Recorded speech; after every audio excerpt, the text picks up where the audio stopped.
Hello, everybody. How you doing?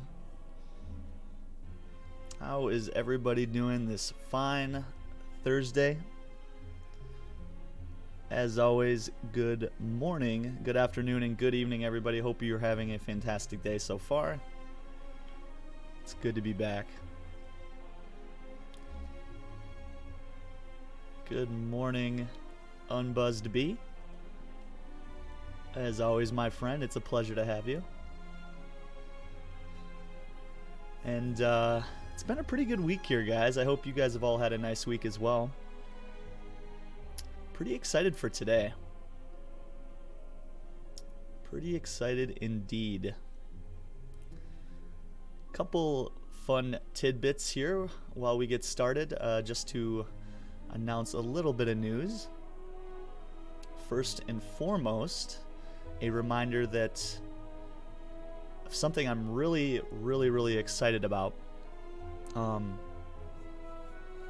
Well, first let me say, I don't treat myself very often when it comes to, niceties or certain things for myself.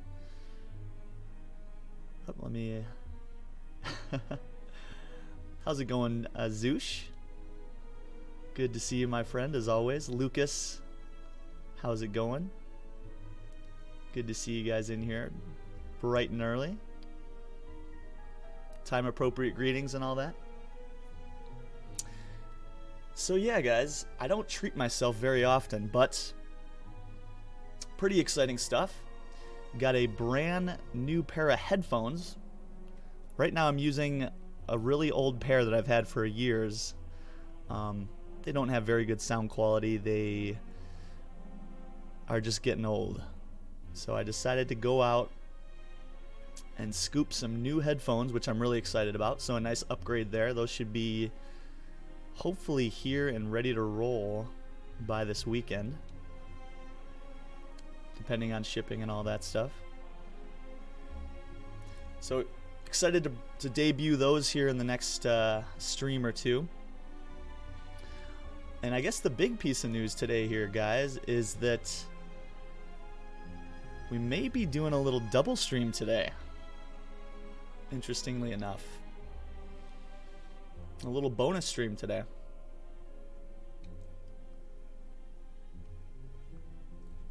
So, yeah, I'm excited to announce that I think while we'll do our normal stream at the normal hour right now, I may be back this afternoon into the evening. For some of you, I know that's that time might be when you're sleeping. It'll likely be somewhere in the realm of like 4 p.m. Pacific Standard Time. I'm not exactly sure on the timing, but I'll definitely give some more details today in the Discord to kind of narrow down that time period.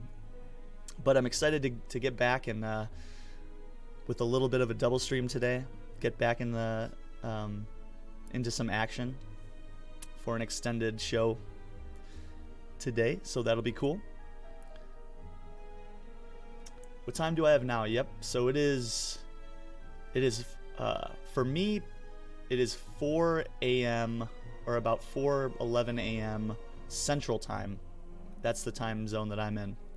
But I put everything in Pacific Standard Time on the website, or in the Discord and on the channel. So yeah, 2 a.m. Zoosh.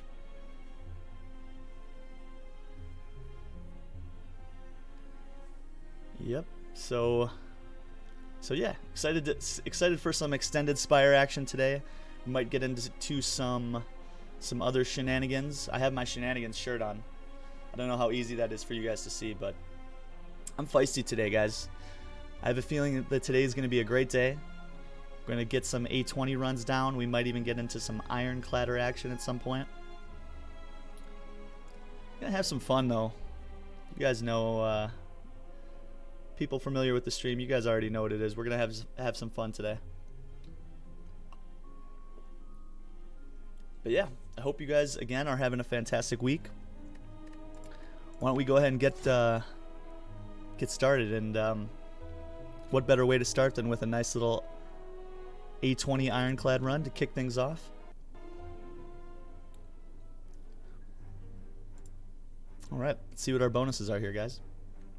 And by the way, I guess I should ask, how does the mic sound today? Because I know we had a couple issues in our last stream, and I think all it took was I just had to like unplug the mic and plug it back in. Is everything sounding good? Okay, great. Thank you, Unbuzzed. Very much appreciated. Very much appreciated. And oh yeah, I guess I should also say that I understand there was some issues, some connectivity issues. You guys might have saw me post in the Discord with one or two of the last streams in the last few weeks. So I have put some fail safes in place, some stuff that I've done with my setup at home to make sure that that's not going to happen again. So I think there was kind of some internet issues with Twitch and just the internet in general over the past week or so. But on my end, I've put some assurances in place so we don't run into trouble like that again.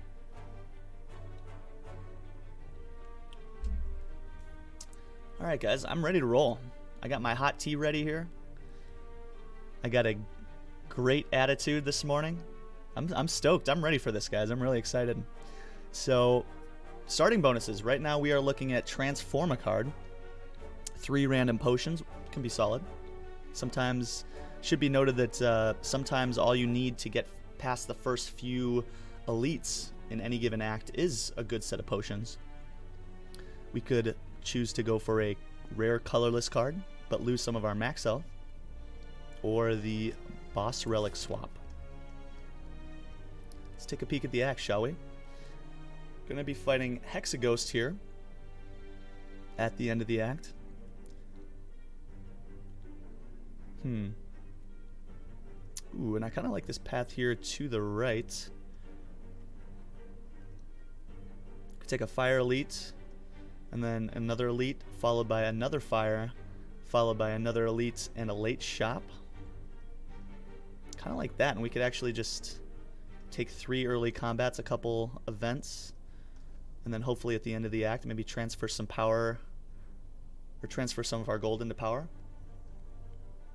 I do really like that path. Does mean we don't get to fight the empowered elite, unfortunately. Of course, we could always take a couple early combats into the empowered elite, maybe hit this fire, and then take just 2 elites here. I'm not as excited about that. I try to generally take as many elites as possible in Act 1, if I can, if I have a safe enough path to try to snowball some power. Try to go to feed or a demon form. All right, yeah, let's take a peek here.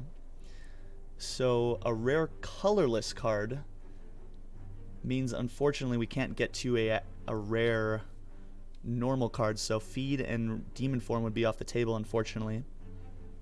But we could see something like a Hand of Greed, like a Dark Shackles, maybe an Apotheosis.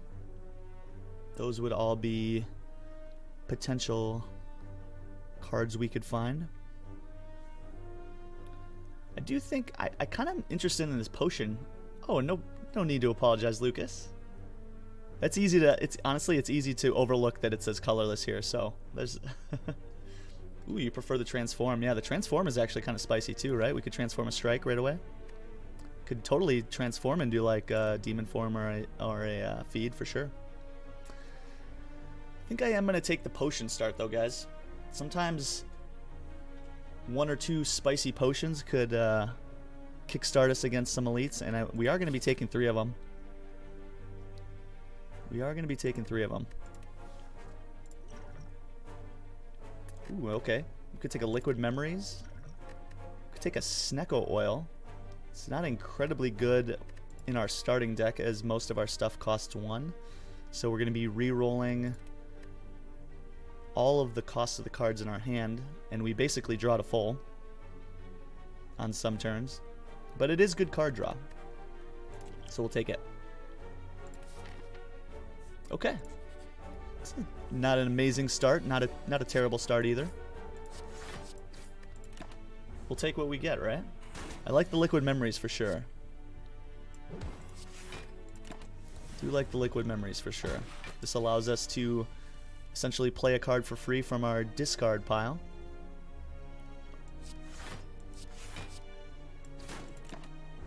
Which we will happily do at some point here. Okay, should have the rest of this fight now well in hand. Okay, good. Get a nice little heal here and the chance at a Intimidate, an Iron Wave, or a Shrug It Off. Intimidate could be good. We do look for sources of weak generally against the Hexaghost here at the end of the act. Iron Wave, pretty middle of the road card. Says gain some block, deal some damage. Can be solid, although it would definitely want an upgrade, along with Intimidate as well. And then there's Shrug It Off, which says gain 8 block, which can be upgraded to 11. And also draw a card. I think I kind of like that the most. Generally, I do like to grab a damage card right away, but considering our other option is Iron Wave here, we're just going to take the card draw. Oh boy, and we could take some gold right away here at the expense of a curse in our deck. Not super interested in that. We are going to be seeing a shot, but it's going to be at the end of the act, right? So there's a chance that we aren't able to remove the curse, especially if we don't get a removal here. So I think that's a little bit too much risk. Yeah, we're gonna say no. I am, however, willing to trade 11 HP for 75 gold for sure. I think we can do that safely. 18, so let's just try to block here. Get a little bit of damage in.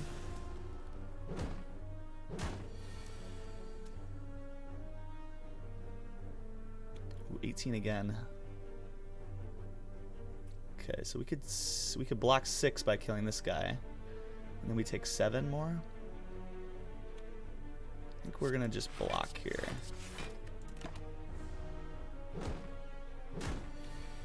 There we go.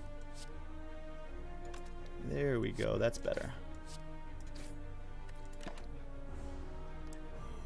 Should hopefully be able to get out of this fight without losing too much more health.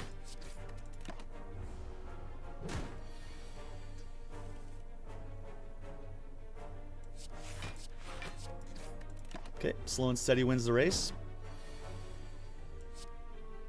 Let's see, we don't quite have enough damage here. Should be able to kill next turn though. Okay, good. So we do get to about close to 50 hit points and a flex pot. I think I like this a little more than the Snecko oil. Let's see what we got for card picks first. Okay, we could take another Shrug It Off. Solid option for sure. Or a Headbutt and a Sword Boomerang. I think we do need some damage cards in the deck. And a Headbutt is kind of interesting here. A way for us to control the deck a little bit. Also paired with a Shrug It Off, it can be really powerful. Allowing us to bring a card back into the deck and then draw it with Shrug It Off. Could be a powerful 1-2. And we don't presently have a way to scale up our strength, so the Sword Boomerang isn't quite as spicy. And I love this flex pot, giving us a way to scale up a little bit of strength here. Let's see, and we could take an event here. I kind of want to take this combat though, guys. Kind of want to take this combat, but we aren't going to see any other events. Let's roll the dice actually on this event. See what we can get. Okay, and it's a combat anyway. Which is totally fine.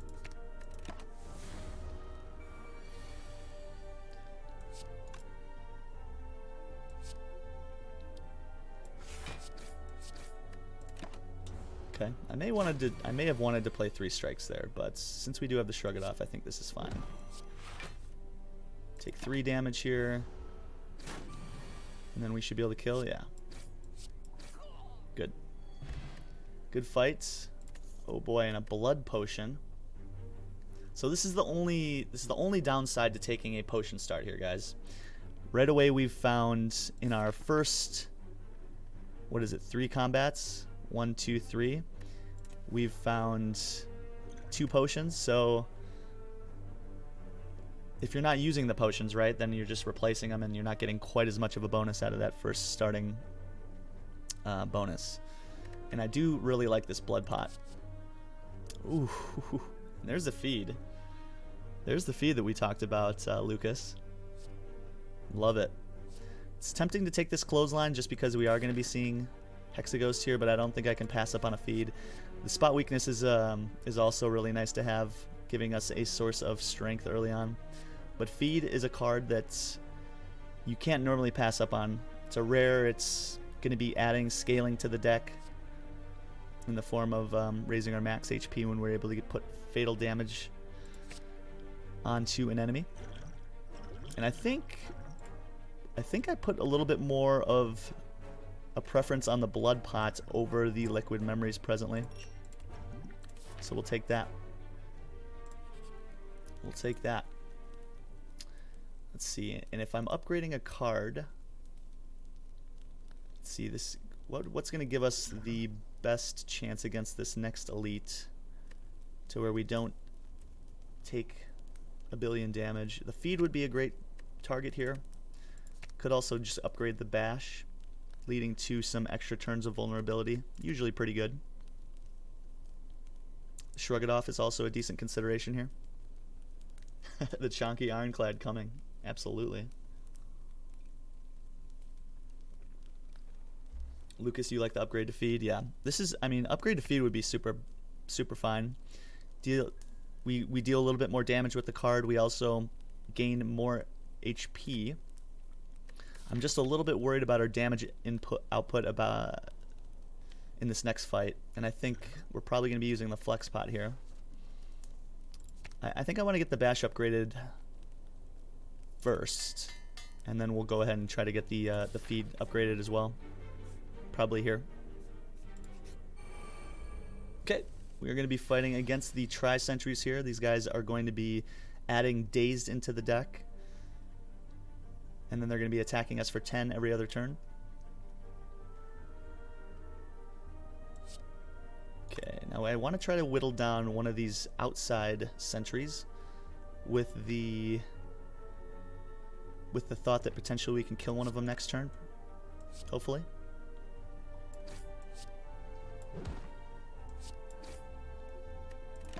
Okay, so we do take a little bit of damage here turn 1. Do take a little bit of damage here turn 1. So 15 and 11 means we could kill with the flex pot this guy here. Could also block 18 here. And we could probably just kill one of these guys next turn.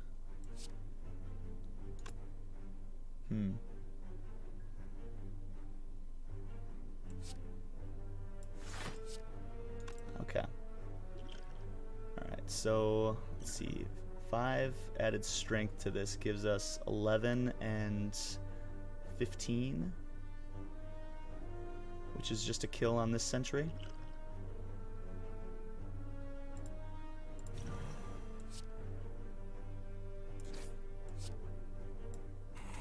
Okay, good. So we get our feed off early on in the fight. We block most of the damage here. We don't get the bash down, but we are able to play some attacks here next turn. Pretty solid start here to the fight. And a good spot to use our potion there, I think, as well.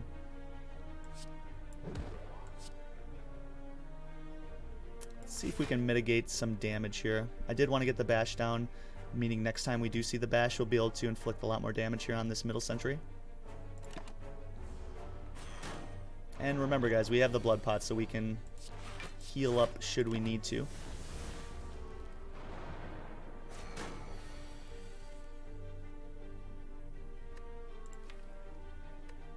Okay.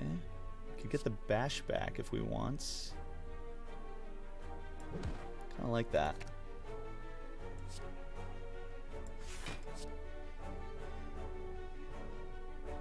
Kind of like that. Okay. Take 5 more here. We are going to be losing some health in this fight. Okay. We shouldn't lose any health next turn as long as we draw 1 damage card. We can just go ahead and kill this sentry then. 1 strike, perhaps. Nope. Thankfully, we do block most of the damage here. Okay. Start to work on this back sentry then. Now it's just a matter of time. It's just a matter of time.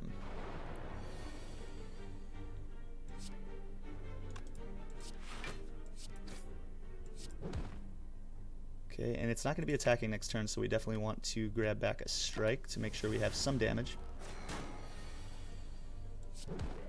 Okay, good fight. Good fight. We do go down to 23, but again, we do have the blood pot. Pick up a colorless pot as well. A little bit of gold and a shuriken. A really nice card to have. Whenever we play 3 attacks, we gain 1 strength, which presently we play a lot of attacks, so it's going to be some nice scaling there for us. And the chance at a disarm, a shockwave, or a havoc. Disarm makes the fight against Hexaghost a whole heck of a lot easier, allowing us to make the Hexaghost's multi-attacks a little bit more manageable. The shockwave is also really nice to have, allowing us to apply 3 turns of weak and vulnerable to all enemies. Really tough call here. This is the second time in this run that we've had 2 really nice card picks back to back that are next to each other. This is a hard pick. Joel Barak, how's it going? Good to see ya. Hope you're having a fantastic Thursday so far. As always, it's a pleasure to have you here. And let me just really quick say that Joel Barak, your flatmates have been absolutely on fire lately. They have been on fire lately with, if it's not like pies and cakes, right? It's that morning wake up call with the pancake with the cream and strawberries. That looked absolutely fantastic. I'm totally with you on Buzzed, by the way. I love the shuriken. I kind of want to take the disarm here, guys. This is going to make the Hexaghost fight go a lot better. If the disarm wasn't here, I would have for sure just snap picked the shockwave. But the disarm's really nice to have. It's a good card for the future as well, against the Heart, against Awoken 1, against numerous Act 2 enemies as well. So we'll happily take that.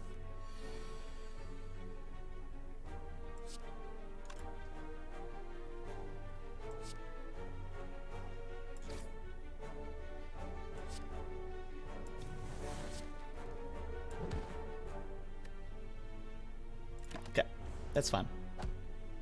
Take a little bit of damage here. And we're frail now.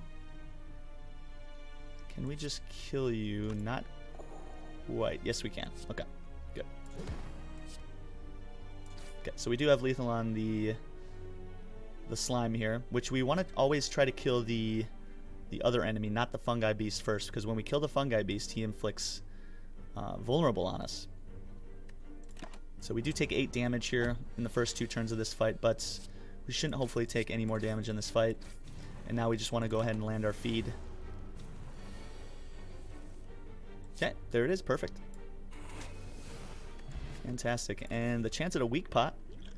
Totally take this weak pot. We can drink our blood potion first, though. Pick up the weak pot and go to about half health, which is great. And we have the chance at a blood for blood, a clash, or a war cry. Blood for Blood is another good, solid front-loaded damage card, which we sorely need right now.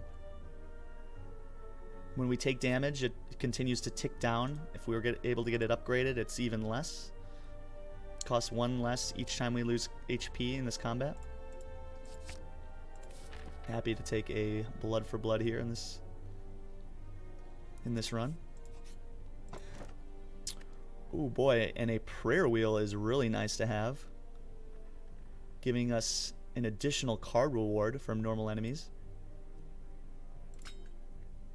Get in our relic pool, prayer wheel. You are really nice to have.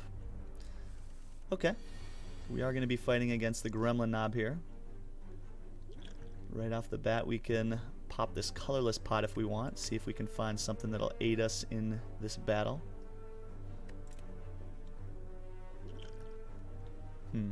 Let's wait, I think. Well, tempted to use this colorless pot here. Try to save some HP. Let's see what's in there. Okay, Panacea is good. Panacea is going to block the vulnerable debuff that the gremlin knob's going to apply on us on turn 2. So that's actually really nice to have. And we do get a shuriken proc here on turn 1, allowing us to get a little bit of extra strength, making this fight a little bit easier. And we'll just do it again. Get to 2 strength. Now the fight is going to be in a little bit more manageable territory. We are unfortunately at 32 health, so we have to kill here in... Not seeing bash is a bit of a problem. Got to try to kill in the next 2 turns. We're just dead next turn if we don't. We may have to use the weak pot here as well, just to survive. Can only play blood for blood here, unfortunately. Yep. So we'll do that, and then we'll try to hopefully get back to the feed. Bash feed is essentially a kill.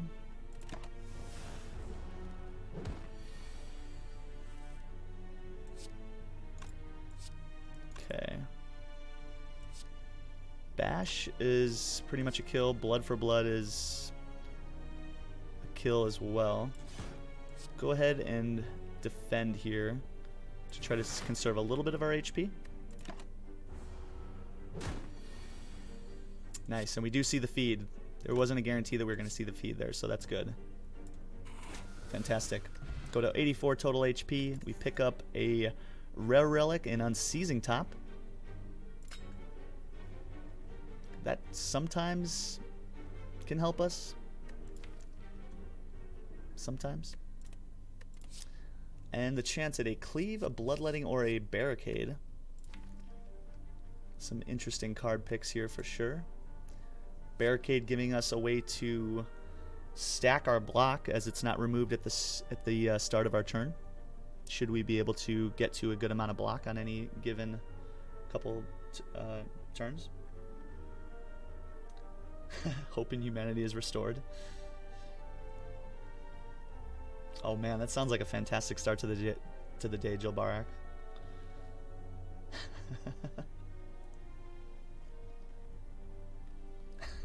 That's too funny on Buzz.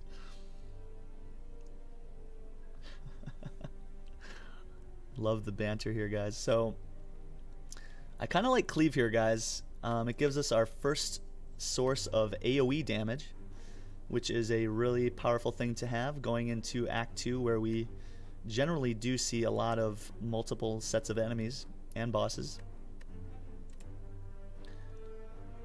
The barricade, I don't think we generally get to enough block to make barricade a viable option here right away. And bloodletting is kind of nice. Does pair well with the blood for blood presently. Lets us get to some extra energy to maybe do some extra stuff with some shrug it off, headbutt, bash action. This is also a consideration here, and we may want to actually just consider grabbing bloodletting here. Does mean we lose HP, right? We're at a low, very low HP. I think we want to really probably rest here before these last two combats, and then we really want to see something good in this shop.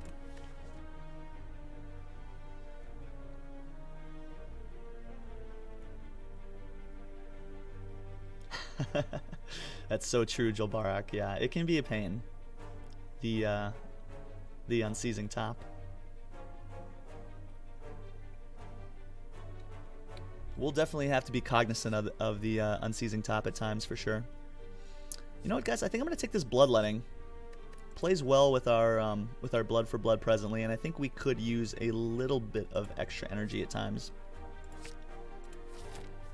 Let's take it. Do need to rest here to have a shot at being successful in these next 2 combats. Okay, and I'm immediately regretting that we don't have the AoE attack here. Okay, let's see how we're doing this. 6. If we draw a feed, we could get a feed off. Bloodletting would be nice. Okay. In that case, I think we're just blocking. Yikes. Yeah, let's go ahead and block. We're going to take 2 damage here, but I think we should be able to hopefully get to kill one of these guys here. Okay, not a great turn to grab bloodletting, unfortunately, and we can't kill a gremlin presently, so we are going to take a ton of damage here. Really happy we rested. Okay.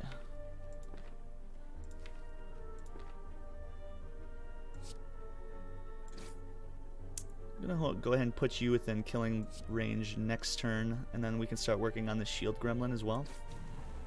We do get an extra strength, which is nice to have as well. It's a bit of a rough draw here in this fight. Definitely don't want to be taking too much more damage in this fight.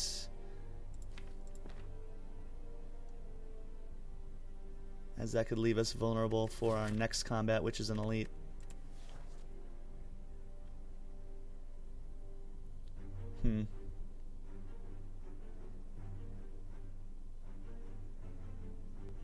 Some really poor draw here.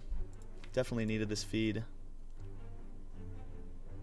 Let's see, this would do 8 and what, 10? So we could go ahead and kill this middle guy. I think we need to. Even 10, right? Yeah. 11, okay. So we block 10 of the damage incoming. We do go down to 13 here, which is a bit concerning. And now we certainly can't lose any more HP. Let's see, 14, 8, that's 22. 27, we can do 27 damage, so we can't kill this front gremlin. We can, however, kill this guy on the right if we choose to.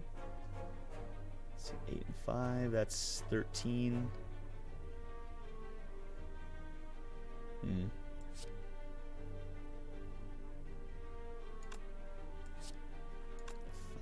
yeah. You have to do it like this, unfortunately.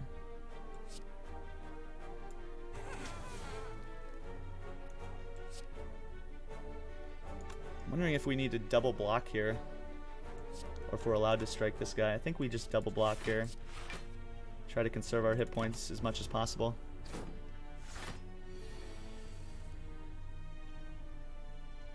And seizing top would be good here. Hey, Redbeardy, how's it going? As always, my friend, good to see you.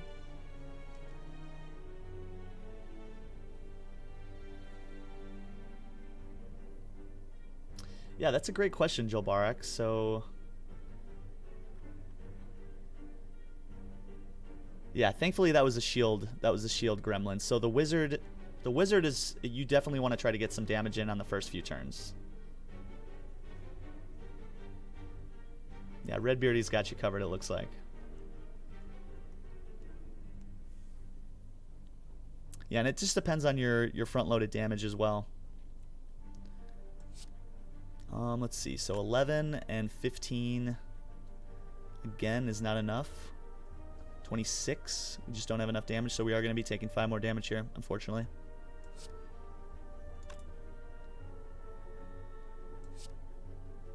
Rude.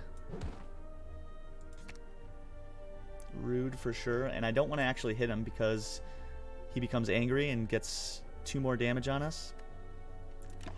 This is not looking good, guys. This is not looking good. Let's see, 19, we just have lethal. Do go up to 17. Get to a good amount of gold here.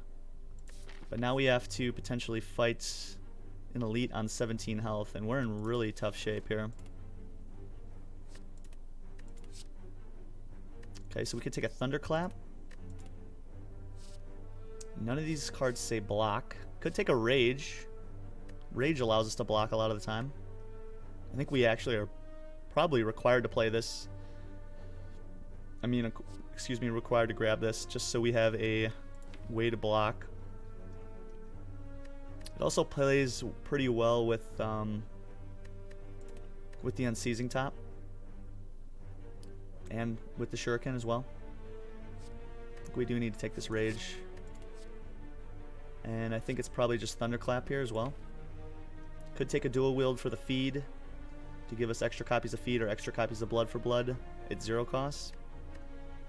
Would be solid, but I do think the extra attacks are probably needed at this point, especially now that we have rage in the deck. I think we're going to be trying to go for this elite here at 17 health, guys. We are going to be seeing either the Tri-Sentries or Lagavulin. Oh boy. I don't know if we make it through this next fight. That was a really disastrous fight. I think we just lost like close to 30 health. The fact that we didn't get a potion at the end of that fight is pretty rough too.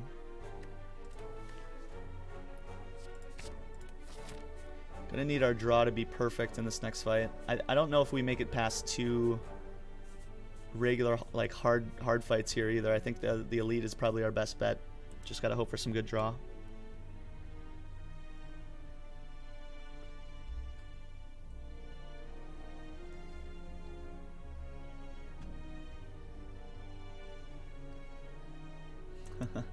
Yeah, we definitely got punished. It was a little bit of a bummer to... Not only was our draw poor in that fight, but we passed on a cleave, which may have gotten us out of that fight with a few more hit points. Probably would have gotten us out of that fight with some more hit points, but sometimes that's the way it goes. Okay, so this is actually, I think, the better fight for us. If we draw right, we could potentially get out of here with maybe just barely get out of here. It's going to definitely come down to the right draw here. We are going to have to take a little bit of damage. Okay.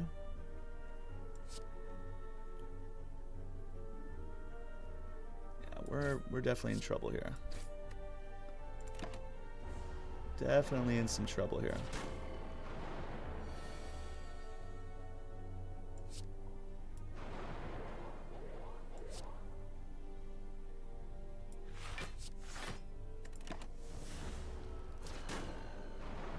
Okay, definitely playing rage. And we have to defend here as well. We get, what, 4 block from rage? 3. So we can play 2 attacks and then this. That gives us a full block. And then next turn we are in some... We're going to be in a tough spot here. That also means I have to play the feed.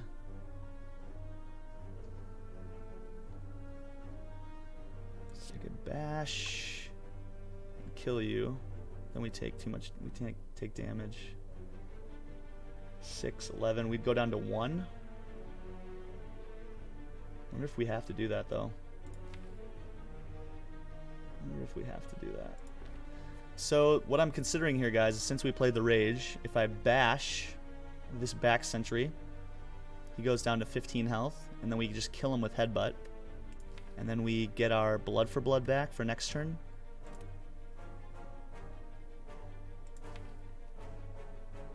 Or maybe we are shrug.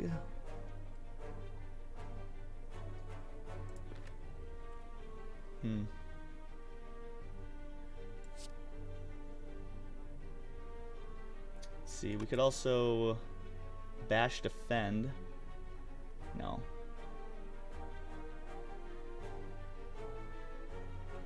I think we need to go down to 1 here to have any chance at survival here.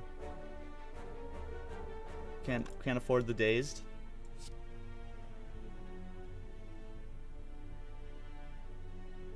We block 6. We have 5, so we'll be at 11. We'll be at 1 HP. Yeah. Oh no! Did I math that wrong? No. Okay. Feed. Here we go. Perfect.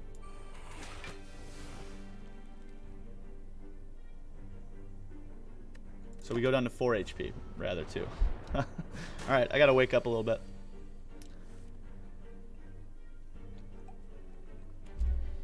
Gotta wake up here a little bit. Oh boy. Now we go down to 1 HP. Okay, and we do have to work, I think, here on this back sentry.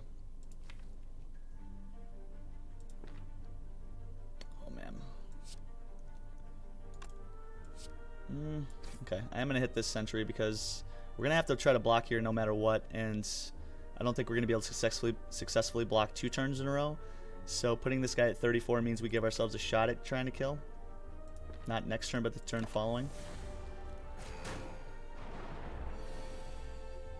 Yeah. Well, that'll do it. Yikes. Well, that's a tough Act 1 for sure. It might have came back to bite us in the butt a little bit that we didn't take the early shop in the act.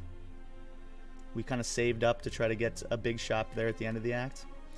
And we did pass on the cleave as well. Where was that?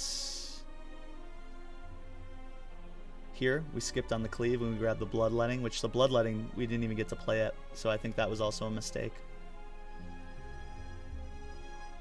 What else could we have gotten? The shockwave might have been better than the disarm. That's hard to say. I think we're just going to run that back though, guys. Let's run that back.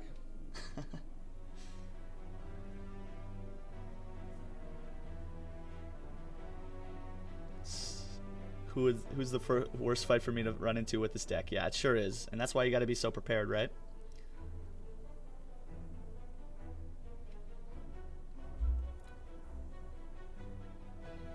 Bloodletting makes me so confused, yeah. The thought was that we would be able to get the blood for blood at 0 cost a little bit earlier. So we only have the one option here, essentially, with since we failed to make it to our Act 1 boss in that last fight. We could add to our max health, or we could take Niao's Lament, which says enemies in our first 3 combats will now have 1 HP, which is pretty solid. We can maybe look to try to get to a snipe here. We're going to be seeing the slime boss here at the end of the act, and I definitely want to go for this Empowered Elite. And we do have a chance to potentially snipe this first Elite, which I totally want to try to do.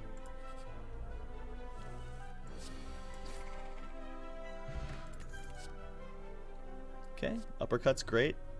Heavy blade scales with strength, which we don't presently have any. And True Grit is a block card. I do want to add some front-loaded damage into the deck right away. Uppercut's a great way to do that. It also allows us to apply 1 turn of weak and vulnerable, which gets doubled when we upgrade it. Fantastic. Oh boy, we could upgrade it right away. Could also just remove the bash, which I think is a solid option considering we have the uppercut now. I'm not quite as interested in the bash anymore. Could also transform one of our strikes to try to get to another powerful card. I think I want to remove this bash. I think that's a solid trade there. Yeah, I like that. Ooh, and some potions. Attack pot and a fairy Fairy Pot, really nice to have. Some really solid options here. Okay, another combat.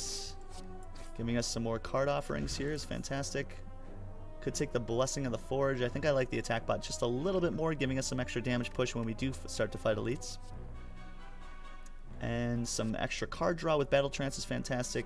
Thunderclap is also good, giving us a little bit more power to apply Vulnerable. And the Whirlwind is also really nice. Some AoE, which I think we really want to have against the Slime Boss. Take that. And let's try to snipe this first elite. Could also get the Whirlwind upgraded here. Okay. And we dig into the Scrap Ooze to find a Singing Bowl. Early Singing Bowl is fantastic. This says whenever we don't add cards into the deck, we may instead raise our max HP. Pretty awesome.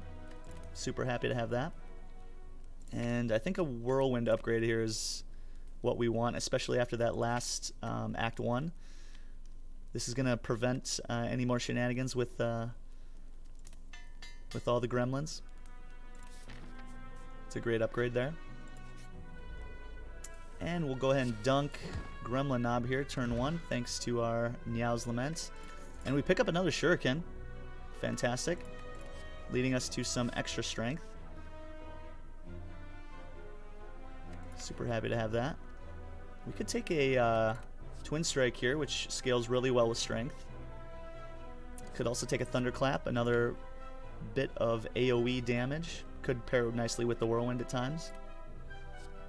The Exhume presently doesn't do anything for us. We aren't able to get to any exhausted cards, so this doesn't really do anything for us presently.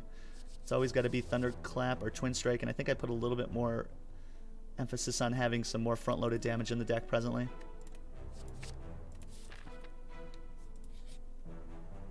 Okay, and a Shop is fine. Ooh, just barely can't grab this feed. Can, however, take a Hemokinesis or an Inflame. Can't grab both, unfortunately.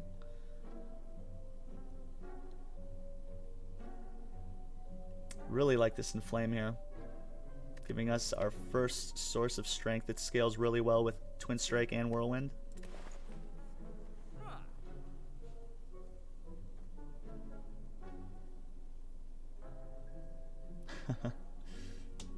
Red likes the max HP option instead of the Niao's Lament.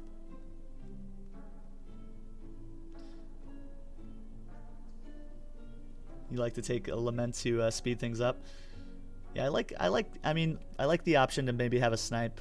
It does mean at times that we're not able to get quite as much value in the first few floors, but in this case it worked out nicely. Hey, by the way, Mr. Zatissimo, how's it going? Good to see ya. Good to see ya. Always a pleasure to have you here. So if we have Singing Bowl and the HP for it, is it worth it to get 3 colorless cards in that one event? Yes. Absolutely. Yeah, because then we can just get, like, yeah, the good synergy in that event. So what you're referring to is the event in Act 3, where we get an option to trade some of our health to look at 3 cards, and then we can add to our total max health instead of grabbing any of those cards if we don't like our card choices. Yeah, it's definitely worth it. Does Spire info know about events? Does not appear so. Okay, so we do miss out on a Waffle and a Pantograph, both really solid relics. I think, want to add an Inflame into the deck, and a True Grit I think is probably fine as well, giving us our first block card. Could also just remove a card. Might be a little bit better. Removing a Strike I think would be fine. I think I actually like that just slightly better. Okay, pretty solid setup. We also pick up a Potion Belt.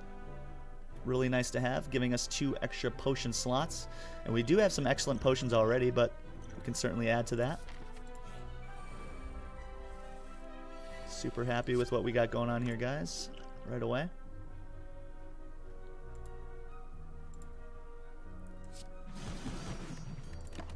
Okay, good.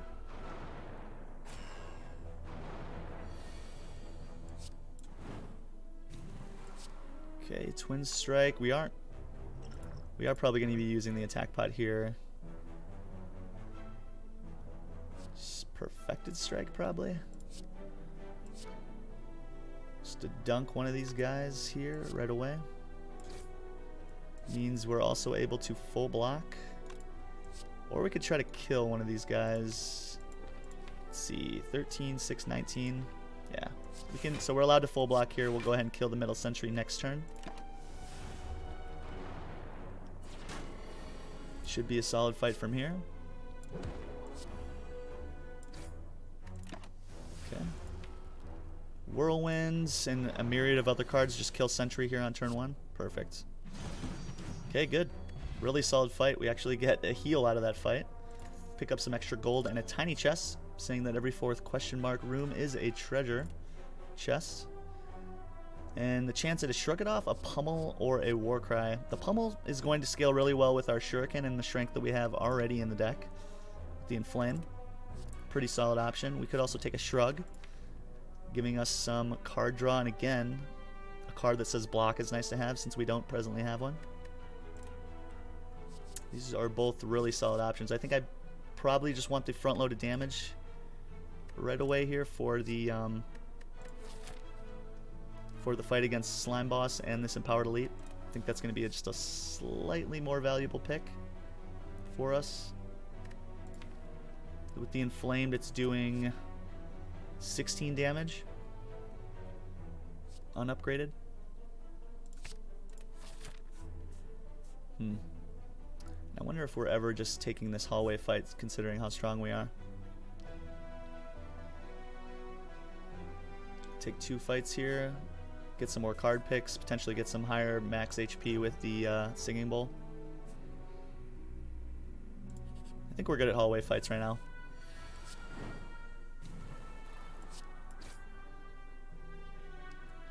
Been enjoying Warcry recently and never disappointed.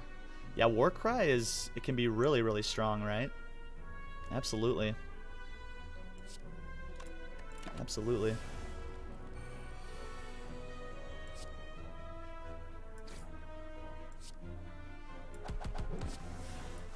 Okay, I think we're allowed to block a little bit here. Okay, fantastic. And we just have lethal with the Whirlwinds. And we heal up to almost full. We pick up another potion. The Essence of Steel giving us some plated armor in one of our next fights. And the chance at another Pummel or a Shrug It Off. I think this time I am going to take the Shrug It Off. Really solid block card. It also allows us to draw a card as well. Going into this Empowered Elite, Mr. Lagavulin. It gets 8 Metallicize at the end of its turn. I think we might be using the Essence of Steel here in this fight. And I do want to try to get the Inflame down, I think, before we wake Lagavulin up. So with that in mind, I'm just going to end turn. Okay, so we don't see the Inflame quite yet. Unfortunate. And Lagavulin's going to be waking up next turn no matter what, so we can go ahead and play the Uppercut here.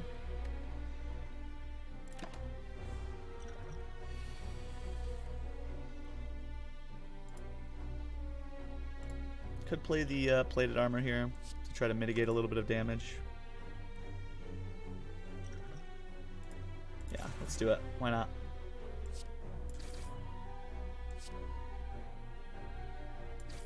Because I am going to be attacking. And I want to get a Shuriken proc as well. Give us some additional strength.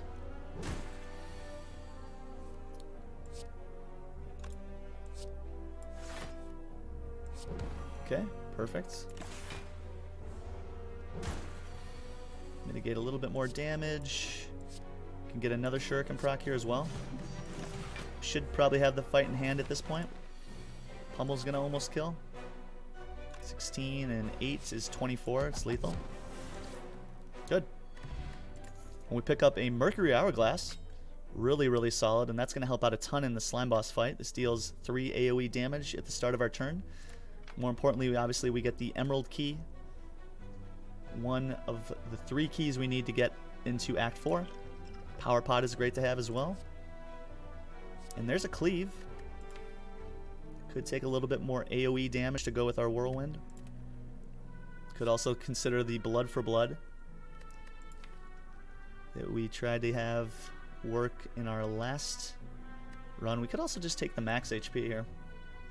These are all really solid options. I'm kind of leaning towards the max HP here. I don't know. Do we need the extra? Do we need the extra front-loaded damage with Blood for Blood? Do we need the extra AoE damage with Cleave? I kind of like this Cleave, actually.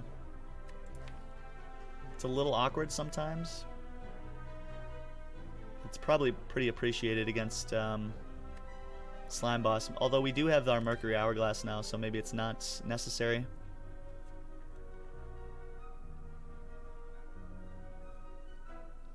Redbeard, do you like the Cleave? Yeah, I mean the Cleave's for sure solid. Just some extra AoE is always nice to have. It's going to make our fight against Slime Boss a lot easier too. And it should be noted that Act 2 is... It's nice to have a lot of AoE. We're going to see fights like Gremlin Leader, where we're going to want to have a lot of AoE. We're going to see fights like Tri-Sentries. And a lot of hallway fights have multiple enemies as well, so having the additional way to do damage to 2 enemies or 3 enemies at once is nice to have. So, yeah, we'll do that. Let's see, we could take 2 upgrades here. Kind of like having the 2 upgrades. We could get an upgrade to the Inflame, an upgrade to this Uppercut, I think is also really solid. Maybe one more fight. We're totally allowed to get upgrades here. Want to get an upgrade here to our Inflame, giving us 3 strength. Really nice to have. And one more fight, I think. I think we're pretty solid at fights, so... Could go for another Relic here, or a card removal. Both really solid options. Yeah, Immolate hasn't arrived. The big sad. That would have been nice. No Cleave with the Whirlwind. Jay-Z, you don't like that? Yeah, so the reason I like it is on the turns that we don't see Whirlwind, we still have an option to do lots of damage. And with Inflamed and Shuriken, we do definitely want to be adding more attacks into the deck, giving us a way to scale up our strength fast. And this is already doing 11 when we have Inflame. It's already doing 11 AoE, in addition to the Mercury Hourglass. And the Shuriken, I mean, we should be able to end some of our tougher multi-enemy fights fairly quickly. Alright, I think I do actually want to see one more card this act, so let's take a fight here. Okay. Let's see, and just go ahead and put you guys within killing range for the Whirlwind.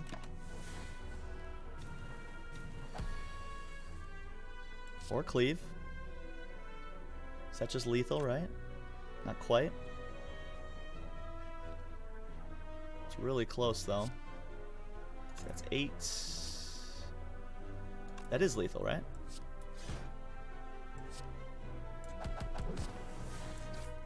Solid fight. Good. Okay, Cleave showing up for us there. We could take a Burning Pact, giving us some additional card draw, allowing us to also exhaust out some of our junk. Could also take Hemokinesis. Good way for us to deal some good front-loaded damage at the cost of some hit points. Some solid options here for sure. Could also just skip and take some max health. Kind of feels like we're fairly good on front-loaded damage at this point. Although the Hemokinesis can be really nice to have. Upgraded, it deals 18 damage. At the cost of 2 of our hit points for 1 energy is really nice to have. Hey, Teach. How's it going this morning? Good to see you, my friend.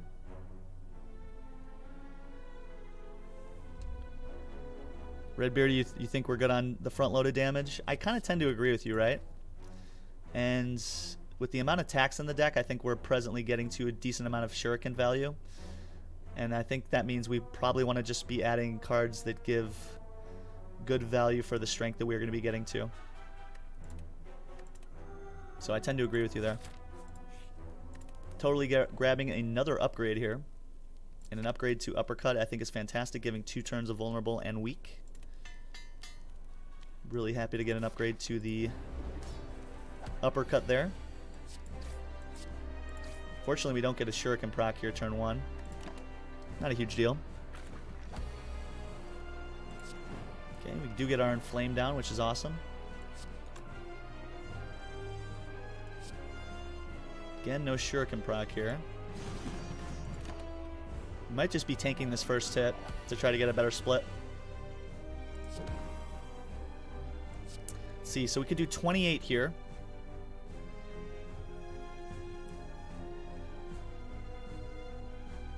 Could do 28 here.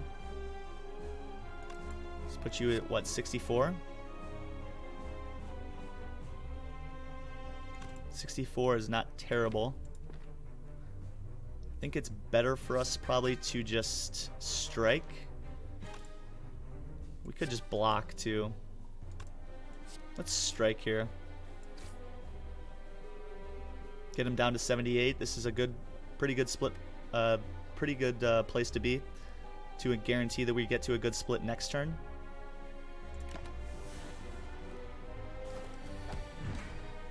Just got to draw some damage. Okay, good. Just got to draw some damage. Okay, shouldn't have too much trouble with the fight from here.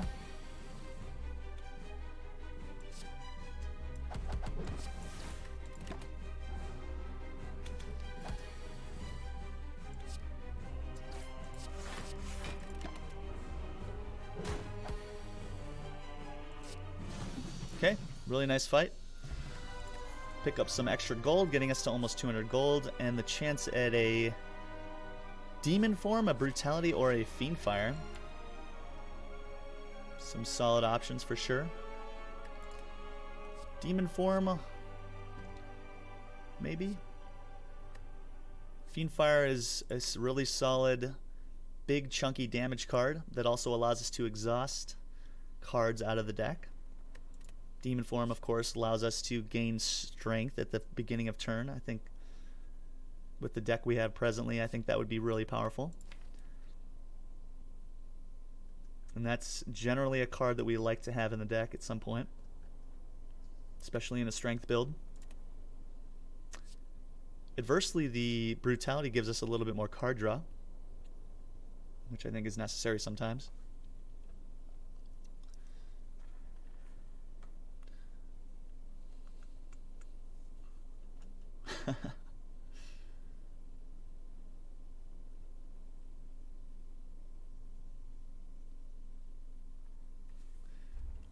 Redbeardy, I think that's awesome, man. I did notice that you've been on quite the streak as far as streaming goes. And let me just say, guys, if you haven't checked out Redbeardy's channel, you should totally give him a check out.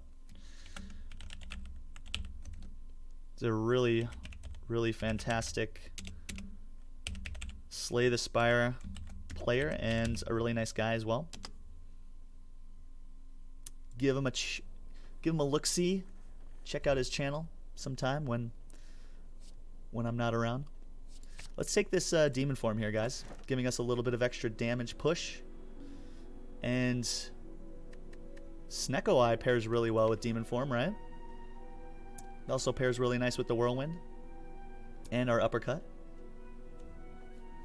Would totally take a Snecko Eye here, randomizing the cost of all of the cards in our hand and giving us 2 additional cards at the start of each turn.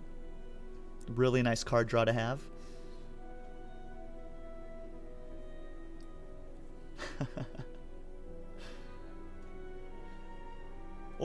Or check him out when I am around. Both is really good, right?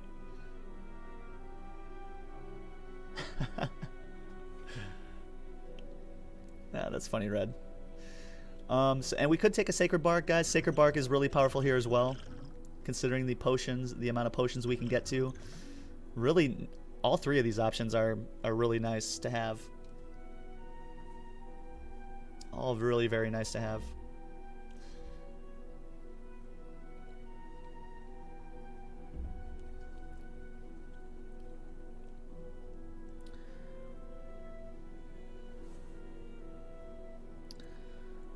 Yeah, no disrespect there at all, Redbeardy. No disrespect. I think we can all coexist peacefully. And right, there's no rule that says any one viewer can't click 2 streams at once, right?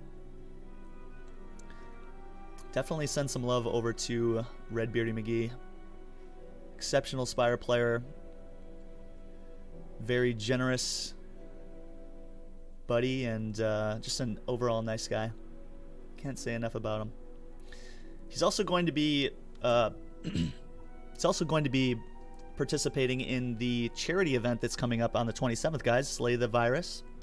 I guess I should remind everybody in chat to try to come hang out on the 27th later on in the month. We are going to be probably starting off and kicking off with our channel, the Slay the Virus charity event, trying to raise money for MedShare, a really fantastic charity designed to get medical supplies in relief of coronavirus.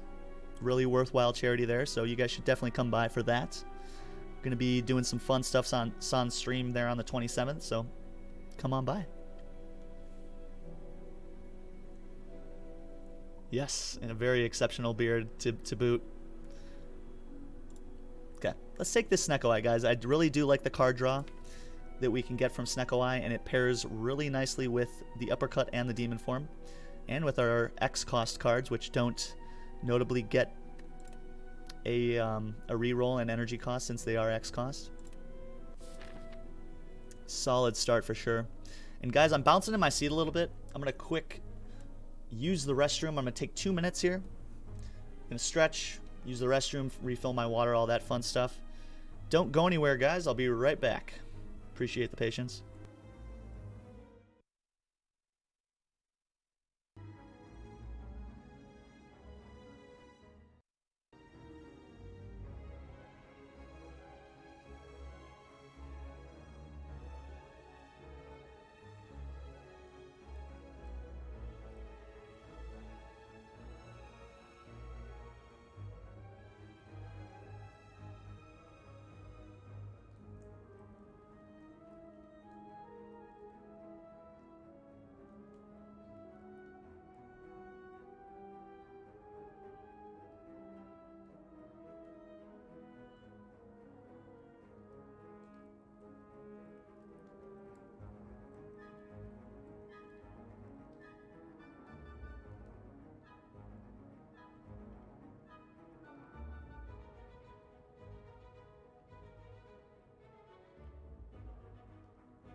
All right, and we're back. Thank you so much, guys, for that patience. Let's jump into Act 2 here. We're going to be fighting against the Collector here at the end of the act. And I think we're already fairly well equipped against the Collector. We do want to have ways to get to some big chunky damage, and I think we need to be able to block just a little bit better. So finding some good blocking solutions this act I think is going to be a priority. For sure. Do have almost 200 gold to spend, so it'd be nice to be able to spend some gold this act. Kind of liking this middle path here. We do have a bit of a scary path here in front of us no matter where we go. Could take 5 straight combats before the first elite, 6 in a fire. Man, no early fires is pretty scary before the elites. Meaning we are likely taking this early shop here. Take 3 combats into this elite here. Don't quite like that either. It's a lot of combats before we see a fire. It's pretty spooky. We do have the fairy in a bottle, so I think we are allowed to be a little bit aggressive. Maybe that means we are maybe taking this path here to fight this elite. Maybe trying to take 2 back-to-back elites and get to a 3rd elite. I think would be fine. Could also potentially take 3 fights, take a shop here, and then maybe pivot away to the fire if we need to. Seems like a pretty solid start here for us.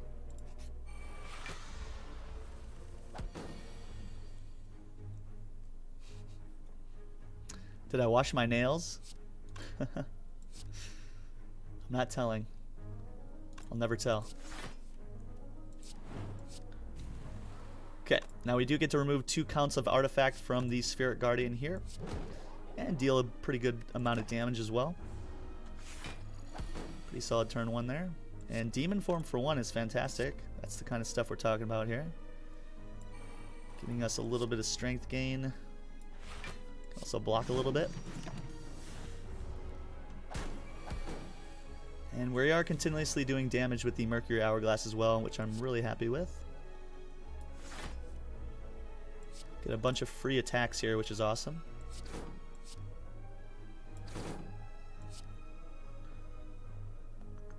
Might have wanted to uppercut first, actually. I think that was a bit of an oops, but we have enough damage in hand where it doesn't matter. Pick up a little bit of extra golds. And I'm not interested in a Combust, a Sever Soul, or a Rage in this case. The Rage is a 0 cost, which doesn't play great with Snecko, although it is a blocking solution that we don't presently have. The Sever Soul gives us a way to exhaust all of our non-attack cards in our hand and deal a little bit of damage, but at 2 energy, it's not amazing. 22 damage. I don't know if we ever really want Sever Soul most of the time. It's just not really that great of a card in general. And Combust, unupgraded in the deck, is not amazing. We already have the Mercury Hourglass and Whirlwind and Cleave to do some AoE. We just take the max health here. Oh boy, birds. Love to see the birds here. Okay, so we can... Let's see what we got here. Oh, good. So now we can down these 2 front birds and take 0 damage here. Could also get to a Shuriken proc, turn 1. Pretty nice. Turn 1 there against the birds. Order, yeah. Yeah, order was definitely off there for sure in that last fight.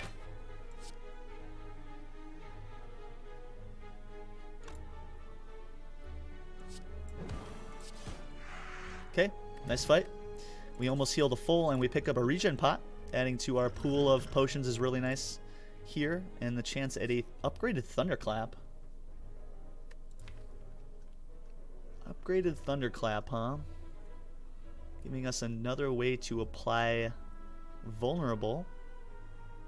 Does notably pair really well with the Whirlwind, the Cleave, and most of our other attacks. It's a little annoying that it is a 1 cost, right, with the Snecko Eye. But I think it's probably fine, and it's also upgraded. Deals quite a bit of damage in addition to the Vulnerable. Let's take it. Oh boy, and we get the book event, the Cursed Tome event, allowing us to potentially get to 3 separate books. We do take some damage if we decide to read. I believe it's 21 damage. And we have the chance at either an Enchiridion, giving us a power at the beginning of every combat. The Necronomicon book, which would give us a way to deal two attacks right in a row if they say 2 or more on their cost. Or the Nilri's Codex, which gives us a card at the end of each turn, a random card. out of 3. Totally going to do this event. Okay, and we do see the Enchiridion, giving us a random power at the start of each combat. Cost 0. Which, even with Snecko Eye, it still comes into the hand at 0 cost, which is nice to have. So we will get a free power here at the start of each combat going forward. It's really nice to have.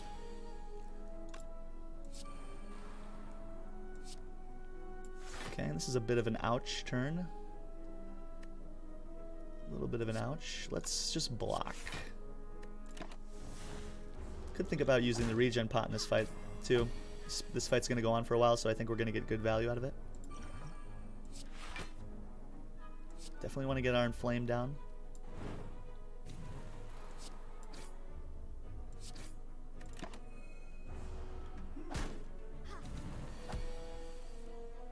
Okay, nice. This is a fine turn for Demon Form, I think.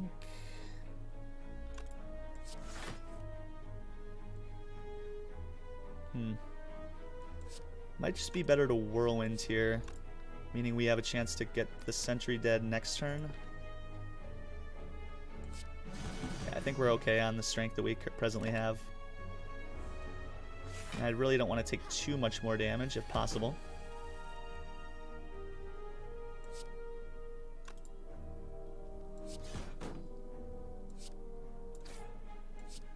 Okay, we do get an extra strength here with the Shuriken due to playing 3 attacks, which is really great.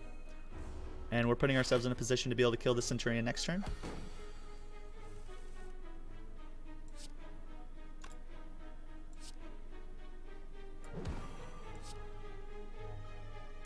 Okay, good. We get close to full blocking here. Shouldn't have too much trouble with the Mystic here for the rest of this fight.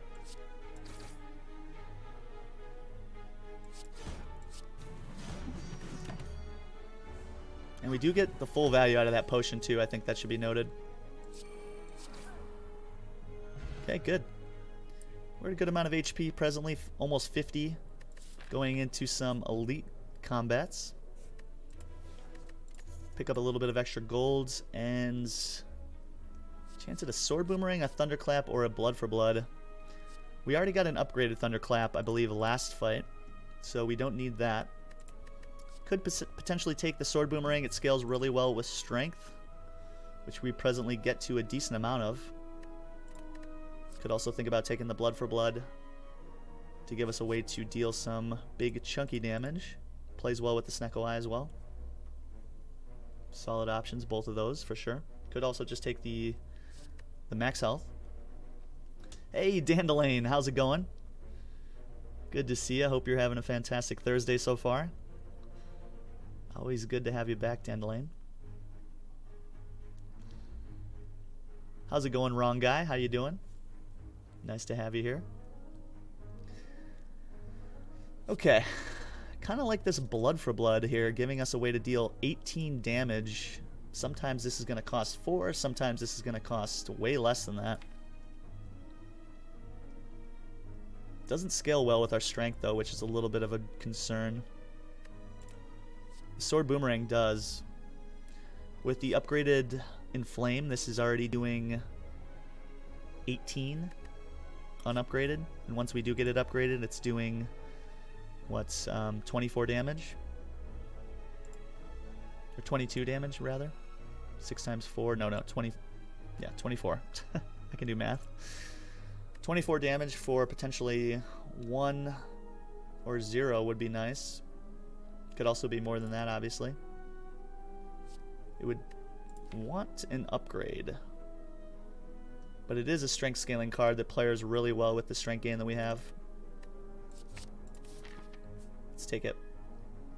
And part of me wants to go to the shop here, guys. We do have enough for a rare relic if we choose to get one. And I don't think we are going to be going to this other shop. I think we're going to probably be trying to get this elite. So it could be the only shop we see this act.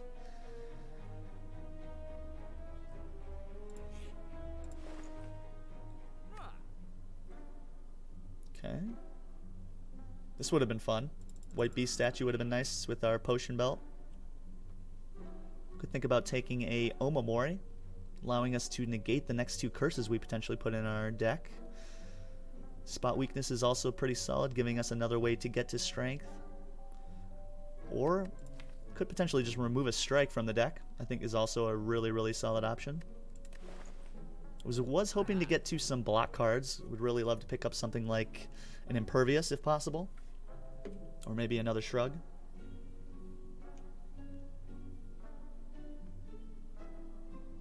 That's fantastic, Dandelion. Yeah, that's a really solid way to get to some really, really busted Ironclad run wins, for sure. Stuff like, you know, 1 copy of Whirlwind with like a couple flexes and a limit break. You can really shine with the Ironclad. I also really like this toolbox, guys, giving us some colorless cards at the beginning of each combat can sometimes be really powerful. Can't do both. If I could grab the toolbox and a card removal, I'd be super happy. Also really like this Omamori. This allows us to potentially go for some events in the future. Could also think about a potion here. Decisions. Pommel Strike isn't terrible either, giving us some additional card draw and front-loaded damage. Does feel like we are getting to enough attacks at the moment. I might be just forced to remove a card here. Kind of feels like I'm forced to remove a card here. Does feel a little bad not to grab one of these relics. But it does feel like the right decision, and I think we're just saving the rest of our money here.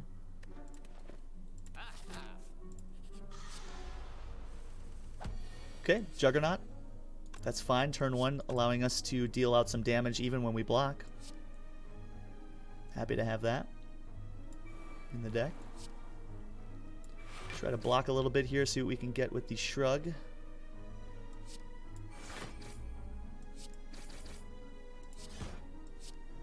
Okay, and we do get a Shuriken proc here turn 1. Fortunately, we're still taking 21 damage, which is a little concerning, considering our hit points. We do have the Fairy in a bottle. Let's get to a Whirlwind, please.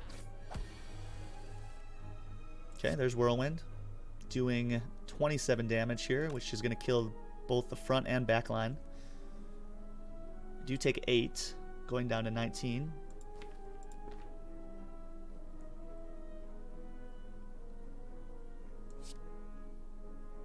Then we're killing next turn, I think, with the Taskmaster. Yeah, that's fine. There's a good chance that we are going to be using our Fairy in a Bottle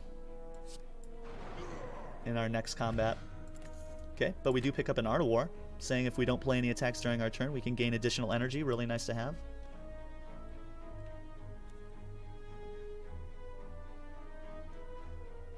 Don't even think you unlock the limit break. Oh yeah, once you get to that happy medium with like a couple copies of Flex and a limit break and a small deck, it can be a ridiculous Dandelion.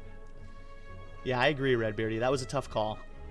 I think I just need to trim down the deck a little bit and get these strikes out with the Snecko Eye. It was like barely the removal was just like a barely over grabbing like something like Toolbox.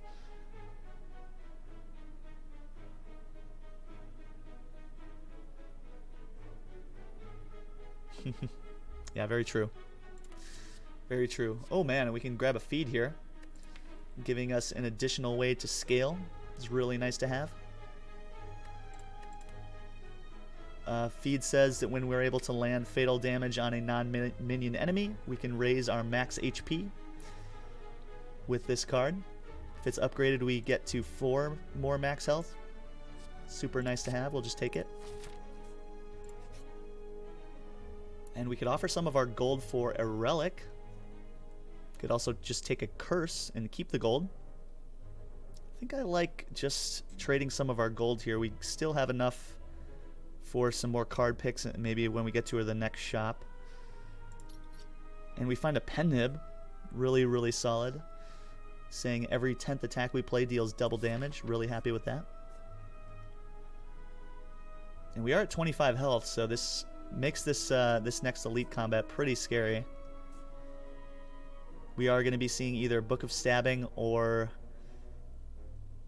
Gremlin Leader. And I think we probably want Gremlin Leader. I think we're actually probably pretty decent at Gremlin Leader. Book of Stabbing, I think, just kills us. Potentially for good, even with the fairy. Depending on what kind of power we draw from Enchiridion.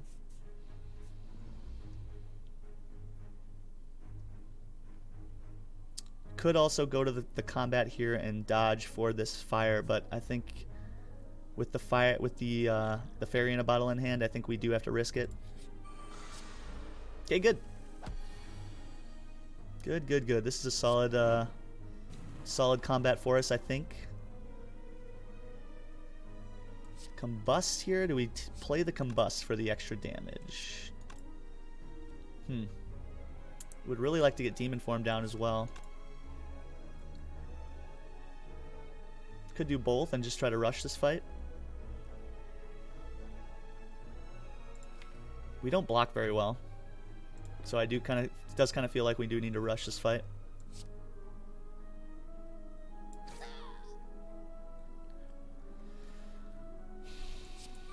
Let's get the demon form down.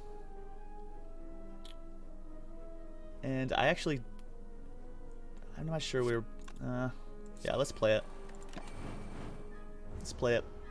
The extra damage might come into play here. We do take one more damage here at the beginning of every turn. Or I'm sorry, at the end of every turn.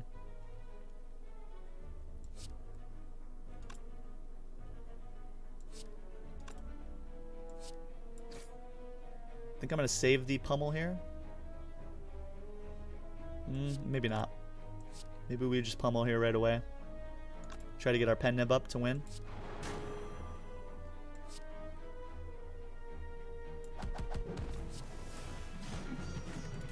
Okay. And we're pretty close here. We've already dealt 100 damage to the Gremlin Leader. Okay, solid fight. Pretty much perfect. Do even get a heal out of this fight. And we're able to land our feed as well, which is, I think, pretty significant. Pick up some extra gold and Ancient Tea Set, giving us some additional energy in the next fight after we enter a rest site. And a speed pod is also really nice to have. Could potentially take a second wind, an Infernal Blade, or a Whirlwind here. Not interested in a unupgraded Whirlwind. We do have an upgraded one in the deck presently. The Infernal Blade is not amazing, allowing us to put a random attack into our hand at 0 cost. But this could come into play at like 3 with Snecko Eye, and then it's just unplayable. The second wind is okay. Does give us a way to block at times, but we don't have a ton of skills in the deck presently, so on the turns where we see a lot of attacks, the second wind doesn't do anything. So I think I like the max HP a little more. Oh boy, question card is great, giving us some additional options whenever we see cards. Really awesome. Totally willing to take a question card here. And the question is now, do we feel good enough about taking 3 extra combats in an elite? I think the answer is yes. Taking a right here and going to the shop with 95 gold feels like a mistake. We're not able to get a card removal. We may not be able to even pay for something we want, like a relic or a nice 2-cost card like an Impervious. So I think I'm going to avoid the shop and save our money.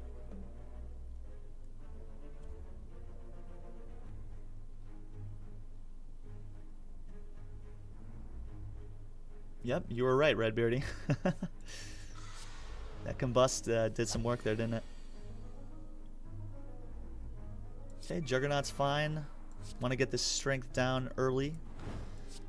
And 11 damage right off the bat is fantastic.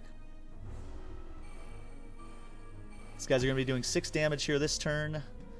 And they're going to be progressively gaining strength. So we need to try to end this fight quickly, if possible.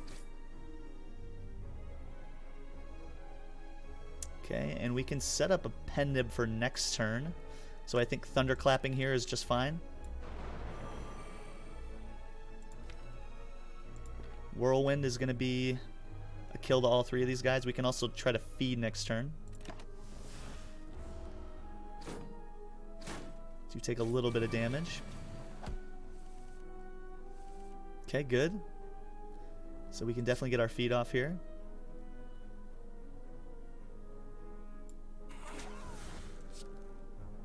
And we still have lethal. Perfect.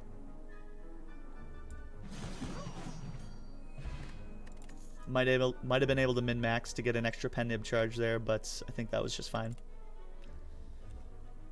We have the chance at a True Grit, a Sword Boom, Twin Strike, or Seeing Red. Seeing Red will give us energy, but it's 0 costs. Again, the Snekawai, it's sometimes going to roll this to like 3 energy, and then it's just unplayable. We did already pick up a unupgraded Sword Boomerang and a Twin Strike, so I don't think we need additional copies of either of those cards. The True Grit, I think, is pretty solid here, allowing us to trim down the deck a little bit. It also says block on it, which we sorely need presently. Yeah, totally willing to take a True Grit here. And I wonder if we're ever just upgrading the True Grit or the Demon Form. Good upgrades would be Feed, True Grit, Demon Form here.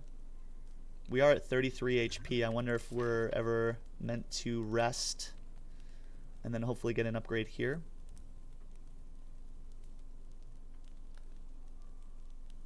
I think we can still potentially be a little aggressive with the Fairy in a Bottle. If we see Tri-Slavers here, I think we just... Well, it's either going to be Tri-Slavers or Book of Stabbing. And it seems like both of those combats probably kill us, unfortunately. It does feel like we need an upgrade here, though.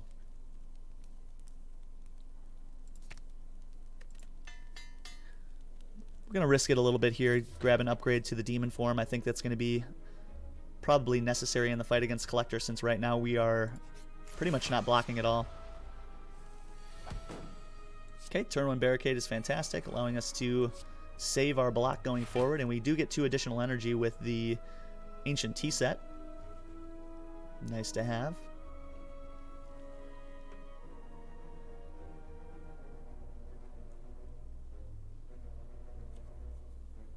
Don't necessarily agree with the Demon Form upgrade. Yeah, but the extra strength, I mean... sometimes we see, within Shiridion, we see some extra strength too, but kind of feels like we're going to have to rush the Collector fight. And with the strength scaling cards that we have, like, this is probably going to be a finisher for us in that fight. Feed was also a consideration, getting us to a higher amount of max health, but I think I'm happy with that for now. Getting hit for 21 here, turn 1. We could potentially speed pod here, though I think we would have already wanted to do that. Do have 5 energy.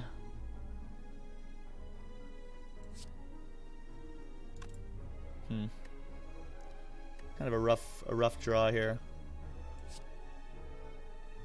I think we go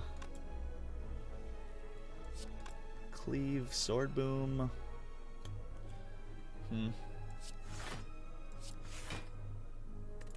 That's fine.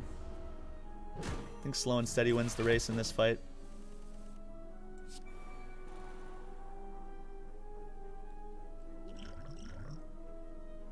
$14, $25. Yikes! 3 block.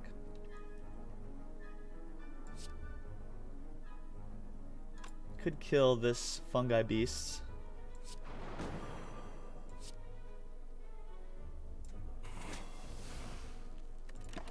Okay, and we go down to really low. There's a chance we use our Fairy in a Bottle here.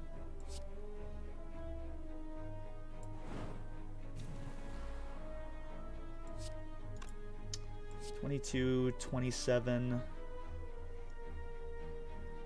What, 49, and then we have 3 energy with this. 49 and 30, 40. Is that lethal?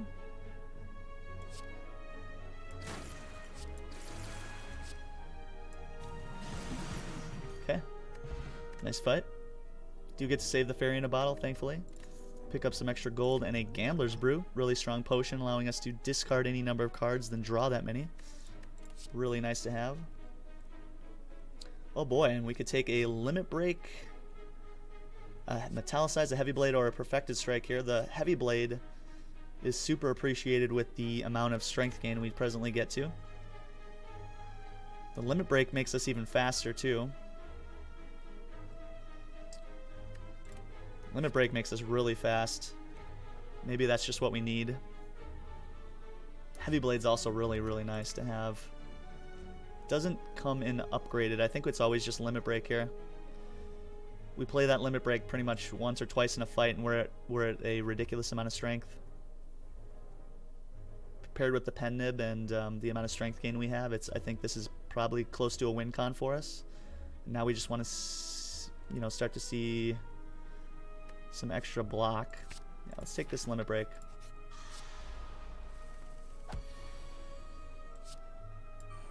Oh boy.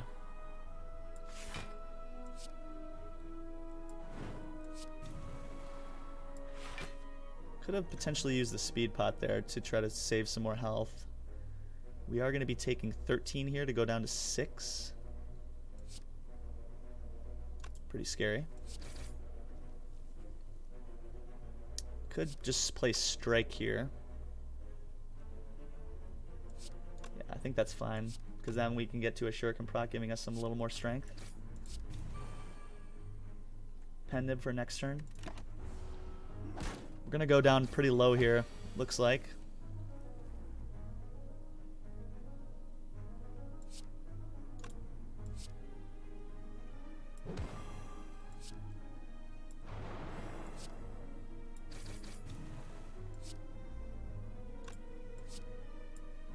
Okay.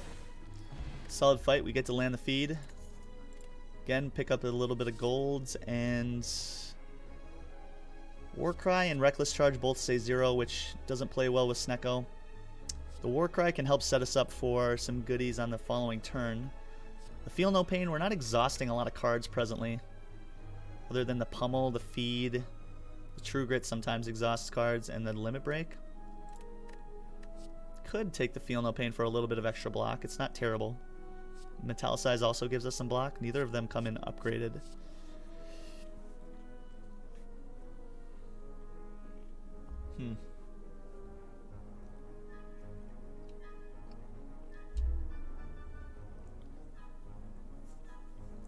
Feel No Pain. I'm really worried about this collector fight, guys. Because if we use our fairy in a bottle here on in this next combat, we're going to be in a world of hurt against collector. Kind of feels like we need to try to get out of this combat with our fairy in a bottle intact, because I have a feeling we're going to be using it in this combat. We unfortunately haven't been able to get to any block cards. We haven't really been offered many.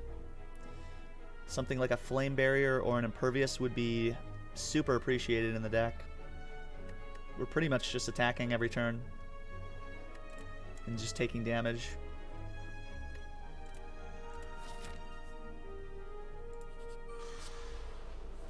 Okay, Book of Stabbing. It's going to be a tough one, I think.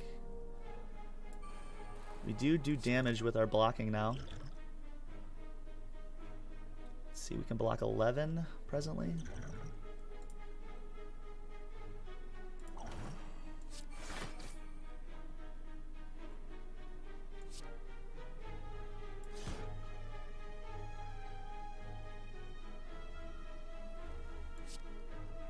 See, Shuriken. Play Strike Pummel. Although I think I kind of want to save Pummel. I feel like that's going to be a finisher for us. Okay, that's perfect.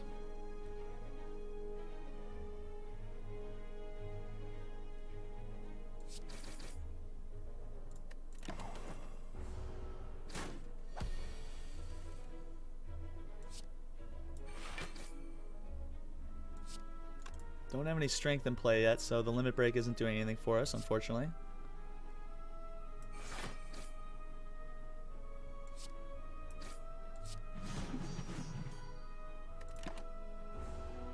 We go down to 7 HP. Okay, so we do use the fairy in a bottle here. This might be a good place for the Gambler's Brew.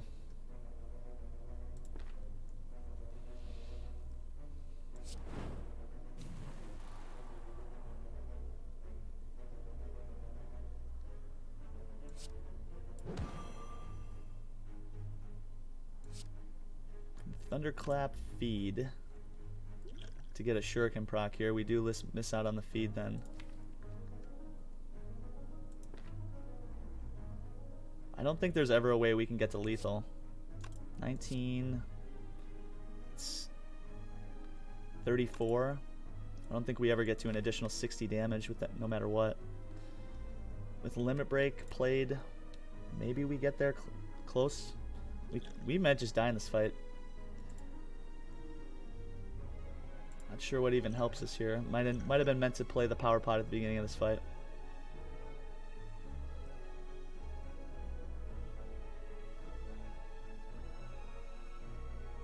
Let's see, is it worth us to try to dig for some block to try to save our fairy for next turn? We can see what, 1, 2, 3 cards. Which could be just wounds, right? There's no guarantee that we'll be able to play them. I think we set up our pen nib for next turn and essentially just try to kill next turn, and then we heal up here and hope for the best against Collector. I think we're going to need that power pod against Collector.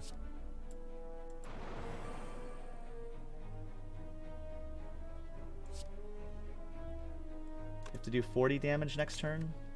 It's vulnerable. We have +3 strength. I think we got a good shot.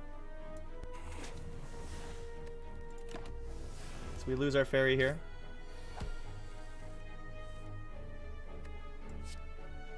Okay, that's just lethal, right? Alright, so we do use the fairy in that fight.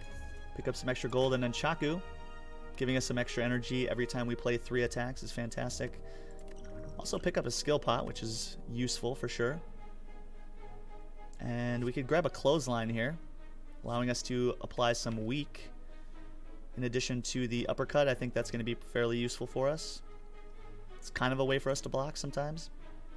Notably, we don't see any more some block cards at all. I don't think we've been offered like any block at all in this entire act, other than the True Grit. Pretty rough. Power pot for buffer. I really like the clothesline here, guys. It plays well with the Snecko Eye. Potentially get this to a lower cost than 2. The Pommel Strike isn't, I don't think, the type of attack card we want to add into the deck at this point. We do have quite a bit of front-loaded damage and strength scaling already. The Drop Kick can sometimes be good to give us some additional card draw. I think it's the clothesline though. Some extra turns a week is always appreciated. This puts us at 70, what, 50, 62?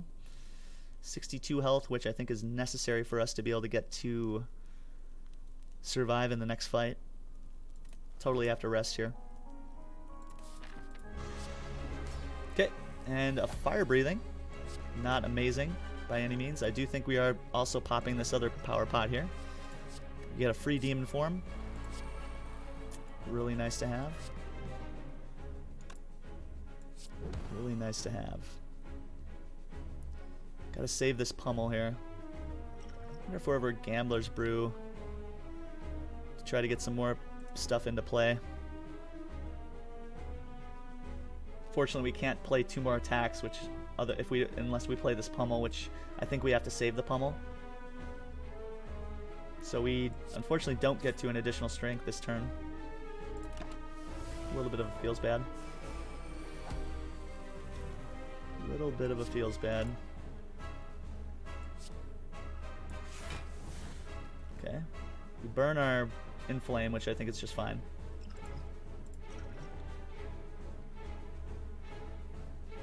Okay, now we could double tap for even more turns a week. That's fine. Could also double tap the Whirlwind, doing 60 damage. That might be our best bet, actually. Killing these front torch heads, and that means we take less damage here as well. Okay, there's the limit break. I think we just play it right away. Don't think we can wait on this presently.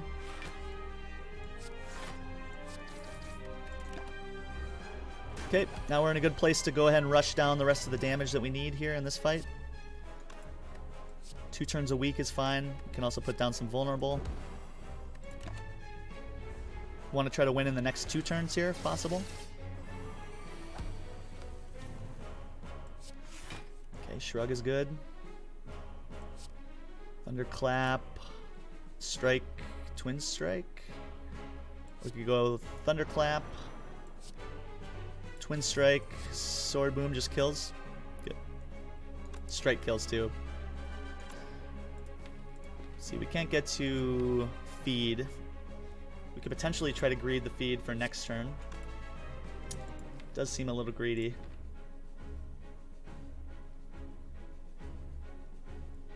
Does seem a little greedy.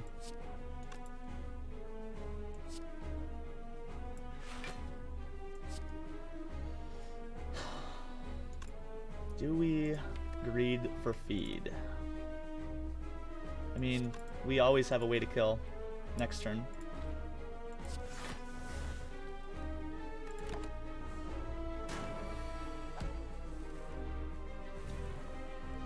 Okay, we can wait one more turn here.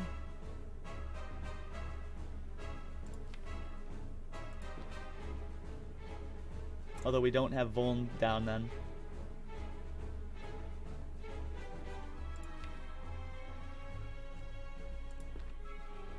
$33. I think we're always able to do 33. Let's, with the 23 strength that we have in Pen Nib.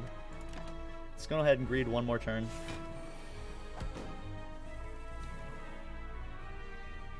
Let's see, yeah, 57. Good. Okay, nice. Do land the feed as well. And we pick up a strength pot, which is nice to add to our existing strength. Really solid there. And we get the chance at a offering, a barricade, a bludgeon, or a berserk. Berserk giving us some additional energy, but we become vulnerable for 2 turns. Offering allowing us to draw cards, but we miss out on some of our hit points. The cost of our hit points. Can sometimes be really nice to have. The barricade's kind of interesting here. Could be a way for us to try to scale up some of our block. Which, man, we really, really need to find some blocking solutions, or maybe something like a Reaper.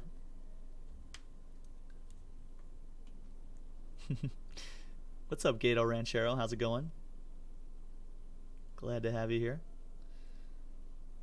Spire info broken, is it? Yeah, I suppose it is. Not sure what the deal is with that.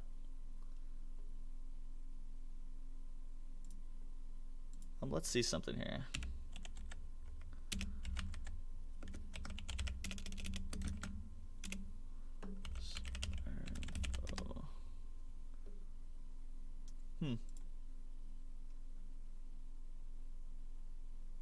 Did I somehow remove Spire info from the channel? I must have. I'm not sure when I did that, so I'll have to get that fixed up here off stream. Sorry about that, Jill Barak. Normally I do have Spire info on the channel. I don't know if that happened when I did the name change or what. Yeah, we definitely block with our face there, Unbuzzed.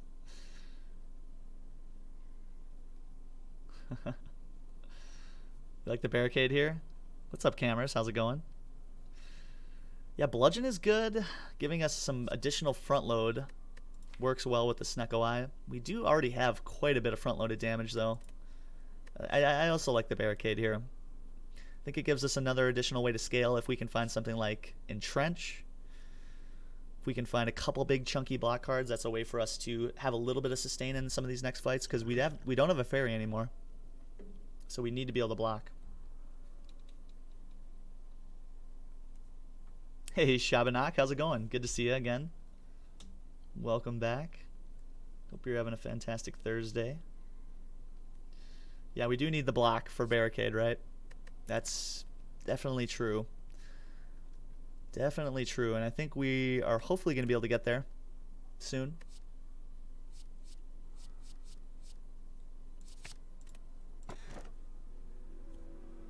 Oh boy.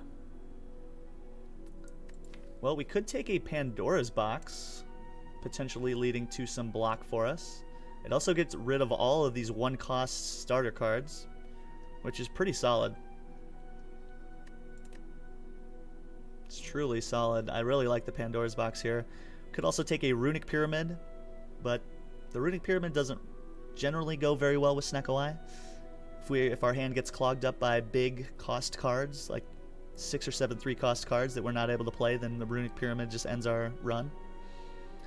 Could also take a Mark of Pain, giving us a 4th base energy, but also adding 2 wounds into the draw pile.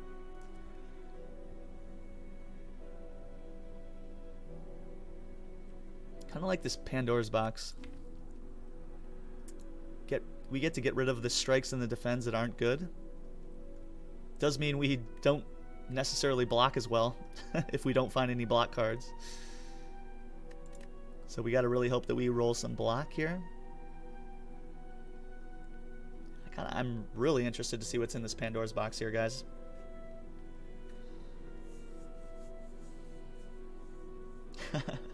That's true, Gato Ranchero. It's very, very true.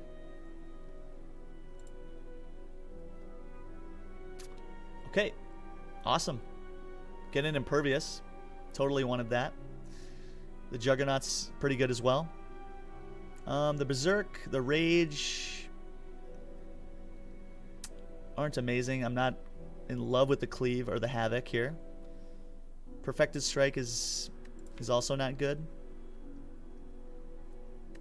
But hey, we got Impervious, right?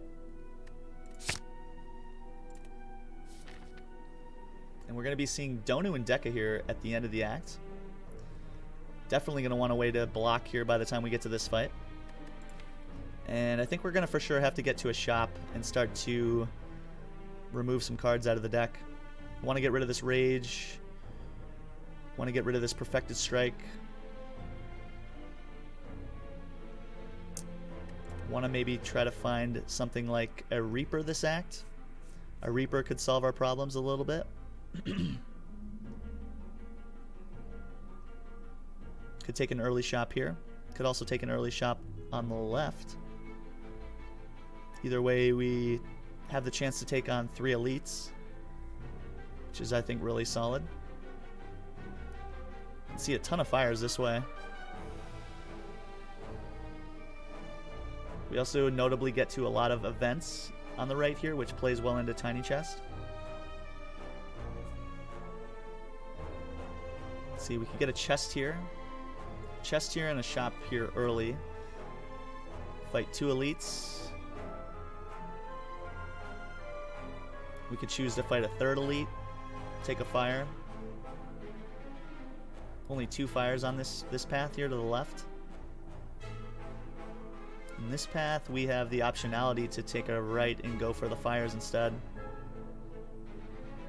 Kind of like that a little bit better. We could also just, again, take the elites. Yeah. Let's do that. Could take 1 elite here, take a fire, and then think about taking the 2nd elite as well. I think I like the optionality of the path to the right just a little bit more here.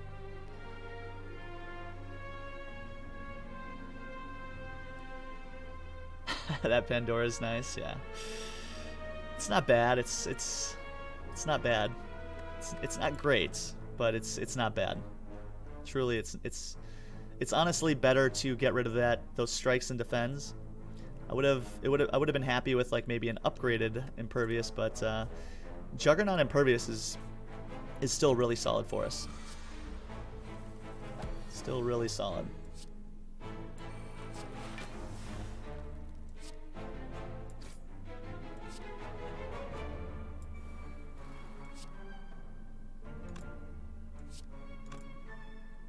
Play the Berserk here to get some additional energy next turn. I think that's fine. Do get an extra strength with the Shuriken as well here that turn. Pretty solid turn 1. We're able to stack some block here for this turn as well. Nice. Because we are getting attacked for 1 billion here, right? 22, 33, 48.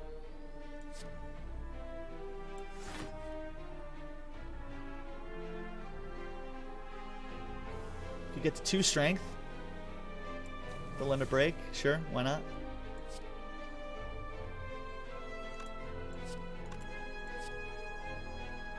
Let's see.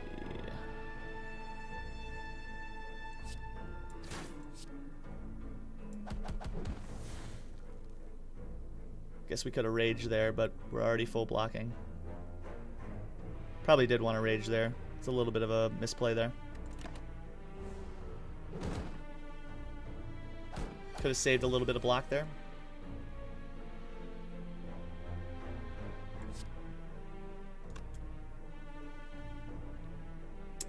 Let's see, 3, and then we do what? 13 times 2, 26 is not enough. So we're taking damage here.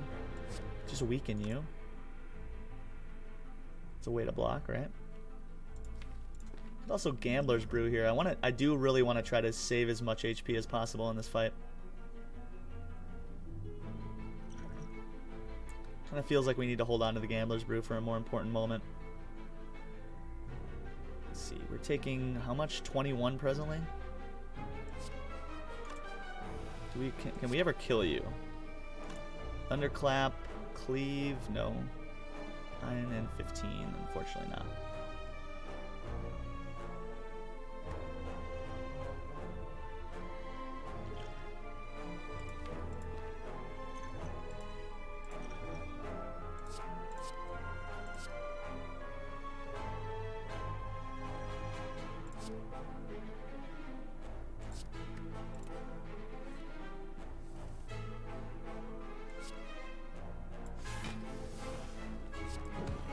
Okay, so we do save some health here.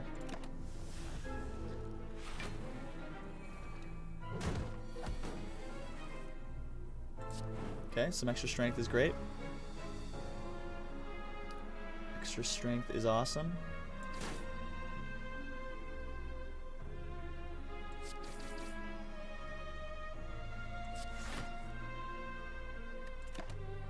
Ah. So we do take some more damage here.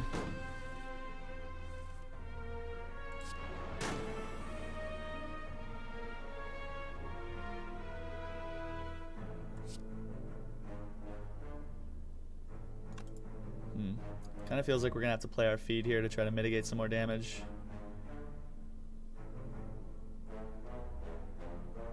It's been some rough draws here in this fight, unfortunately.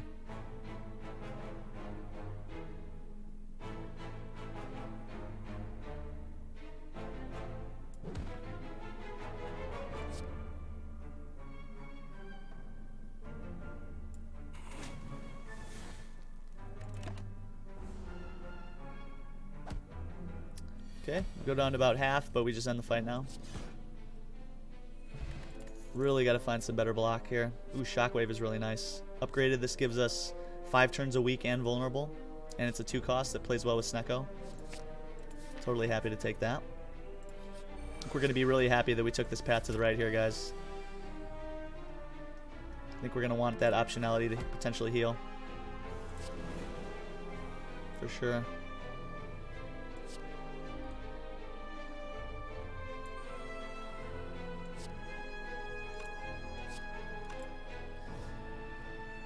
Oh boy, okay. Well, I don't really want to take damage.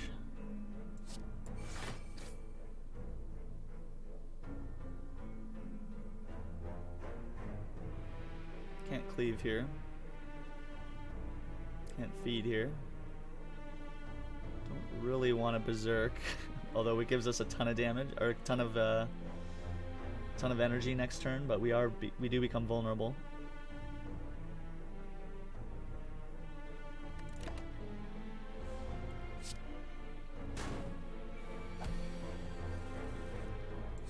Okay, Demon Form's great.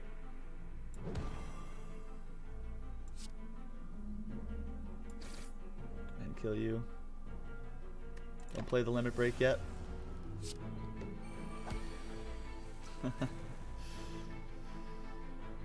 Okay, so we can't play cleave because this spiker is going to deal 11 damage back to us. Can play the true grit. Can also play the clothesline here to mitigate a little bit more damage as well.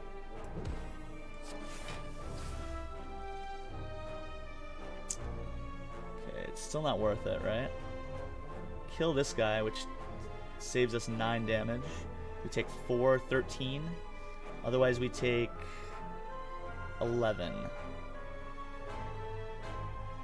Yeah, so 11's better.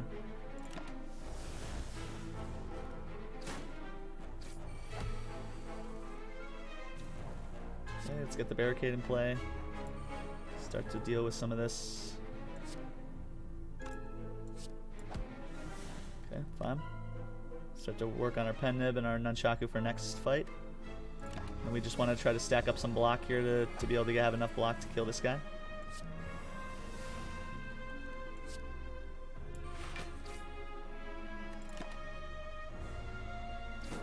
I think we do want to try to land the feed in this fight too, if possible. That just kills. Yeah, so now we just wait for feed. Just wait for feed.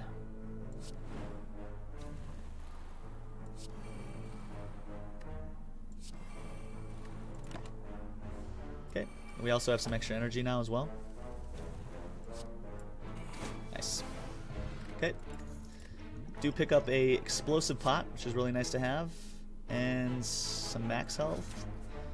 Super appreciated. Okay, I think we do go to this early shop here, guys. Trying to see what we can get. Power through is really nice. That's a block card. That is a block card. We can also take a blood pod here. Kind of feels like we need all those things.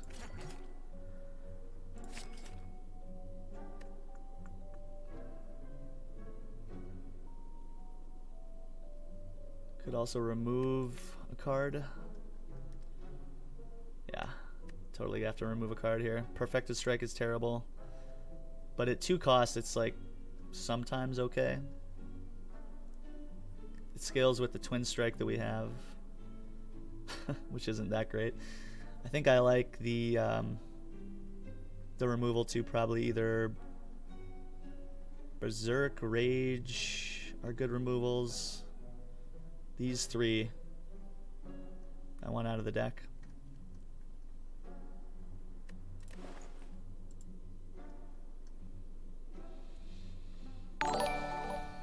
Hey Chewbacca. Welcome to the channel. Thanks for the follow. Hope you're having a fantastic Thursday so far. It's nice to have you here. Really nice to have you here. Berserk's not terrible. I mean, it's hard to play sometimes. It's really, I think, hard to play. Berserk and Perfected Strike and Rage are just really hard to play sometimes.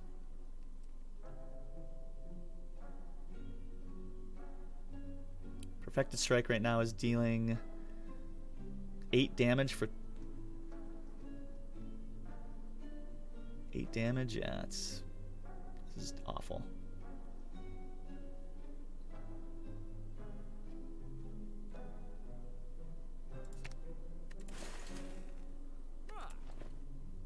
Okay. Okay, we can lose more cards. Those aren't the cards we want to lose, though. I think Sword Boomerang is probably necessary with the amount of strength gain we have presently. But we do have a lot of other strength scaling cards. Why couldn't you have said Berserk or Rage? Or Havoc? Gotta lose one, right? And we're not willing to get rid of our ways to block, so Sword Boomerang it is. And because of tiny chests, we finally get some value to get a free chest here. Oh boy, and we can take in Toy Ornithopter. giving us effectively 15 more hit points here, allowing us to heal for 5 every time we use a potion. Pairs really nicely with the potion belt. Super willing to take that. The question is now, are we... I think we are allowed to take an elite here, and then if it goes poorly, then we can bank away from the other elite.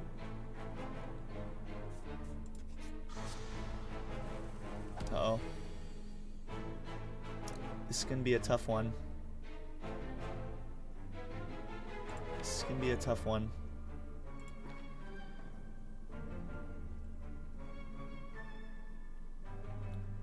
Kind of an ugly opening hand, truly. We're going to be probably getting hit for either a big attack next turn for 45 or the multi-attack. I believe it's 7 times 3. So either way, we want to have a way to block next turn. It's a really terrible first hand. I think maybe we get our Art of War value and we don't attack this turn. Maybe just Havoc. Hope for the best. Hopefully we hit something like Shockwave or Inflame. Barricade. I think I'm just fine with True Gritting here too, unless we hit Power Through. That would be kind of bad. Or Feed, for that matter. Either way, there's some risk involved.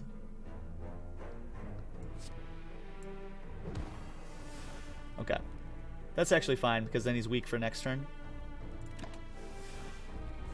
Don't think we're playing Combust in this fight.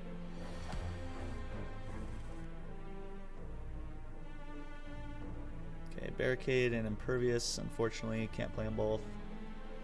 Shrug It Off is also 3 cost. Yikes. Yikes.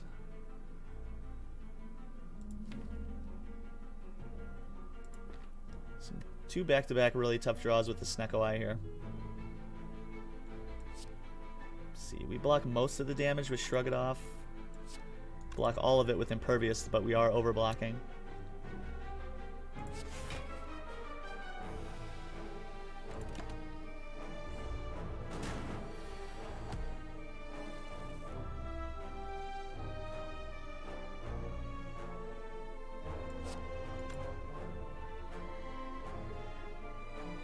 Okay, Shockwave here weakens him for 5 turns.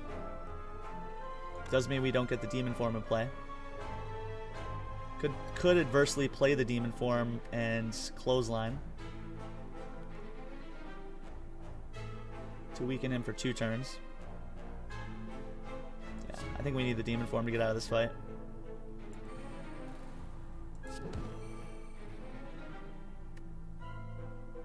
So in that case, we take the 15 on the nose.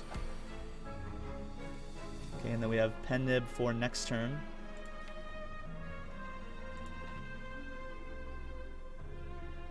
Can play Power Through here to block the burn damage.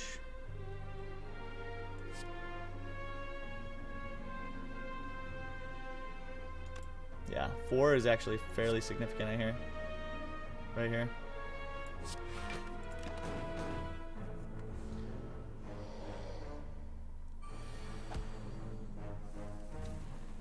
Okay, nice. Free and Flame is great. Free and Flame is awesome. Let's see, and we can do how much? 132 damage? 142. Do we ever have lethal with the Strength pot? That deals, let's see, 2 extra strength. Makes this 36. Which is 150, yeah, right?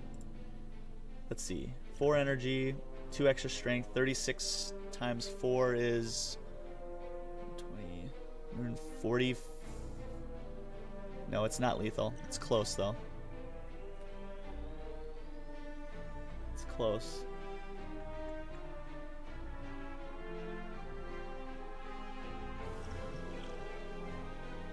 Right? 36. 6 times 4 is 24. Plus 120. 144, 154. So we're just 10 off. we had Nunchaku, we could potentially get there, but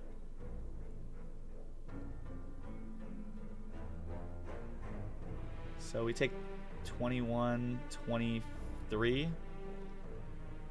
It's 38 plus times 4. Oh yeah, you're right. No, yeah, you're totally right. Totally right. Yeah, good.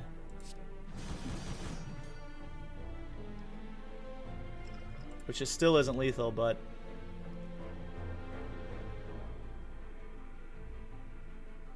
it's better than nothing. 425, yeah.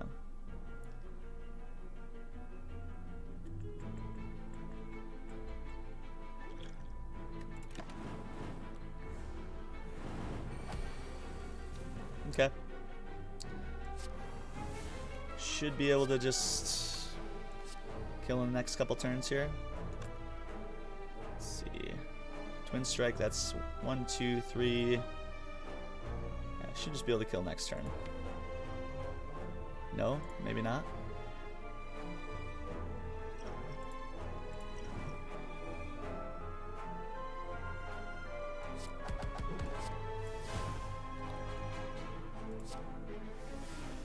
Okay, good. Want to make sure we can get to an attack next turn.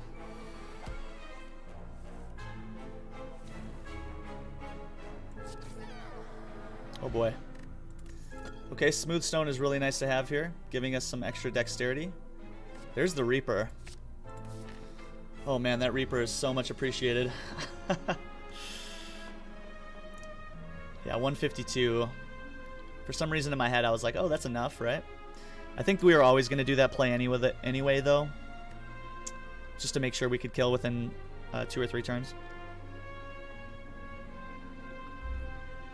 Hi again, Lucas. How's it going? Now we just have to hope that the Reaper is enough for us. The Reaper and maybe like 1 or 2 more block cards. Maybe like a Entrench. And I think we're going to be in okay shape here, guys. I do think we're not allowed to fight this next 2 combats without a fire. And unfortunately, I think we have to say no to this rare relic as well. On 16 health, we could just die in 2 turns, so not going to do that. Not going to do that. Can't go to the shop with 38 gold, so we're going to fight a combat here. Might even rest again and then fight another 3 combats. Do have to take our blue key here. Okay, and it'd be really nice to get a full heal in this fight if possible. Would be really nice to do that. So we're gonna wait. We're gonna wait on this Reaper. We're gonna try to hold out on this fight and try to get a big heal.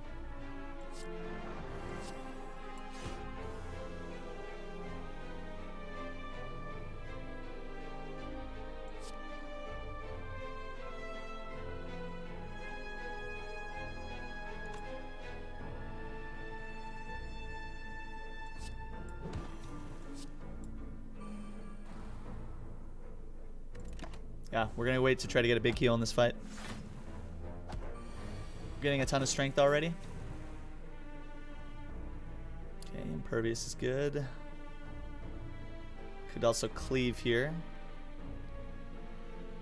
Yeah, I think I like that better. Cleave, shockwave.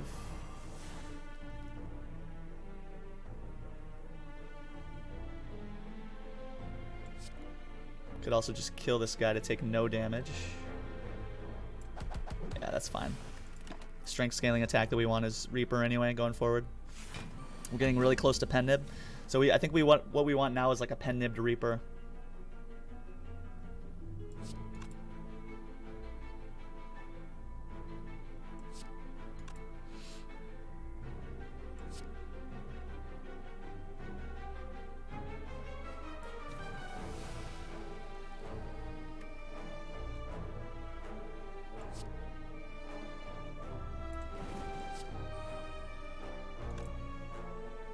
Could just end the fight with feed right now, but I want to try to heal in this fight, so we're gonna just take the 8 here. It's a little risky.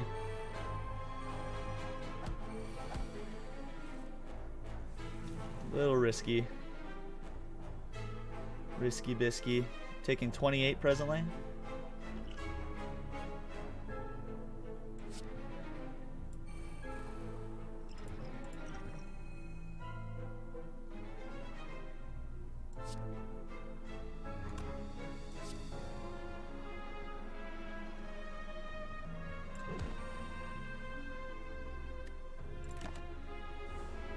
Okay, Pendib's in the right spot. Okay, there's the Reaper. Reaper right now is giving us 37, which isn't probably enough. Oh.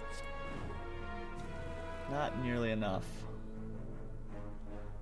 Does mean we have to go around one more time, though. Fortunately, all we have is AoE here, too, so I can't just kill, like, one of these guys. The barricade and the impervious is just barely off.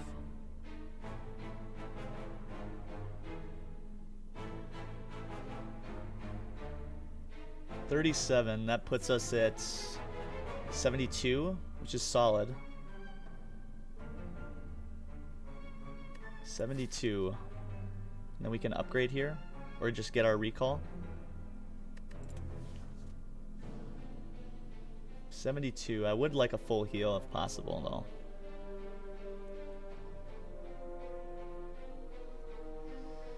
though. Okay.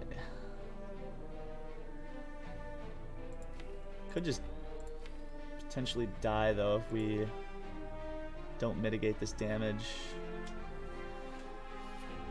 And we're out of potions. Might just be forced to Reaper here. 72 is better than dying. 78 with the heal, yeah. Okay, there's a heavy blade. Could think about taking a heavy blade, a good strength scaling attack here that scales well with the Snecko Eye.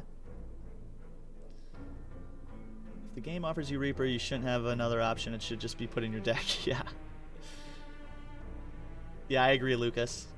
You and I were on the same page there, my friend.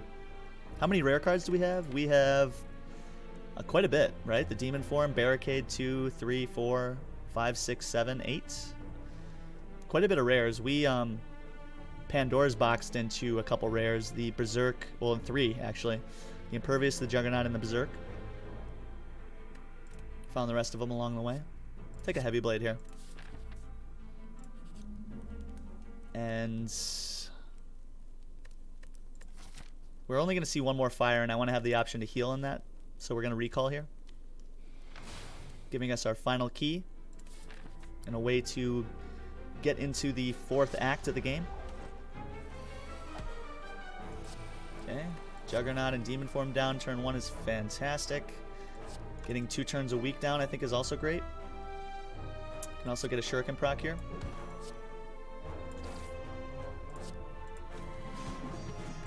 Pretty sweet.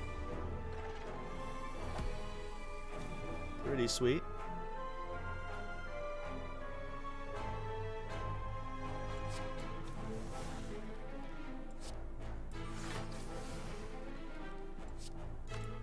Kind of want to try to save this if possible. Let's Havoc here. Nice. Additional turns a week is fantastic here. Really nice there. Could play Shockwave for even more turns a week. Could also get the Barricade down. Let's get the Barricade down.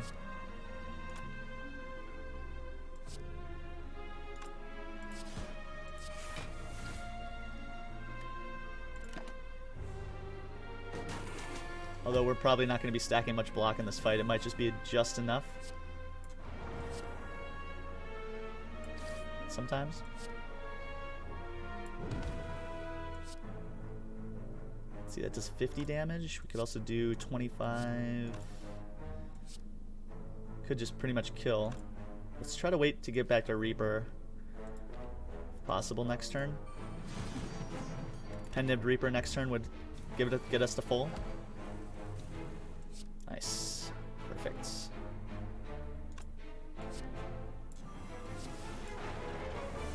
Sweet. That's perfect going into this next elite fight. Being at full health here means we are going to be able to potentially get an upgrade here at this last fire. And there's the entrench. There is the entrench. Now we just need to see like 1 or 2 block cards, more block cards, and I think we're feeling fairly well. Happy to take an entrench here.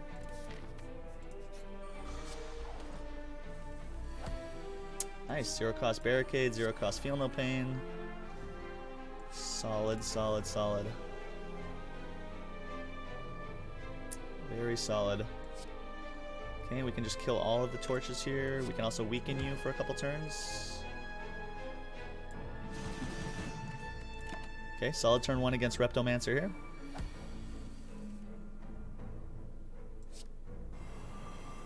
Okay, nice. Get some extra strength here.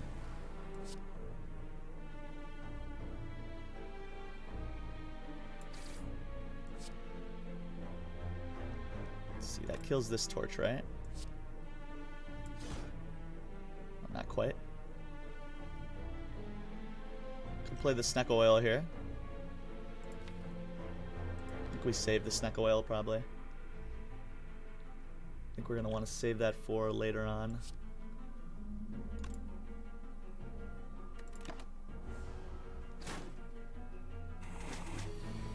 Potentially get to a big heal in this fight as well.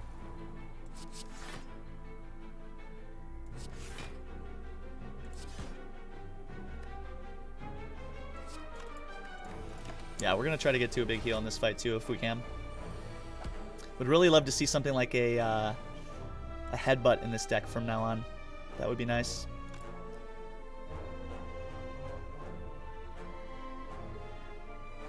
Headbutt would be fantastic.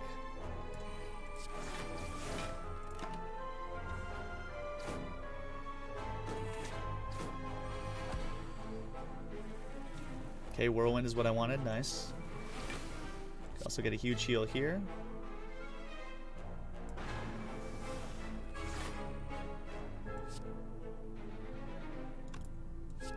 Just obviously we could just kill. Be nice to get the feed though. This is just a kill, right? Yeah. We have plenty of strength. I don't think we're in any danger in this fight anymore.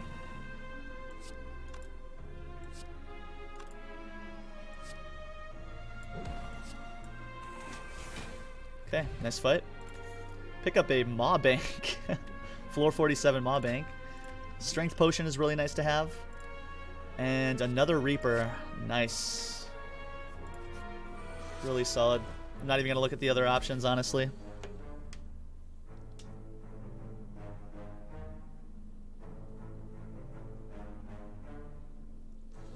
Sorry guys, let me catch up here with you a little bit.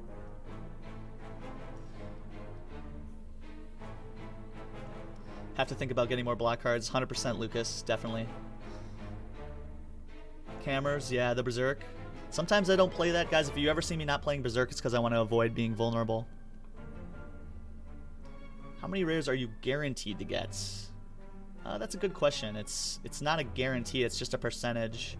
I think eventually you normally see like at least a few. No greed for the feed. What's up, Paulette? How's it going? Good to have you here. You really want me to play that Berserk? Lucas, I'm going to have to start playing that Berserk for you, man. The Maw Bank, it's OP. Yeah, Body Slam would have been nice too. Body Slam would have been nice, but I think we have enough damage, Lucas, to be fair. I think we're just now looking for ways to... Like, the Reaper is almost necessary. It's just a way for us to get back to full health. With the amount of strength gain we have, this is pretty much a way for us to block. We are starting to become a lot more dynamic, though, guys, which is really nice. Really nice. Could almost full block here with the Impervious.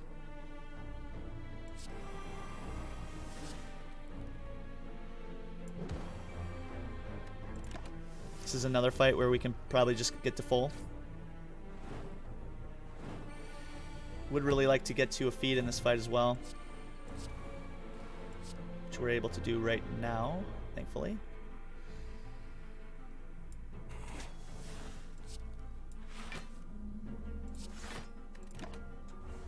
Okay, we're going to not play the cleave there because of the spiker on the left. Instead, we just stack some block here.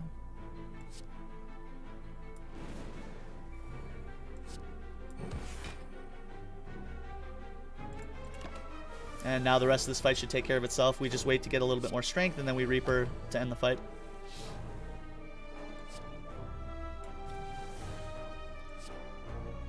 Let's see, we could Reaper now.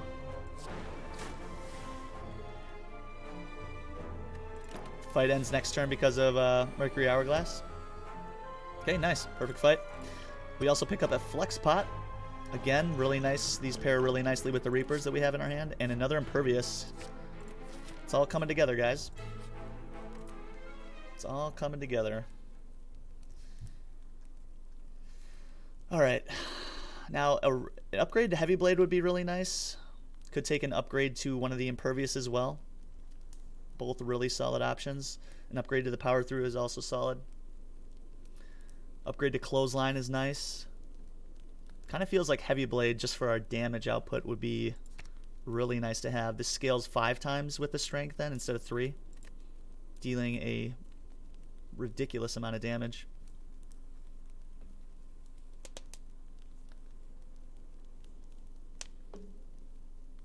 Spoon Relic would be really nice. Yeah, Poliscon, yeah, for sure. Yeah, Spoon would be insane. Also, how's it going? Good to have you here. Very nice to have you here, Poliscon. And I guess this is probably a good time for me to say to everybody that's new to the channel, hello, welcome to the channel, guys. Hope you're all having a fantastic Thursday so far. My name is Despot, and yeah, generally we are live Tuesdays, Thursdays, and Saturdays. We also have a fantastic growing Discord channel where we banter quite a bit. We share lots of pictures. We talk about Spire. We have a lot of discussions about all sorts of fun stuff. It's also a great way to stay up to date with the channel, with the announcements and such that we do. So definitely encourage you to check that out if you're interested. I'll send you guys a link here. Yeah, but other than that, we're actually thinking about, I mentioned this at the beginning of stream, today I think we might actually do a bonus stream as well. So I'll be on this evening as well, so that'll be fun. And that's not something we do totally often, so should be a cool way to play a little bit more Spire this evening as well. Hey, and thanks for that follow, Poliscon. Welcome, welcome, welcome. Welcome, welcome. Hey, Paulette, how's it going? Good to see you back. And thank you so much for that follow as well. Glad to have you on the channel. Yeah, the bonus stream should be fun, Joe Barak. Excited to do that tonight. Let's get an upgrade to this Heavy Blade, guys.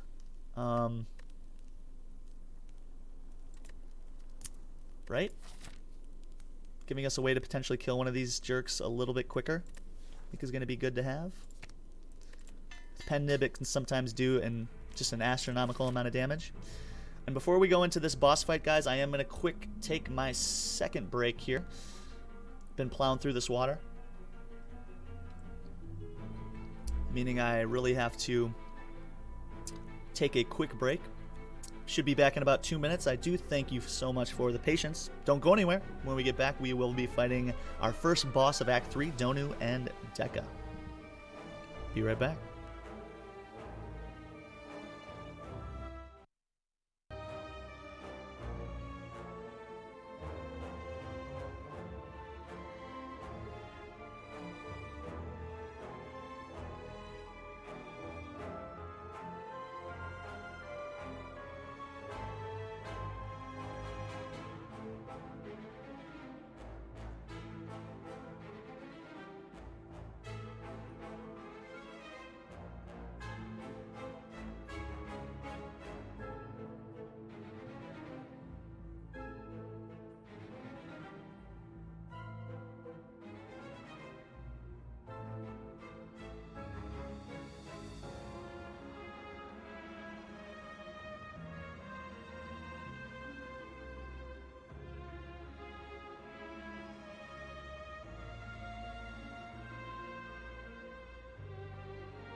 Alright guys, thank you so much for that patience. Very much appreciated.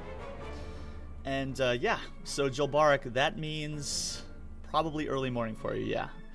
We are going to be streaming again after this initial stream in about 11 hours or so. 11 and a half hours. Alright, so first boss is going to be Donu and Deka. The donut is going to be scaling strength for the both of them every 2 turns. They also alternate attacks, so we are going to be able to need to block anywhere between 24 to 36 in the first few turns. They also come in with 3 counts of artifact apiece, which we definitely want to try to strip off as quick as possible. And I think we want to try to get our strength up and maybe try to get a full heal by the end of this fight, if possible. Okay, so seeing an early Thunderclap is fantastic. We can strip 1 count of Artifact right off the bat. And strip complete Artifact off of Donu. And I think we're going to be probably focusing Donu in this fight, trying to take him out first, because he's going to be the one scaling up their strength. So, let's see, we could weaken you for 2 turns, which I think is probably pretty solid. Also get a strength out of that with the Shuriken. Let's see, let's True Grit here. Okay, good, and we get rid of a wound. Deal a little bit of damage. Pretty solid turn 1. Full block as well. Okay, there's the demon form, there's the barricade. Really nice start here, guys. Could double our strength right off the bat, but we're only at 1, so I think I want to save this for later on in the fight. And the feed I also think we want to save. It would be nice to feed on one of these two, so with that in mind, I think we're just going to end turn here and we're going to take our licks.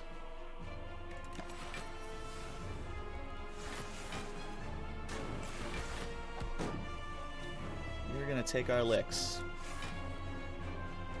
Okay, nice. Stack a little bit of block with the Impervious. Could play a Reaper here, but it's not going to do anything. So instead we Heavy Blade. End our turn.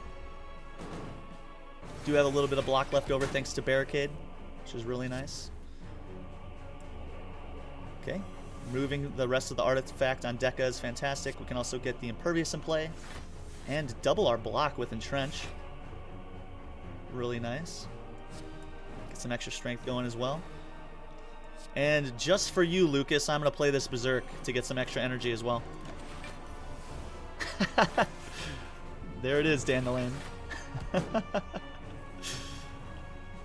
Just for you, my friend.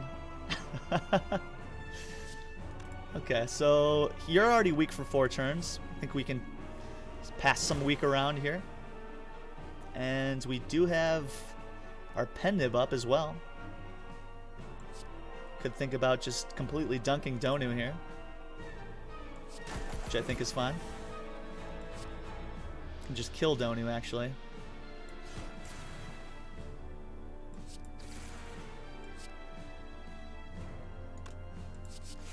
Get some extra block here. Now we just want to try to heal up the rest of our hit points that we lost in this fight, and then we'll pretty much leave. Just almost kill.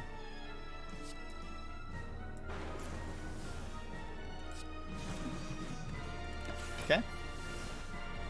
Shouldn't have too much trouble here the rest of this fight.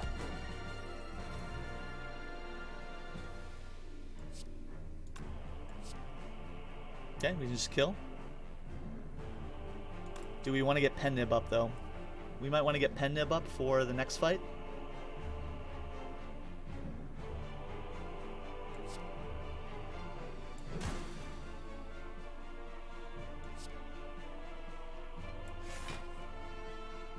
Oh, we could also feed here, too. Could also feed here, too.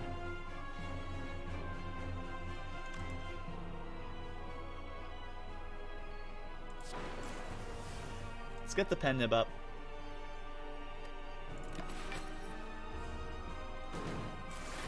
Want to try to min-max this a little bit so our next boss battle goes a little better. Okay, so we are only going to be able to play one more attack, and I want that attack to probably be feed. If we don't see the feed this turn, I think we're probably just killing. Depending on the block we get. Okay, so we're allowed to wait another turn.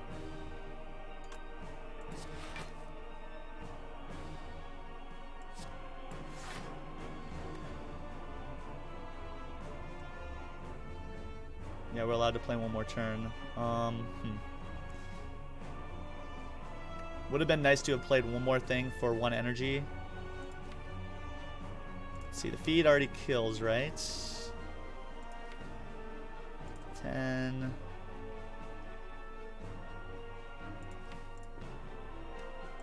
Let's just make sure we get the kill next turn.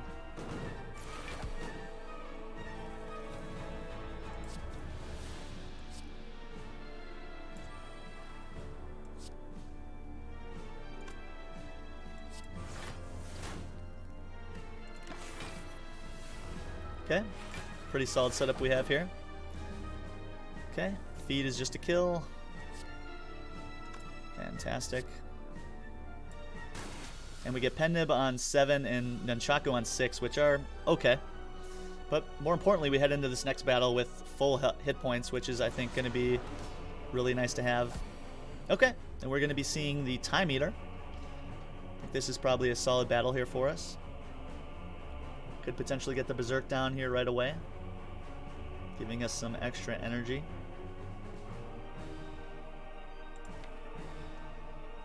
Which I think is probably fine in this fight. Could just play them both then if we're going to do that.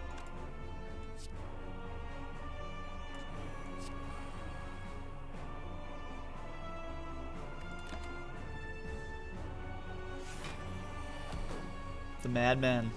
He's done it. But we were supposed to eat the donut. No! What's up, wrong guy?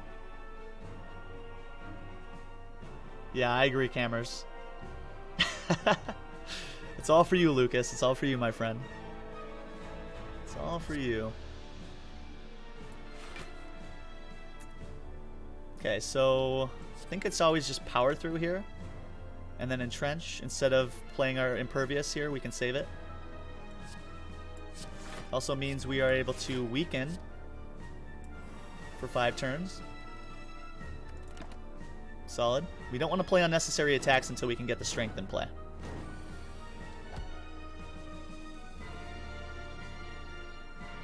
Okay, so Barricade is fine. Demon Form is good. Now we just end turn, and we're going to take this on the nose, unfortunately.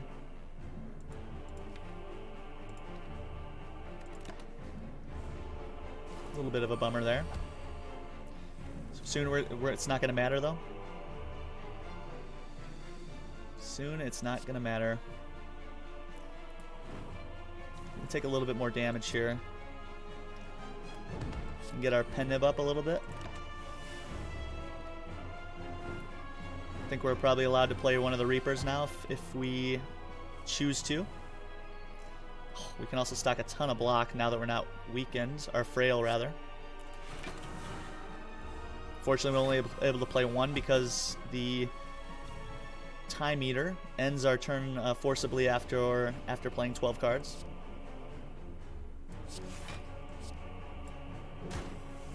Okay, can weaken you, which is nice. Really nice.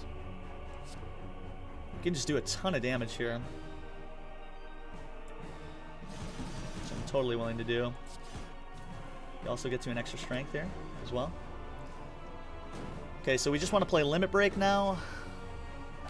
The Time Eater is splitting this turn.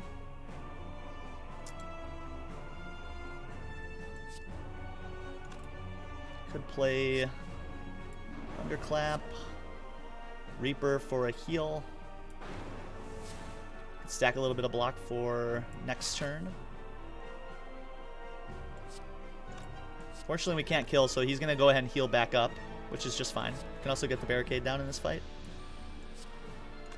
Yeah, and we'll save ourselves to be able to play a couple cards next turn. 3 cards.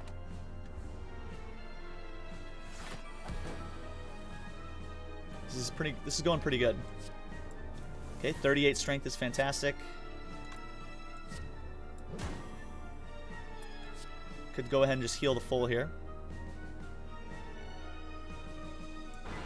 Yeah, I think that's fine because we are pretty much winning the fight from here.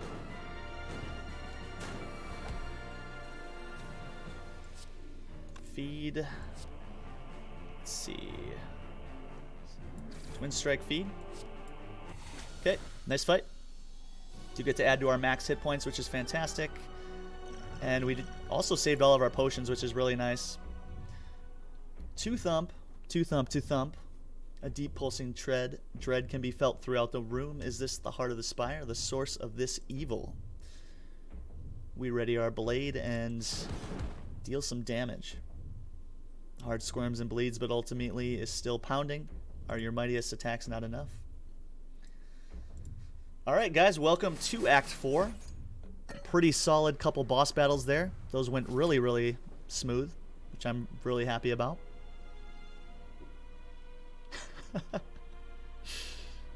Hey, Mad Clown, the runs are going well. It's good to see you, as always, my friend. Happy Thursday. Yeah, it's a really good strength build. We also got some fun barricade shenanigans going on as well. Pretty happy with this one so far. We're totally going to get an upgrade here, allowing us to maybe get an upgrade to one of these imperviouses. Could also get an upgrade to the limit break, allowing us to get to a ridiculous amount of strength, perhaps.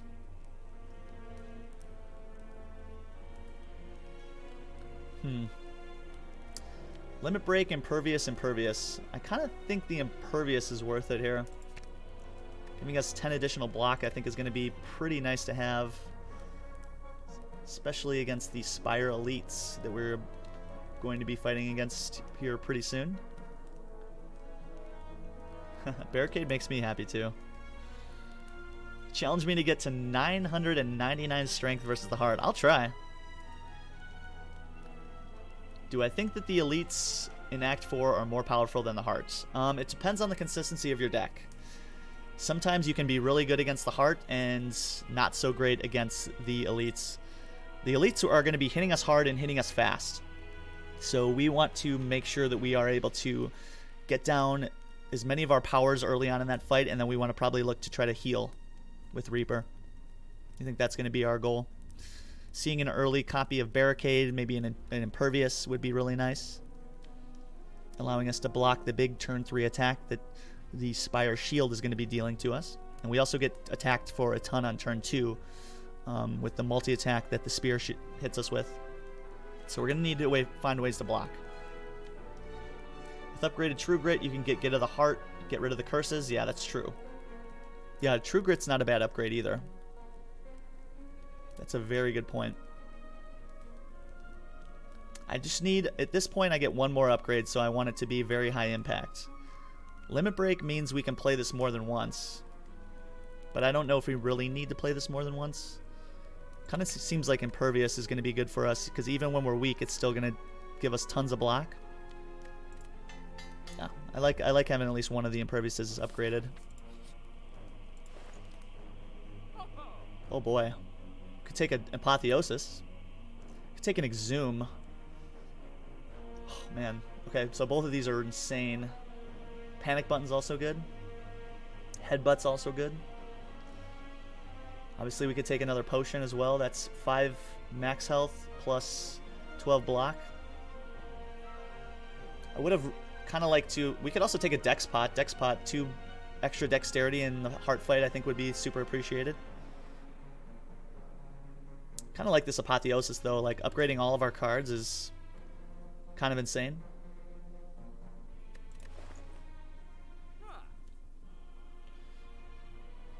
Yeah, definitely helps us with our upgrade debt, doesn't it?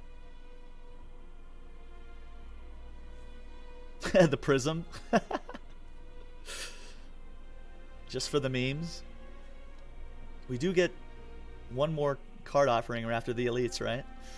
I kind of almost like this Exhume, guys. It gives us one more chance at Impervious or Reaper. It's like kind of insane, or limit break for that matter. I think it has to be Apo though, right? Apo just makes everything better.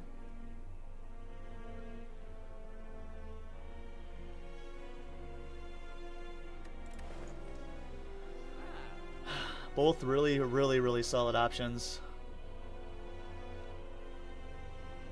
Fortunately, we're only able to do one of these, right? Dex, Apo, Exhume. Could take a Panic Button.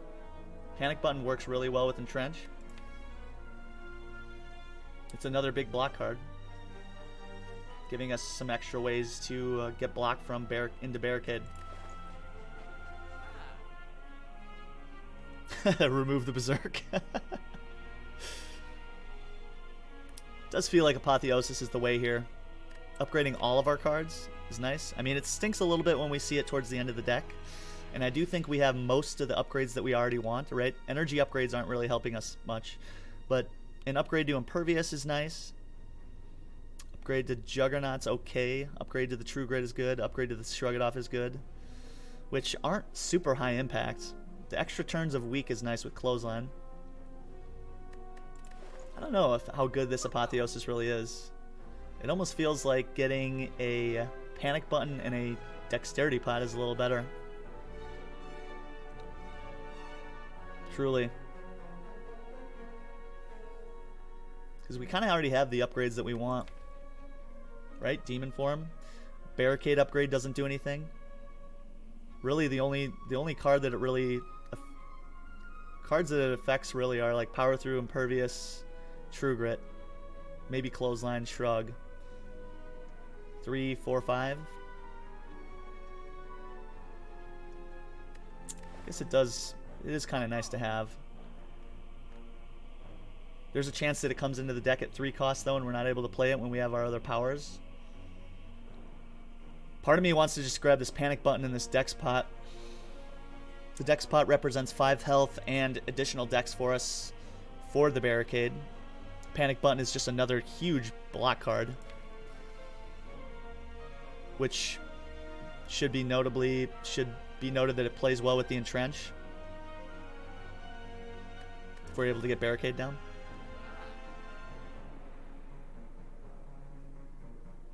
Barricade cost a 2, yeah. The Barricade cost a 2 doesn't matter though because we have the Snecko Eye, right?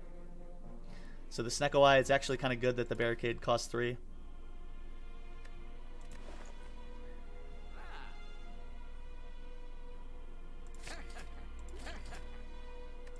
Yeah, we're going to do that. Dark Embrace, we could take a Dark Embrace. Dark Embrace isn't terrible. We do have a lot of cards that say Exhaust. It means we draw cards, right?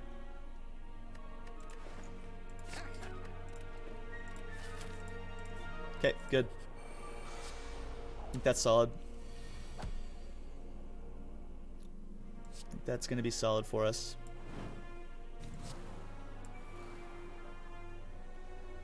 Okay, so we can full block here. We're getting hit for, what, 33? We can full block that right away.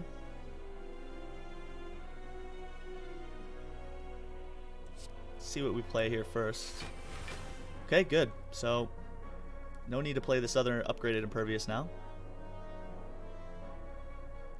Do want to Clothesline you. We can now save our Pen Nib if we want. Kind of want to save the Pen Nib for a better attack. Can play Berserk here, giving us some additional energy for next turn.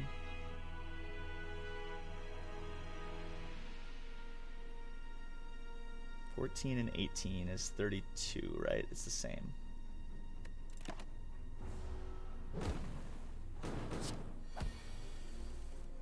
Okay, there's the Barricade. It's fine. We can totally play that if we want.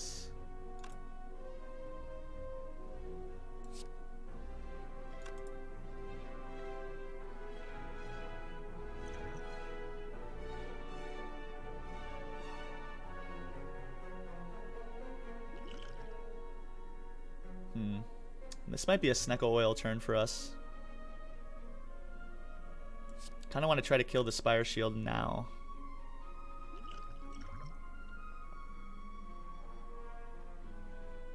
Kind of want to try to do that. Pen Nib.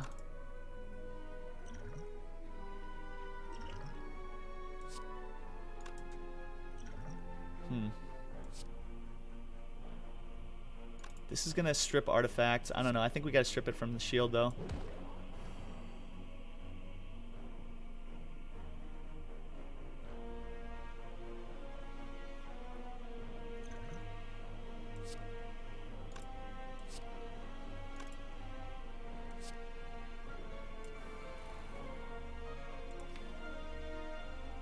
Am I ever playing the Snecko Oil here to try to get to some more damage to try to kill Spire Shield this turn? Either way, we're taking 60 from the Spire Shield. Yeah, let's do it. Yikes.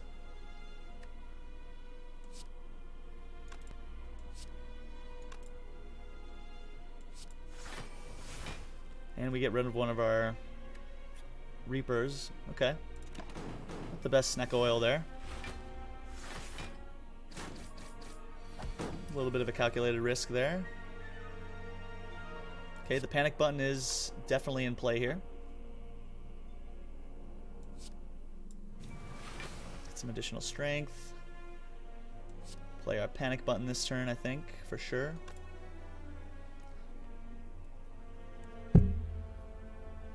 Yeah, the damage with Berserk would have been insane. Could also weaken you. Take off some more stuff here. I think we just panic button here, though. Would have been nice if this was like a lower cost. In that case, let's get the Juggernaut into play, I think. No. Let's get our Pen Nib back up if we can. Get an additional energy with playing this Thunderclap, too.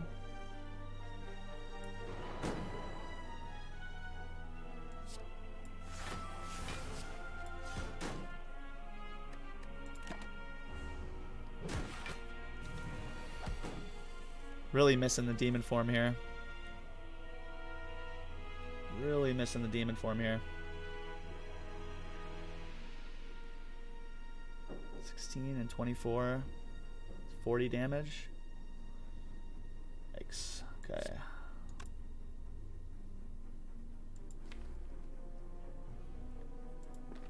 Well, we're missing a little bit. The demon form is nice to have.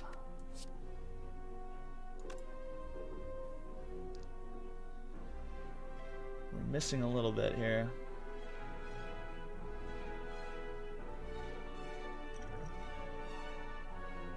Might need to play the strength pot in this fight, or the flex pot at some point for a Reaper.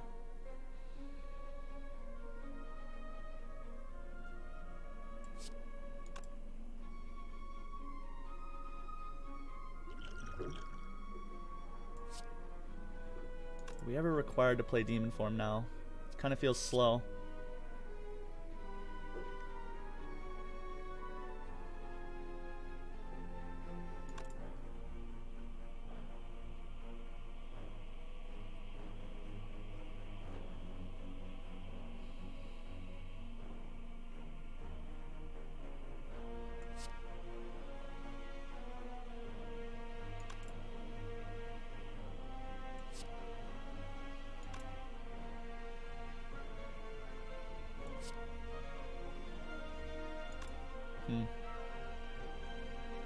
Taking a lot of damage here this turn. Pretty tough territory. See, we could do 36. Yeah, it's just not enough. Let's see. 5 times.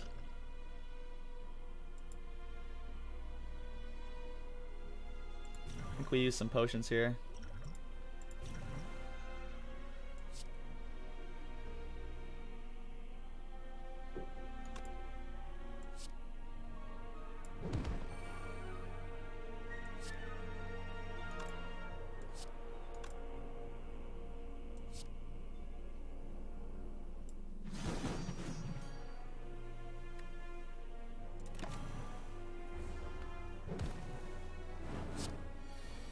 Okay.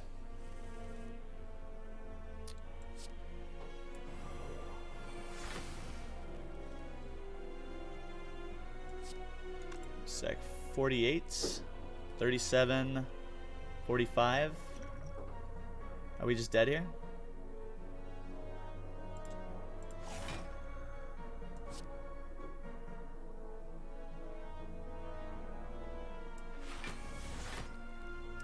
Oh man, we're just barely alive, I think.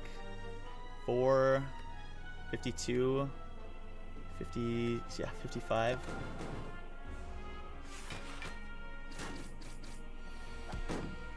Oh boy. I think that's it, unless we can kill this guy. Let's see, we can't get the pen nib yet. 1, 2. Let's see, how much damage can we do to you? 30. Not enough.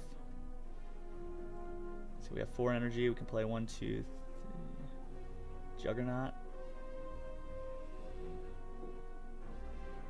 I think this is it, guys.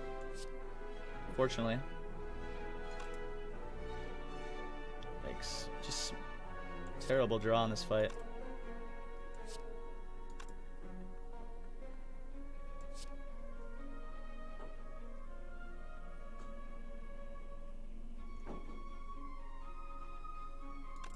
Just want to make sure that we don't have lethal here somehow. Let's see, cleave, thunderclap, cleave, twin strike. I don't think that's enough damage, right? Let's try. That's our only way out of this.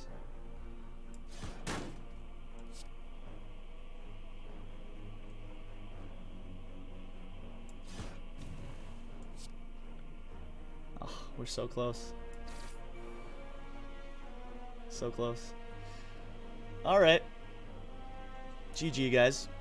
If we could have killed him here, then we would have had a chance, right? But I don't know. We had to use all our potions in this fight. Fortunately, the draw didn't really line up for us. GG. GG. Man, what a tough one. What a tough one. Really nice run, though, regardless. I mean, fantastic way that all kind of came together. It was nice. We got to see the imperviouses there. Unfortunately, in this, I mean, 6 turns, 160 damage in 6 turns. It's, you got to be able to be fast. You got to be fast in that fight. And I wonder if we ever just needed like a little bit more card draw. That's why I grabbed the Dark Embrace there in the shop.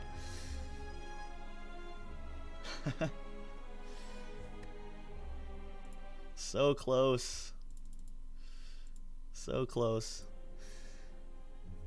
GG, guys.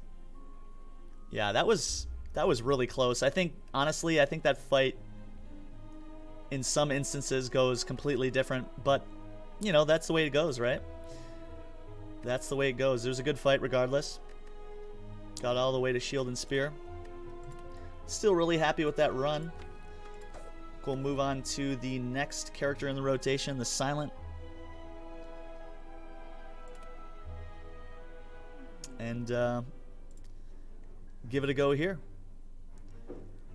So starting bonuses, guys, are going to be transform a card. We could take some potions. We could obtain a curse to add to our max health, which I think is really solid here. Could also think about boss swapping.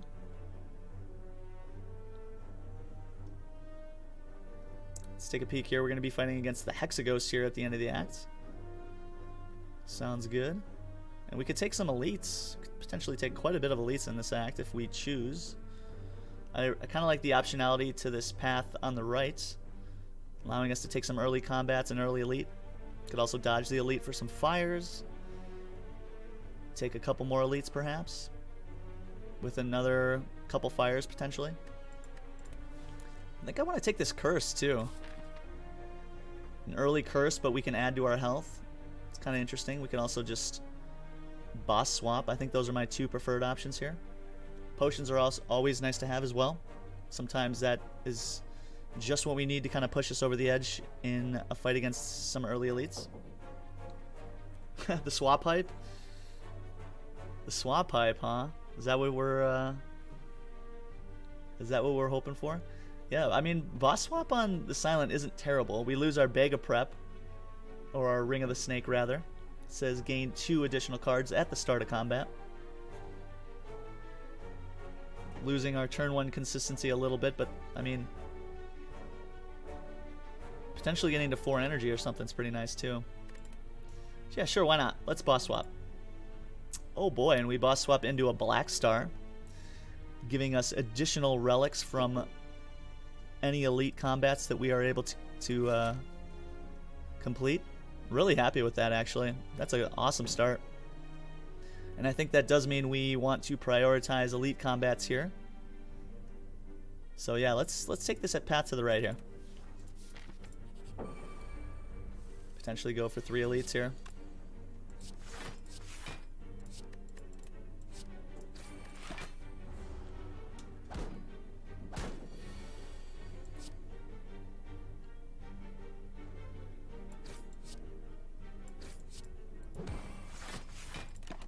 Okay, nice. Should be able to kill next turn here.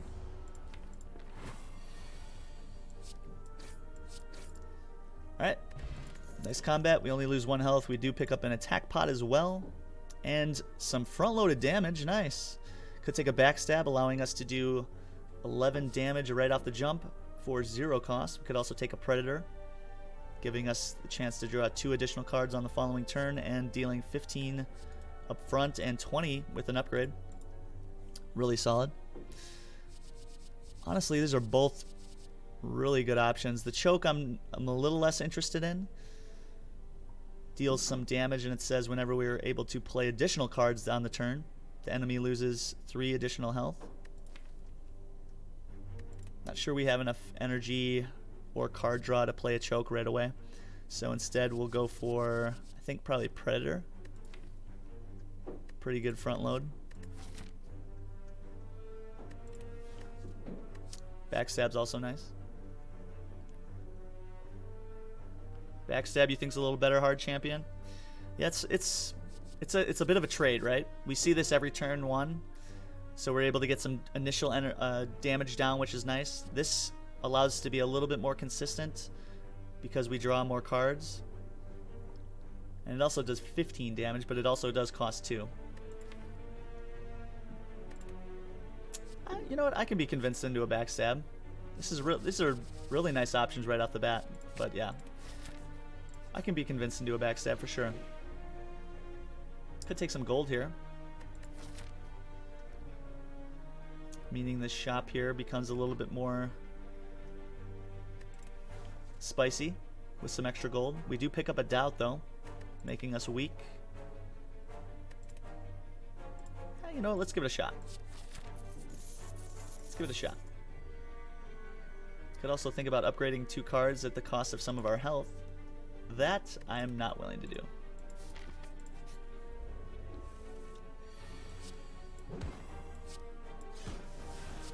Who put this doubt in my hand turn 1? Who put this dang doubt in my hand turn 1? Unbelievable. Unbelievable.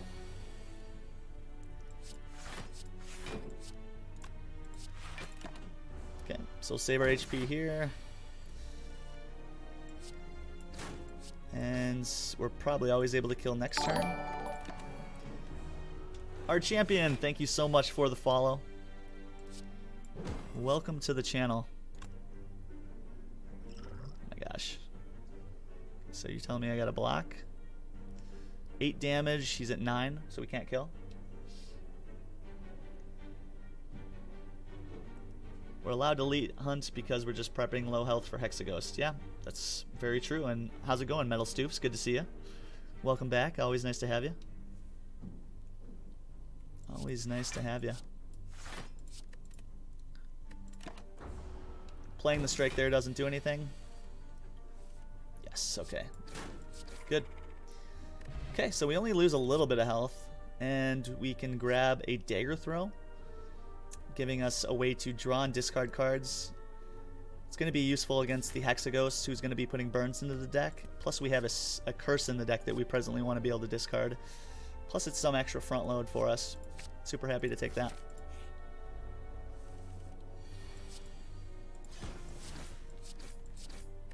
Okay, I'd say Backstab has worked out fairly good so far.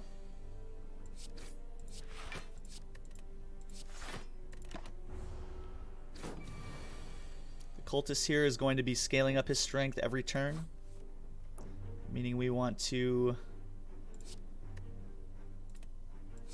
kill it as quickly as possible.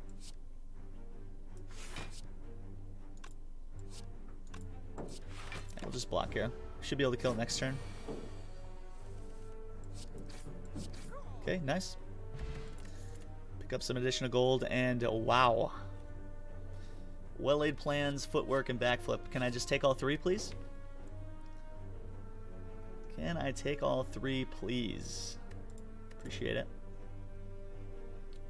Love footwork, love well-laid plans. Backflip is fantastic as well. I think we put either the footwork or the well-laid plans in the deck.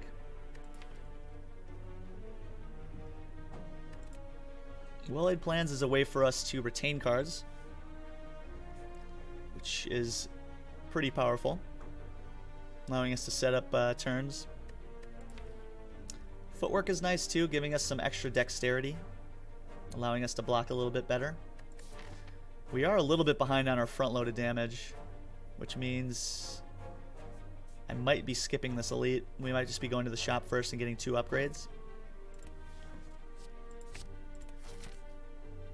Even though we have the Black Star, I'm not feeling super confident about this next combat. I mean, we do have the attack pop. I think if we see Gremlin Knob, though, we're in a little bit of trouble.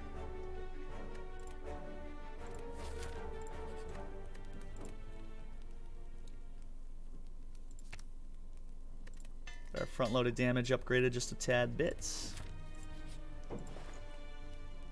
Oh boy, and a preserved insect with Black Star.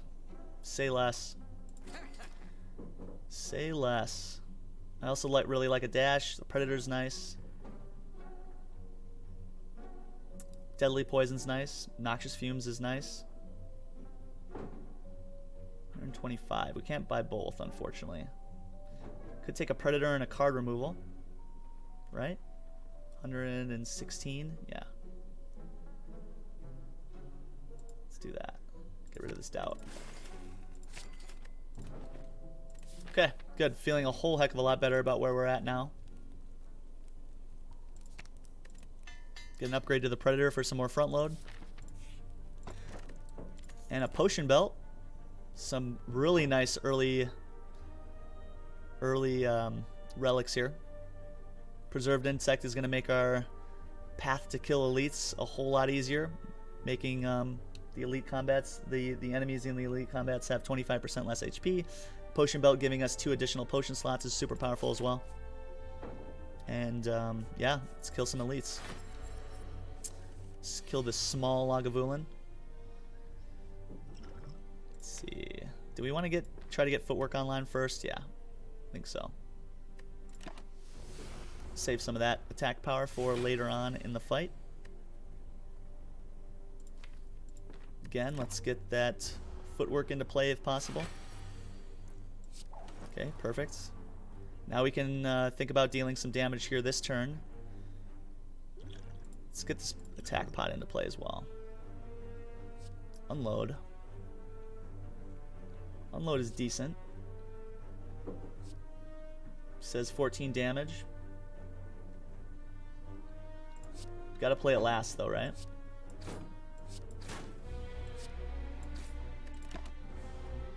Okay. Always playing the Predator here. Go ahead and Survivor. Save some of our hit points. Okay, there's the backstab. Nice. Do we ever have lethal? No.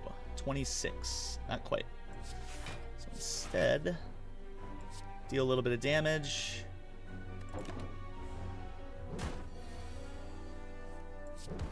We're pretty close to being able to kill next turn. If we see Predator, it's just over, right? Perfect. Okay, and we pick up a Toxic Egg and a Captain's Wheel. Wow. Wow, wow, wow. Super good relics to find here with the Black Star. Saying that we get to find 2 relics per elite fight. Hey Baylor, how's it going? Good to see you as always. Hope you're having a nice Thursday so far. Well-laid plans is better because elites. Yeah, sometimes, hard champion. That's a tough decision between the footwork and the well-laid plans. Both, I really wanted to take both. Silent is probably my worst character, but had a pretty refreshing run with her last night. Focused on Malay's Doppelganger Chemex. Oh boy. What a fun combo that is. Sounds awesome, Metal Stoofs. Oh man, yeah. Mad Clown, you're not wrong. Really nice to have. Oh, that's good to hear, Baylor. That's awesome. I look forward to checking out some action later. I think you're right, Lucas. Yeah, we have some good bones here for the rest of the run for sure. The Toxic Egg, I'd say, is probably the preferable egg between the 3 eggs that you can potentially get, as the Silent generally likes to have lots of skills in the deck. So being able to see upgraded skills now for the rest of the run is really nice to have. Okay, so what do we need at this point? We are going to be seeing the Hexaghost here at the end of the act, although we do have 3-4 more combats before we get there. Blur is pretty solid, especially when paired with the Captain's Wheel. It's a way for us to retain some good block. Could also do a Terror to inflict some additional damage for the rest of the combat with some Vulnerable. Should also be noted that the Blur gets a lot better with the footwork in play. Dagger Throw, we do have a Dagger Throw already, and it does feel like we're a little bit behind on damage, but let's see, did we fight Gremlin Knob yet? We did not. Yeah, maybe the Terror for now. Giving us a way to deal additional damage I think is going to be useful. I think we are a little bit behind on damage presently.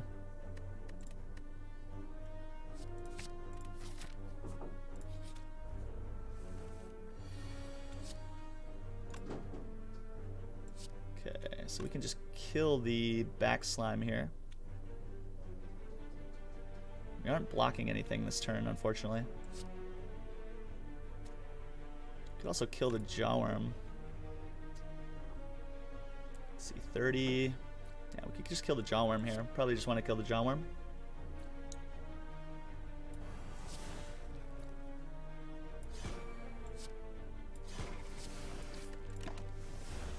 Okay. Kind of unfortunate that we take that much damage there on turn 1. Don't have lethal here, so let's block. Save some of our hit points.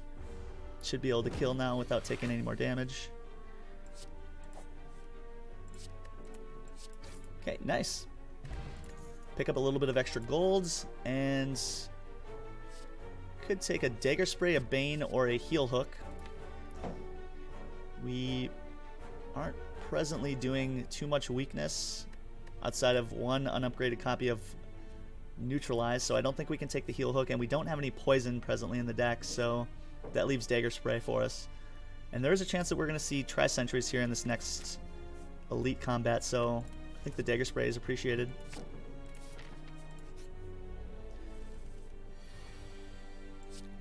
Okay, Terror. Backstab. Dagger Throw to neutralize? No. Wait, do we ever have lethal here? I think we just have lethal, right? Okay, good. So that's Terror is really coming in handy here. And a dex pot's nice to have as well, giving us 2 additional decks in one of the, potentially in the fight against Hexaghost or in this next elite combat. Oh boy, we could take another footwork. giving us even more decks. It's not a terrible pickup. Could also think about a flying knee, giving us some additional ways to stack some energy. Also gives us a little bit more front-loaded damage. Kind of like this footwork. I think we're able to get into play fairly often. Kind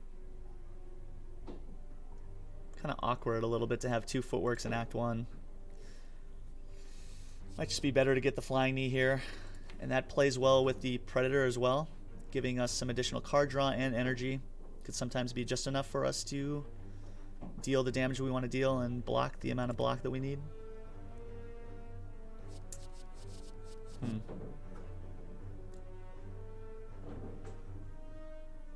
And 4 decks. 4 decks means we're blocking like for almost 10 with these.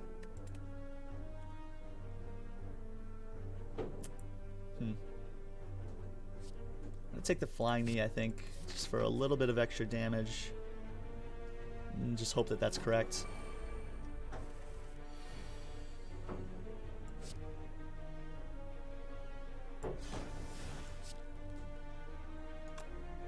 Okay, so we'll go ahead and strike this guy twice to try to make sure we can kill him next turn.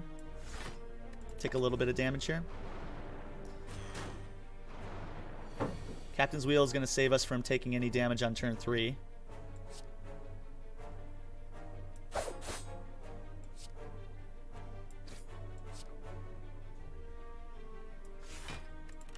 Do take 5 more here. Should hopefully be able to get out of this fight now, though. We get... Let's see...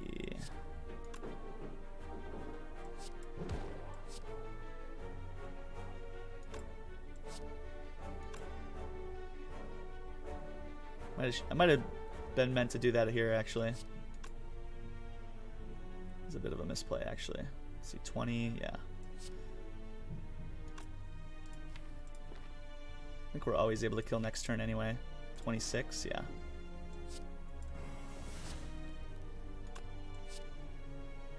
Just want to not draw a Predator here. Okay, that's fine. Good. Okay, so... able to get out of this fight without losing any more health. Fantastic. And we do pick up 2 more relics. Oh boy, and we get a Horn Cleat, giving us some turn 2 block. Pairs pretty well with the Captain's Wheel that we have. Getting pretty close to a full boat here. And a Dead Branch. Oh boy. Saying whenever we exhaust a card, we can add a random card into the deck. Ancient Pot's nice. Could take an upgraded Deadly Poison. Pretty solid, giving us our first poison card. It plays pretty well against the Hexaghost as well. Pretty solid start here, guys. Pretty solid start. Yeah, Metal Stoops, isn't that nice? Yeah, just need that anchor now, right? Just need the anchor. So let's see, 15. We don't have to worry about blocking the next 2 turns, right? So we definitely want to play block this turn. Go ahead and just kill this middle louse.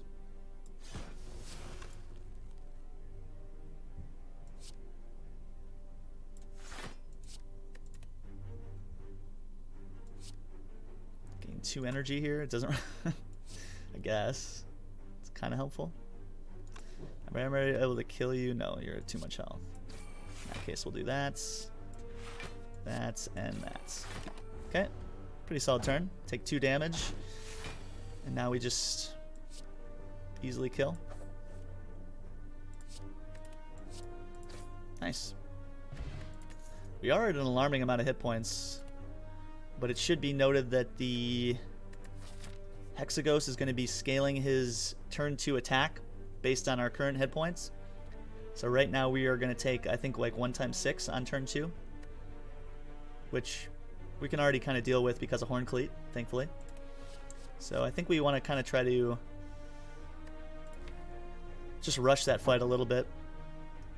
And I think a glass knife gives us a good way to round out our front-loaded damage. And then we look to try to find blocking solutions probably in the second act.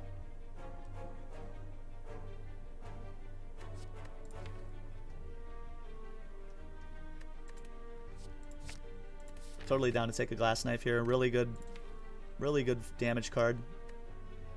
Dealing 16 damage first time we play it. With Terror, it does even more. Doing 24 damage. Pretty solid. And I wonder if we're ever allowed to upgrade a card here. Really don't want to die to Hexaghost here. I think an upgrade to Footwork is decent. Upgrade to Footwork might be able to just barely get us through that fight. Kind of feels like we're going to need to rush. Upgrade to Neutralize is also really nice. Give us some extra turns a week.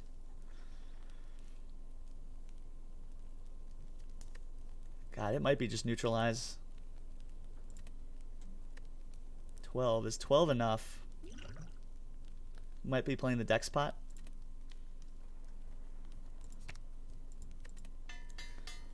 We're going to roll the dice here. Hope that it doesn't bite us in the butt. Turn 1 neutralizes are great. Gonna play the backstab just to see what we get from Dead Branch here. Okay, concentrate's interesting.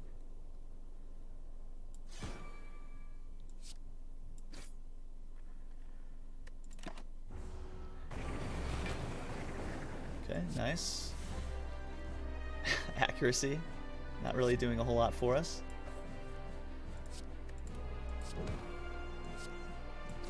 Okay, we're already full blocking because of the Horn Cleat.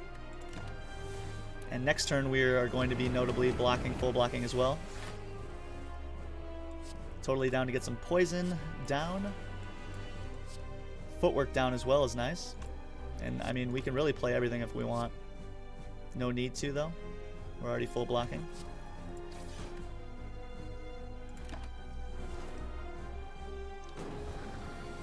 Depending on what we draw here, we may still be forced to use the Dex pot in this fight, but so far so good.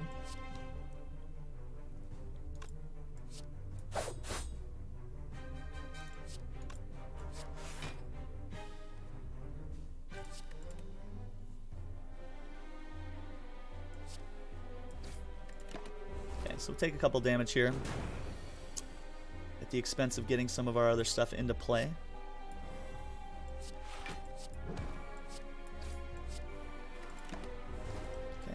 We're able to full block here.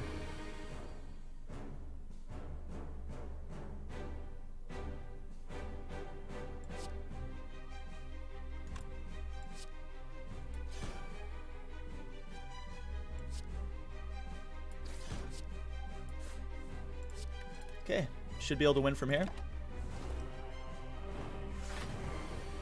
Famous last words, right?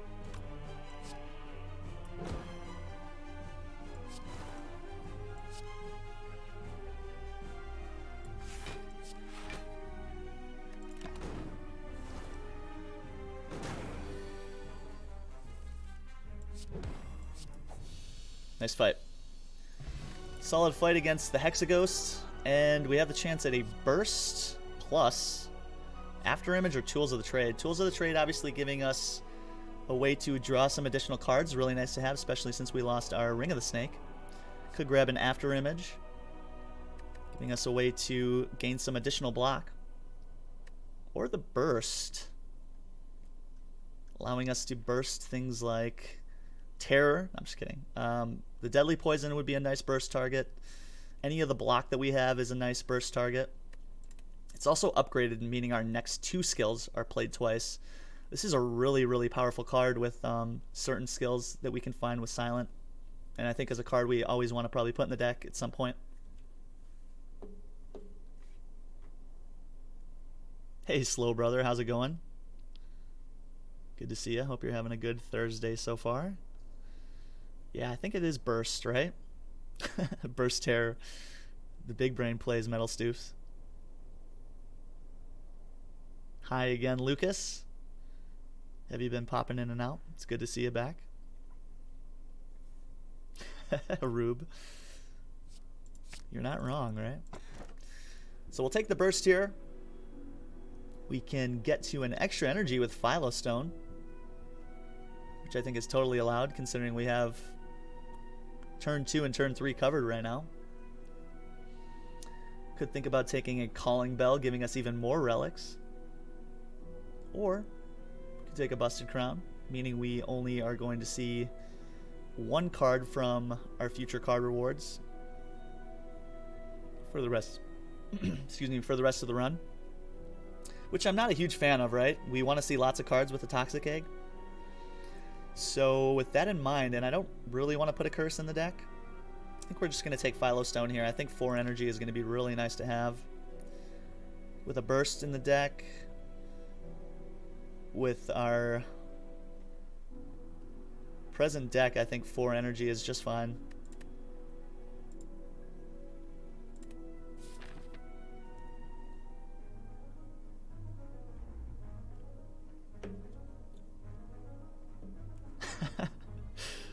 Branch synergy with the burst here. Oh, that's awesome play. Oh boy, okay, kind of a weird weird beginning here. Only 2 options. Oh man, and we kind of, it's like a big diamond here, the map. We're going to be seeing Collector here at the end of the act. And we definitely have a chance to fight some elites here, which we totally want to do with a Preserved Insect and the Black Star. We want to try to get to as many relics as possible.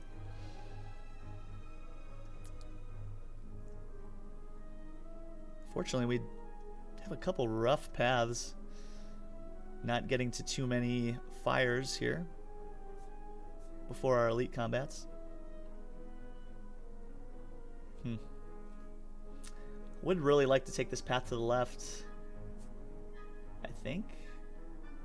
Try for 3 elites, but then we get to 1 fire for the whole act, which is, I think, potentially lethal for us sometimes. Could also pivot away, take the fire, and then take 2 elites, which I think is probably fine also. It also allows us to get to a shop here with a good amount of gold. Could also just go here and see what's in this shop. But then if we're doing that, then we're probably going to these 2 combats, because I don't want to go to 2 back-to-back shops. I don't think we're ever going to the right here, as we're only able to then take 1 elite for the act, which isn't conducive to the relics we have presently. So why don't we go here to this path here, take some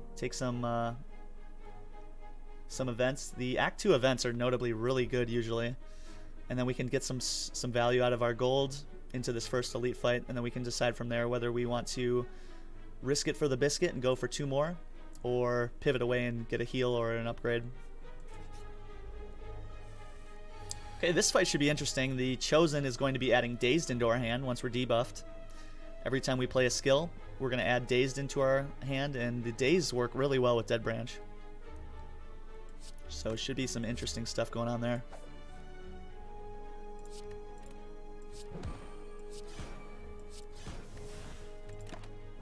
Okay. Pretty solid turn 1. Doing 51 damage. It's pretty solid. Don't have to block here, but we can get our footwork down. Also play double poison. I think we're probably getting out of this fight without taking any damage now.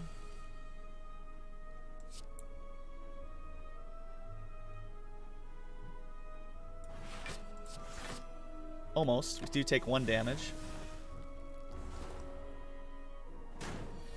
which I think is just fine. Okay. Good fight.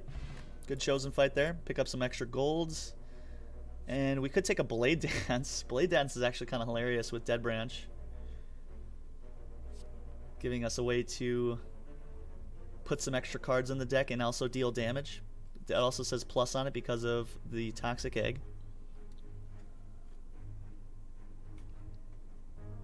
Can Dead Branch spawn Alchemize? I believe so, Elazar. I believe so. It's a good question. Yeah, I think the Blade Dance is really good here. Don't need another Terror in the deck.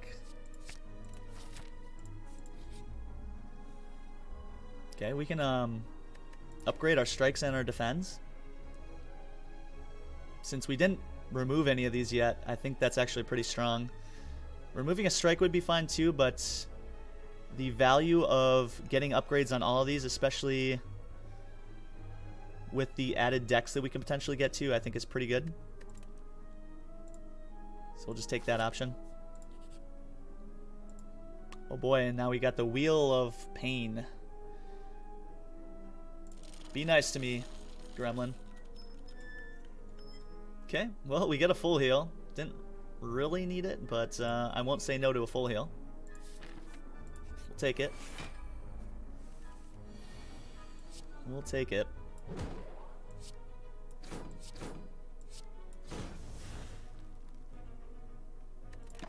Okay.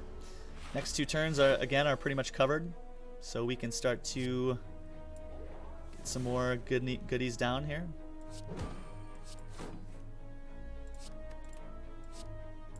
Okay, strip off all the artifacts. Get some good amount of attacks down. Hopefully we're killing in the next two turns. Oh boy, choke. Wait a sec, choke?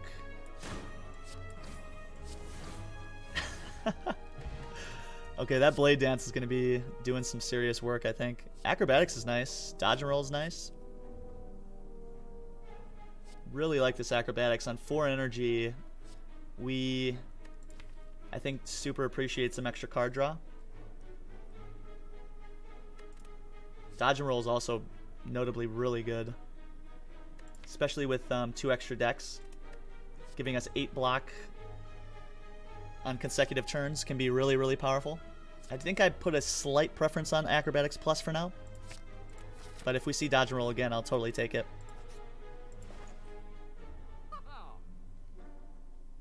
Well, there's another Acro. Could also think about a Panacea Plus. It exhausts and it also gives us 2 artifact. Playing well with the Dead Branch. I think I might want a Fire Pot here as well. Rounding out some of our potions and giving us some extra front load against these elites coming up. Could also think about removing a strike. Kind of like this Noxious Fumes, it's on sale. Getting to some poison would be pretty powerful in the deck. We're taking that. Interested in this Panacea. Another Acrobatics is pretty solid too. Can't take it all.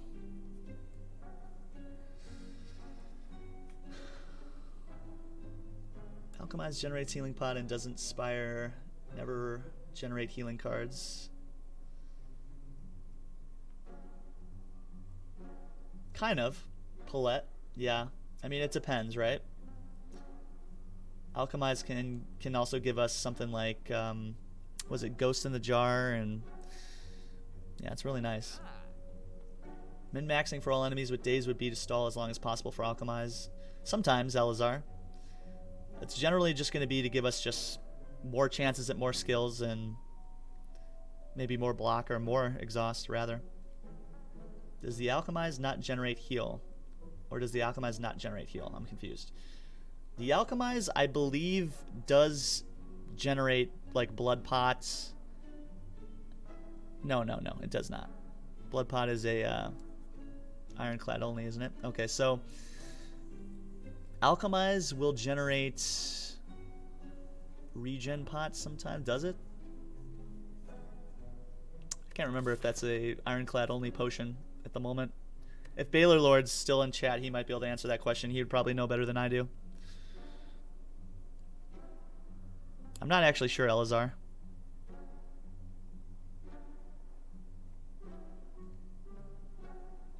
Not actually sure, to be honest. The Prism. The Prism would be a good meme pick here. It could lead to some potentially hilarious stuff, for sure. I think I'd rather remove a card and grab this fire pot. Getting rid of a strike here I think is nice.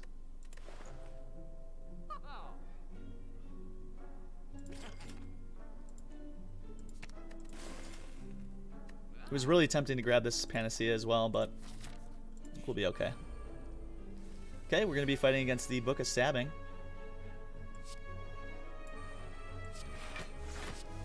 Thankfully we can block pretty good here turn 1. We got turn 2 and 3 probably covered here.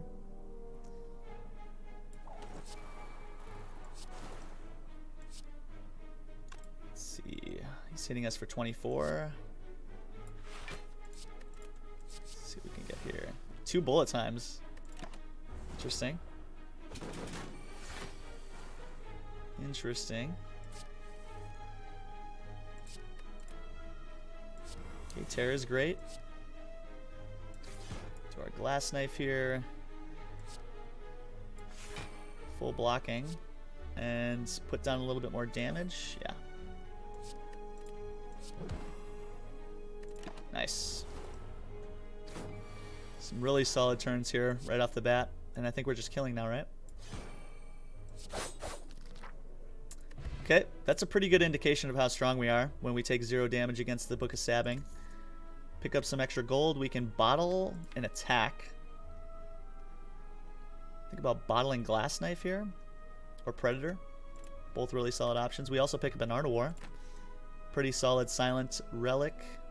Well, it's not a silent relic, but it works well with a silent. Whenever we don't play any attacks in a turn, we gain an additional energy next turn. We also have the option to escape a fight with the smoke bomb. Ooh, and an Envenom is kind of spicy.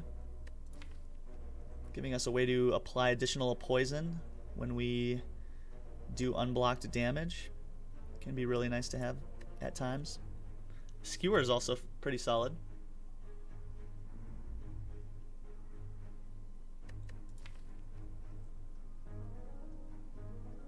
This might just be a skip.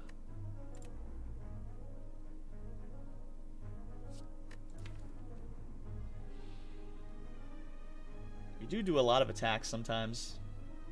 So maybe Envenom is pretty solid.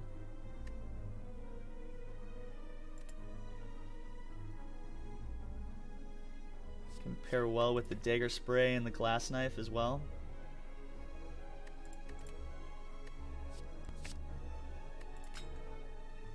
Bottle of the Dagger Spray, maybe?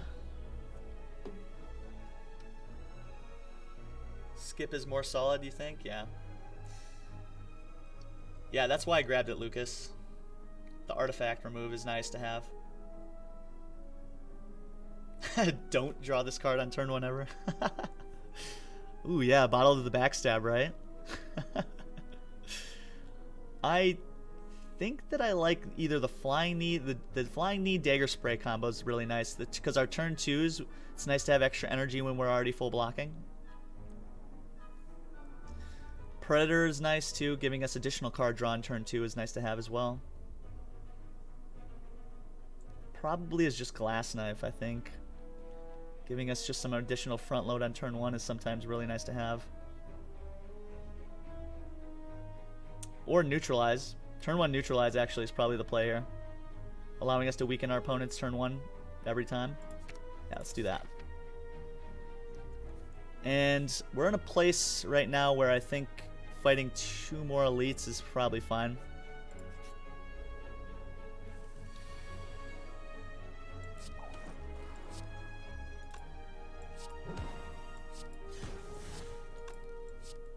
Nice. Get some extra cards down. Fortunately, it's just stuff we don't need. Okay, good. So we're almost full blocking already. Burst the Deadly Poison here.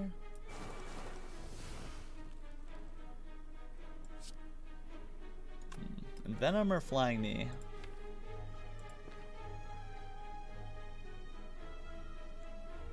I think I want the extra energy for next turn.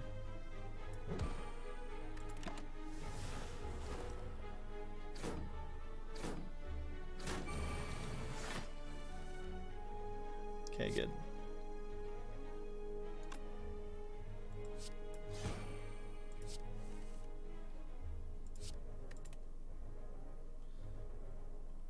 Okay. Let's see, tear on you.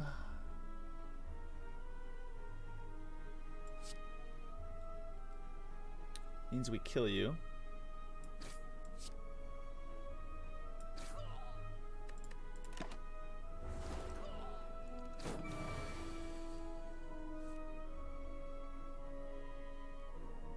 Without the starter relic, I'm not sure if you don't often float energy if you bottle neutralize and a backstab. That's true. But that turn 1 weak is nice to have, right? Really happy to have that turn 1 weak.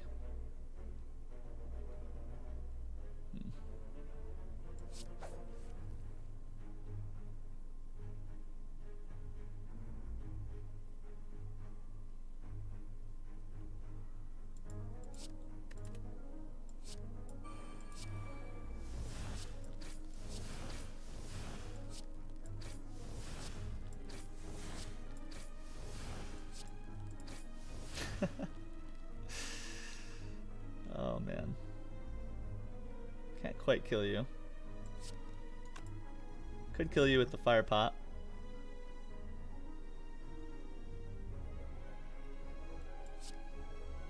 Take 7 here too. I don't really like that either.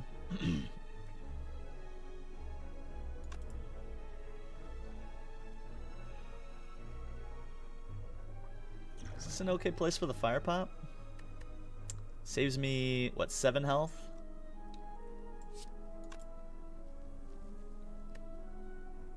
Seven health for the fire pot, I think is decent.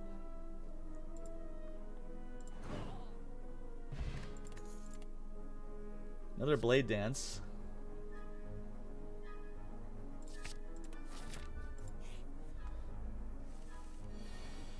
Another blade dance is fun here.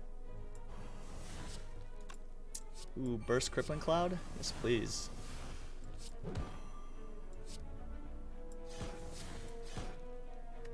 Nice turn 1.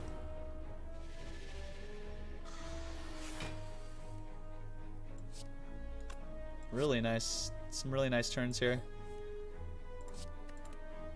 Don't need that.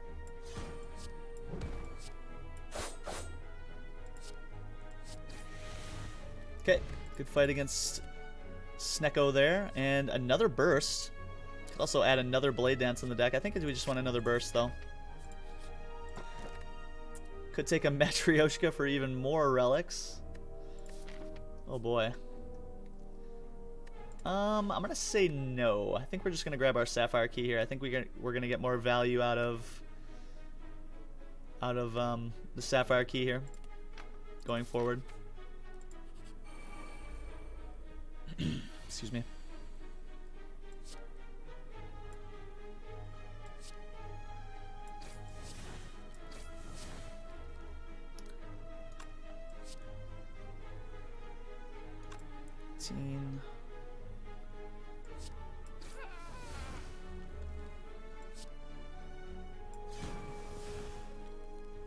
Nice, die is nice.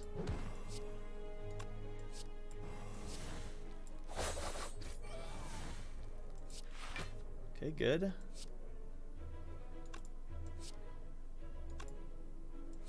Do I want the extra energy for next turn? Let's just save some HP.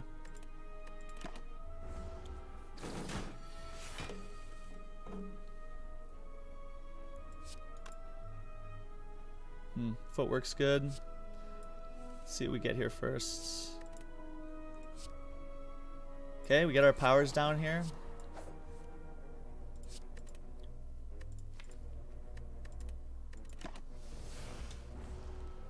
Ooh, after image is cool.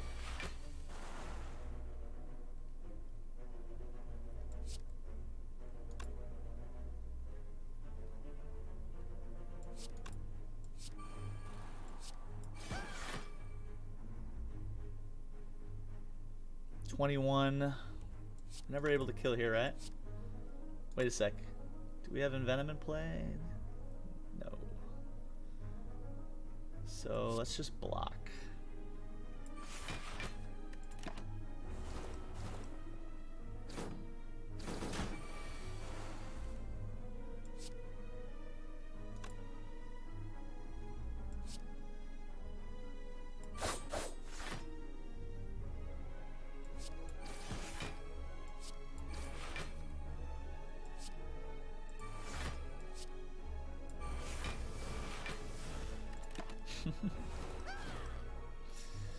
Oh boy, Dead Branch is just so busted.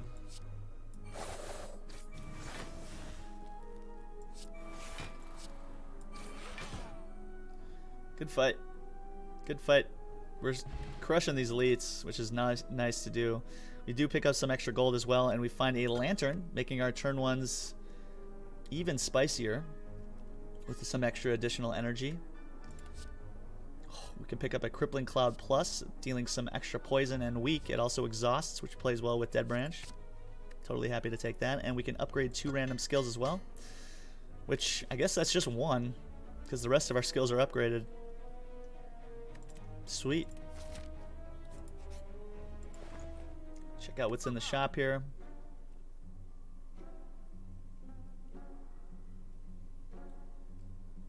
Could take a regen pot. We could take some strength. Can't unfortunately afford a relic. Could also think about removing a strike from the deck, which I think would probably be just fine. Would really like to see something like a bouncing flask or a catalyst. Those would be really solid things to find as well.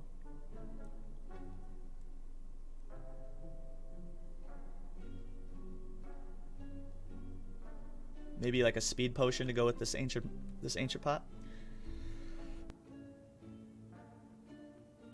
Oh, excuse me. Didn't want to sneeze into the mic there.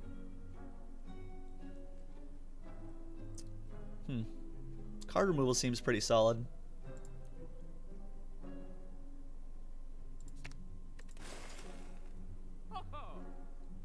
Quick Slash is okay, gives us some extra card draw, which I think is actually appreciated, right?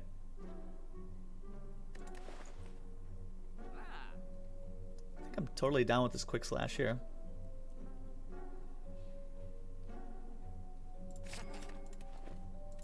Interestingly enough. Okay, we can totally read the book here. Necronomicon, saying that now our 2-cost attacks are going to be played twice. Plays well with the Predator that we have presently in the deck. And that's about it. And this Empowered Elite's a little spooky now at 35 health, but still think we're okay.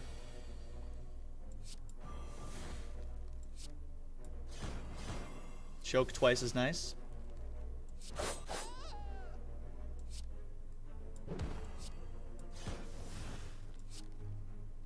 What a turn. What a turn. Okay. So we go down to a pretty alarming amount of hit points, but I think from here we're going to be okay.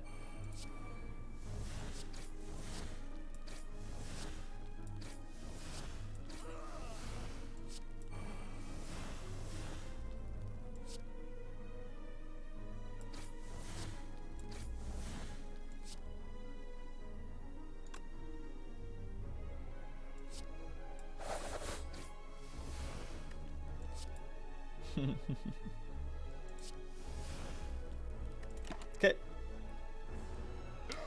We're also full blocking next turn thanks to Captain's Wheel, so we should be able to get out of this fight no problem from here.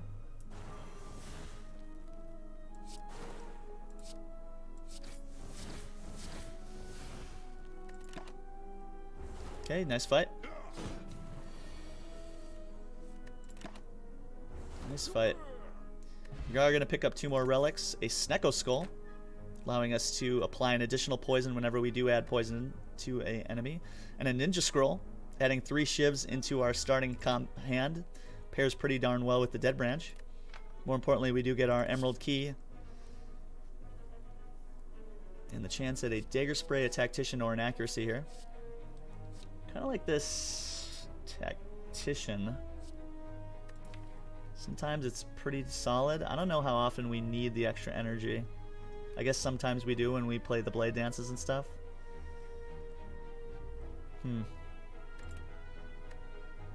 Tactician plus. Sometimes it's really good in the deck. I think I'm going to skip here though, for now.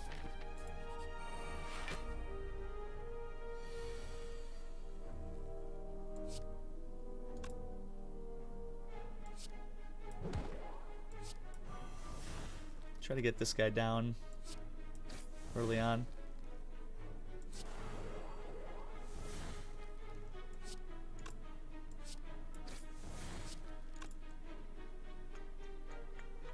Bullet time.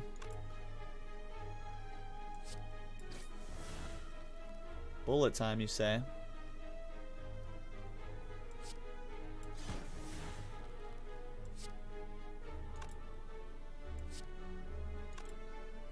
I guess that means we can play... Well, we're already able to do that.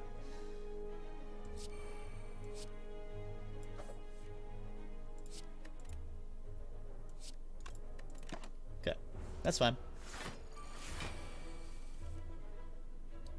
Should be fairly solid in the rest of this fight from here.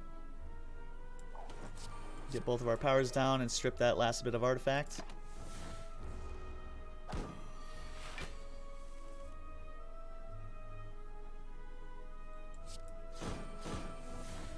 Okay, thanks to Necronomicon, we're able to play Predator twice there.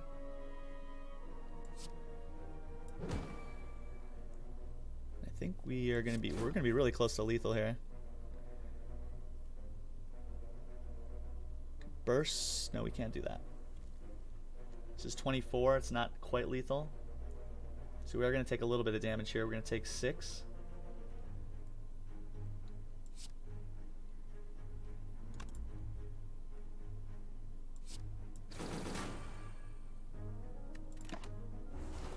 Okay. We win this turn, though.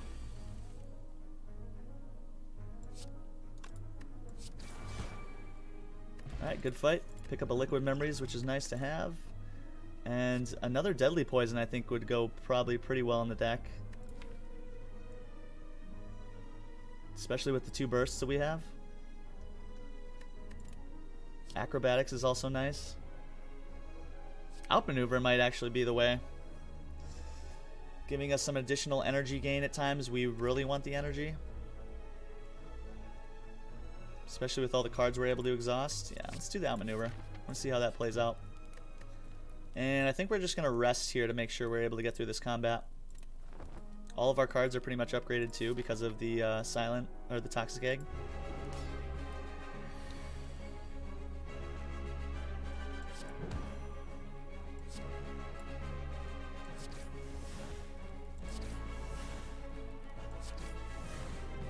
Storm of Steel is kind of interesting here. Stack a little bit of block.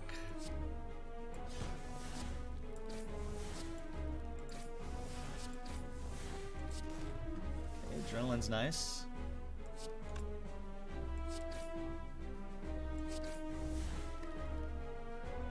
Apply some poison. Apply some weakness and some malaise. Really solid turn 1.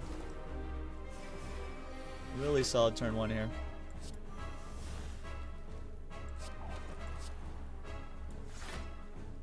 1631. We're already full blocking. Set that up for next turn.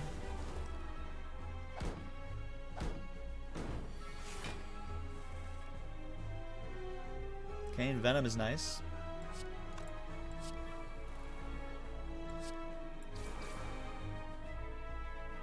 Again, 31, so burst the defend.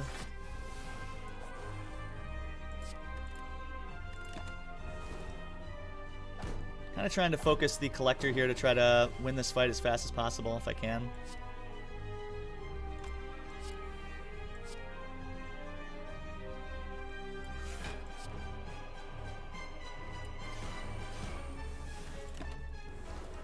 I'm hoping that that's the correct method here to win.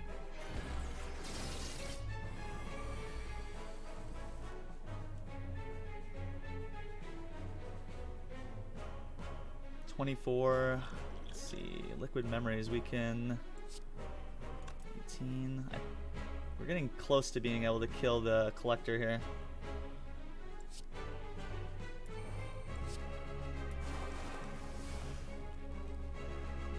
Really close.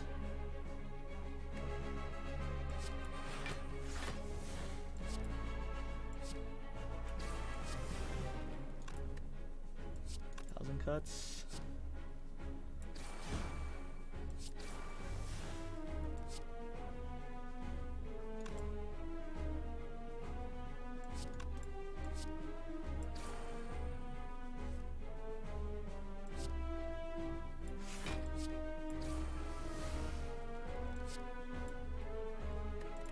Okay, so almost a full block, and we're just killing Collector now.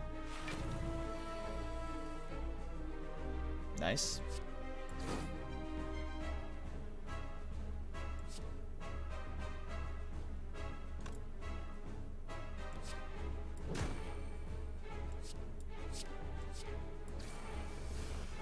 Okay. Just barely get there. Pretty solid fight there. I don't know if we played that super optimally, but... Okay, I think we want the Flex Pot. I'm going to go ahead and throw away the Smoke Bomb for the Flex Pot here, giving us some additional strength. And the chance at an Adrenaline, a Nightmare, or a Storm of Steel. Ooh, I really like the Adrenaline and the Nightmare here. Adrenaline giving us some extra card draw and some extra energy. Super appreciated. Also exhausts. Plays really well with the Dead Branch. The Nightmare also does. Giving us 3 additional copies of a card. Can also burst that to just get a ton of shenanigans going, especially if we can find something like a Catalyst. Could be really powerful. Something like we could Nightmare something like the Footwork to get a ton of decks. Could be really good in some fights. The Adrenaline's also really solid, just makes us a little smoother.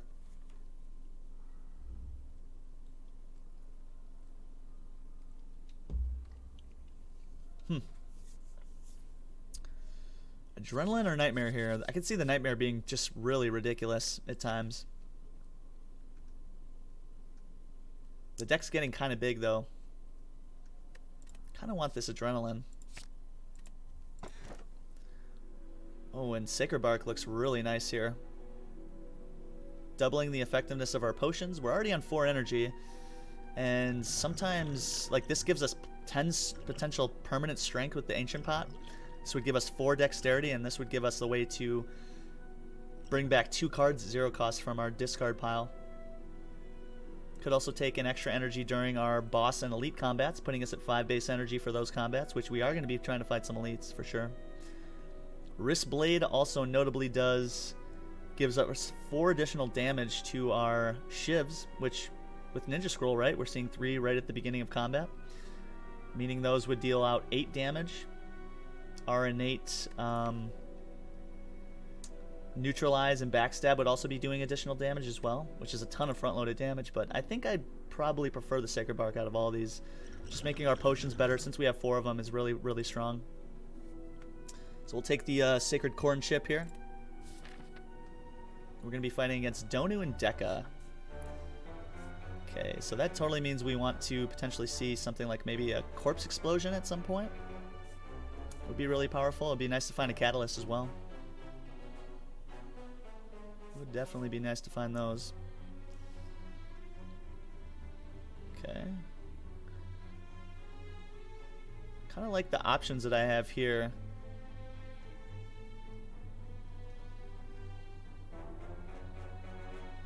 So 1, 2, 3.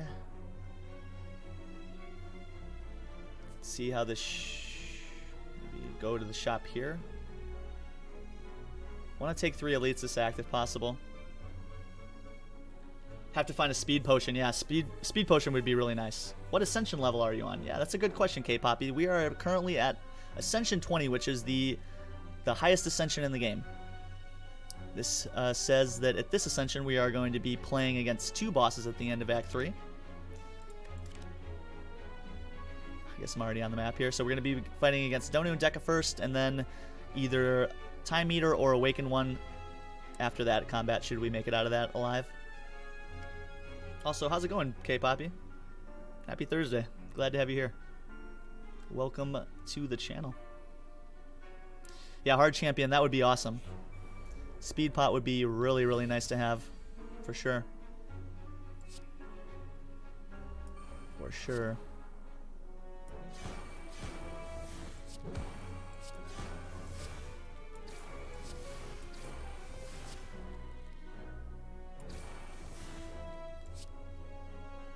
So close to lethal here. So close to lethal here. 14 and... Oh, that is lethal, isn't it? Yeah. Turn 1 lethal against the Spherical Guardian is nice. And I think I value these other potions a little bit more than Gambler's Brew. Although the liquid memories, yeah, I think I like that a little better. Ooh, backflip is nice. Oh, well-laid plans is also great. Yeah, let's well-laid plans. It's hard to say no to backflip plus, but I think well-laid plans is just something we always want to have in the deck at some point. We'll avoid the shop for now. Lose a defend. Lose backstab. What? Don't really want to get rid of my footwork either. Am I allowed to just punt away a defend here? Wish it said strike. Would have been willing to get rid of one of those. Any attack, really. I guess backstab, I could just get rid of the backstab. Although this has given us so many turn 1 kills. I don't know if I can get rid of a defend presently. It's upgraded. We don't have a ton of block in the deck. Gonna need that block. Okay, backstab, you did your job. You did your job. Proud of you. We could lose some health here to grab some colorless cards. There's some really powerful colorless cards that we could add to the deck here. Most of them exhaust. Take a little bit of damage here to add some skills to the deck. Master Strategy is fantastic. Just gonna go ahead and take that. Sadistic Nature would be kind of insane too. Saying whenever we apply any debuffs to the enemy, they take 3 damage. Really nice. Purity. Could exhaust some cards from the deck. This also does exhaust as well. It's kind of insane.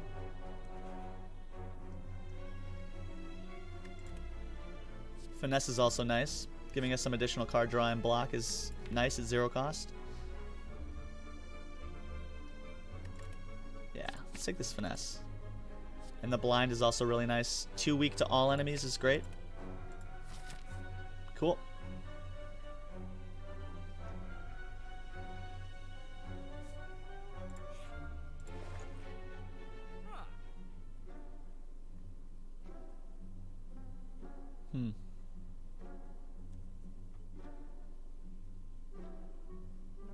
Meat on the bone would have been nice.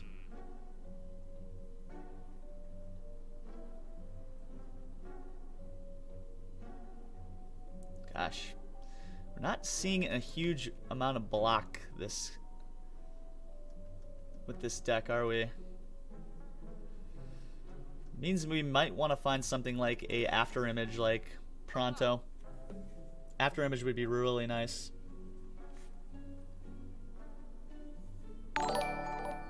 Hey, Over Easy Evan, thank you so much for the follow. Welcome to the channel. Hope the week's treating you well. Been playing this game for a bit now. I am up to Ascension 14 on the first character. Nice. That's awesome, K-Poppy. I'm assuming you're talking about the Ironclad. Yeah, Purity generate up to 6 random cards, yeah. Pretty solid. Hey again, Lucas. Another Blade Dance. Yeah, we certainly could take another Blade Dance.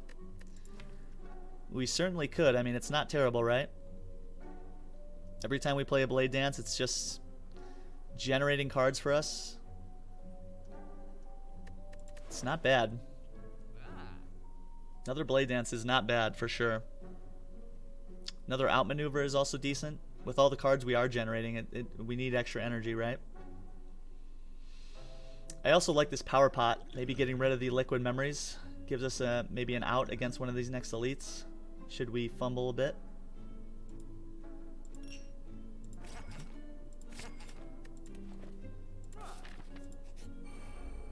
Okay, see how this goes. See how this goes.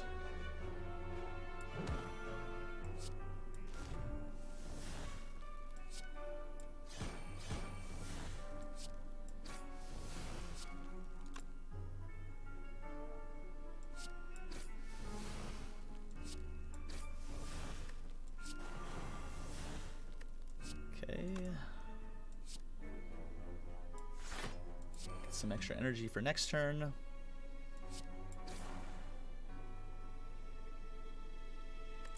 Okay, nice. Should pretty much have this fight in hand now.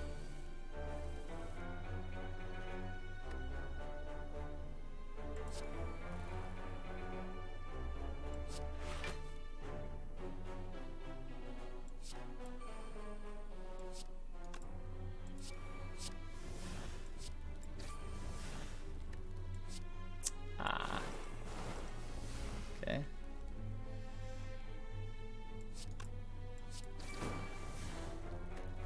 Ooh, Catalyst. Can I hit you one more time?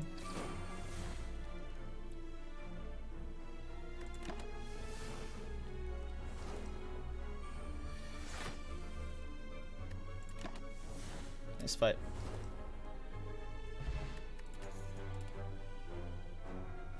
Okay, I don't think we need any more attacks. Just want to see some block cards now, if possible. Noxious Fumes is nice to get down. Same with Outmaneuver. A couple turns a week is nice as well.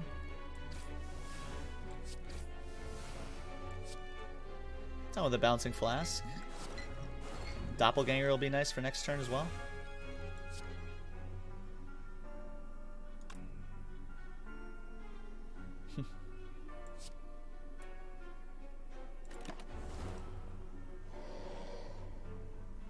Good old Concentrate. Doing work. Okay. So let's master strategy first.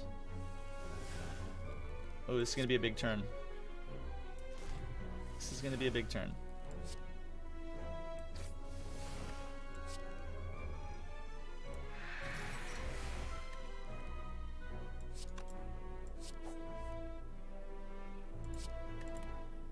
Probably want to play this in Venom.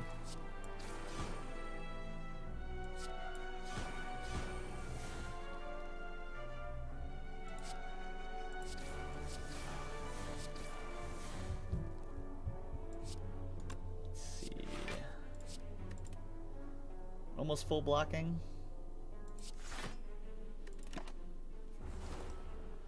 Okay, nice. And we applied 27 poison there.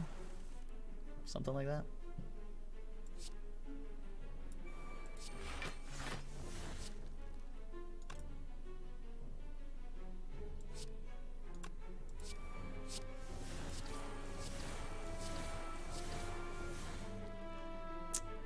I'm kind of just playing cards here, guys.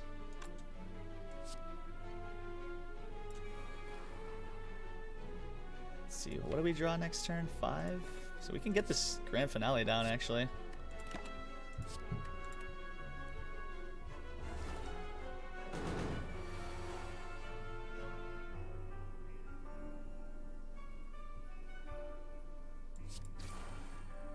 Okay, yeah, we needed to get it. We needed to block a little bit here.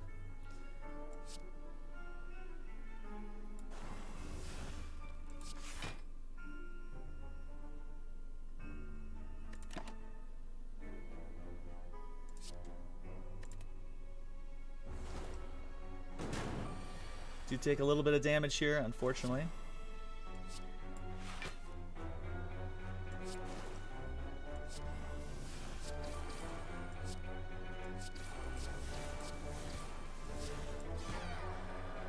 Nice fight.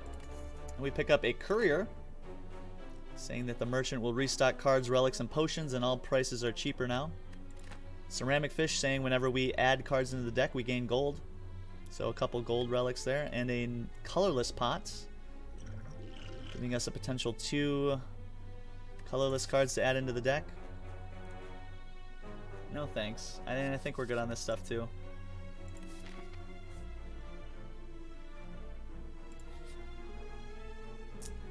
Ooh, could heal the full and grab a curse, giving us a 30-point heal. Could also go for a rare relic here, fighting an Act 1 boss. Could also upgrade all. Don't think we need the upgrade all. We have so many upgraded cards in the deck already. Although upgrades to Footwork and Well-Laid Plans and Noxious Fumes would be great. Just play cards and hurt stuff. Yeah, and get anchor. Heck yeah. Heck yeah. Let's see, one. Let's see, are we gonna take an elite after this? Maybe, probably.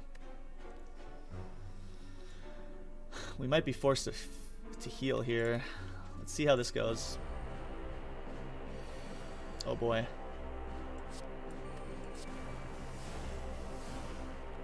Oh boy.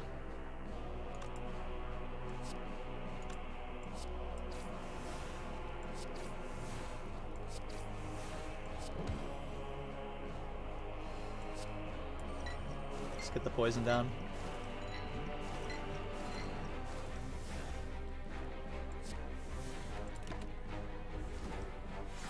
Okay.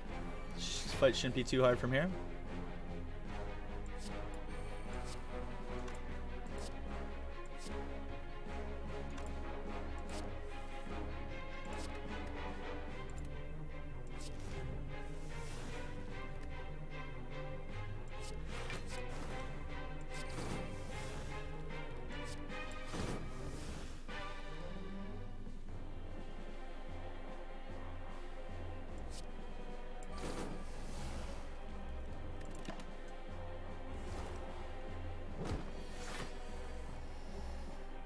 Okay.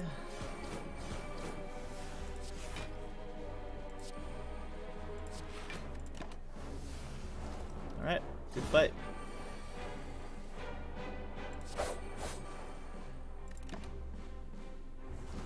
Tunk the Guardian. Love it. We pick up an old coin, giving us a bunch of gold and the chance at an explosive pot. Could be really good against Reptomancer. Another crippling cloud? Sure. Okay. Man, it's just if this fight goes badly, we just die. Being able to recall here would be nice.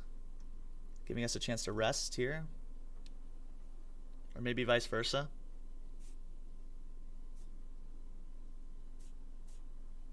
Gosh, and a store would be sweet too. At one of these last two events. I think we rest here.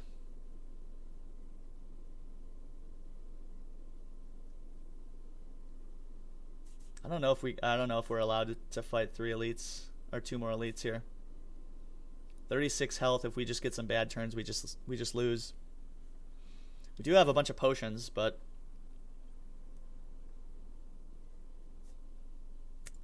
yeah, considering the strength we have, I think I am gonna. I'm gonna recall here.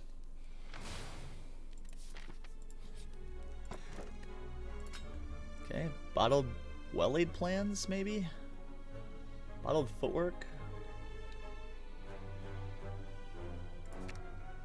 Bottled well-laid plans is good.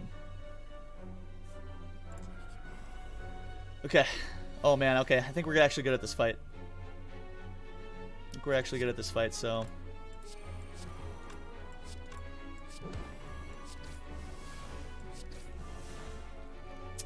Wraith form. Hold on to that.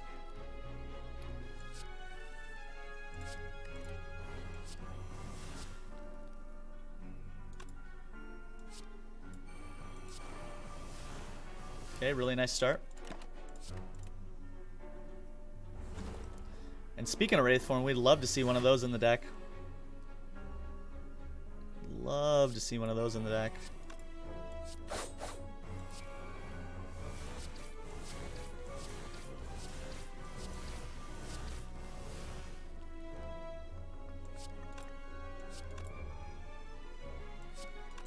Can't calculate a gamble because I want to keep this in my hand.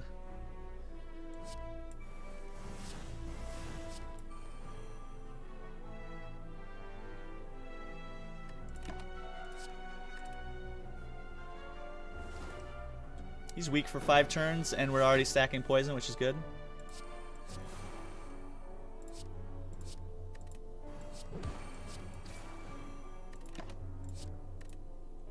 Okay, we're in a pretty good spot here. He is going to start hitting us pretty hard here in a minute.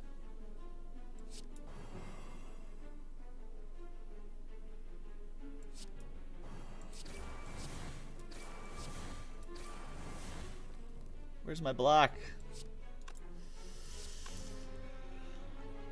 Okay, so we could Wraith form here for free block this turn and next turn. That means we got to kill in the next 3 turns. Is it doable? I think so. It's gonna be close. Could just block here for 11, take 19.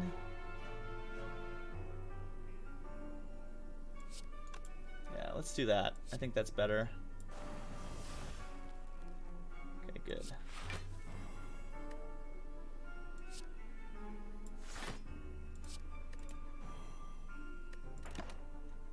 I think that's just slightly better.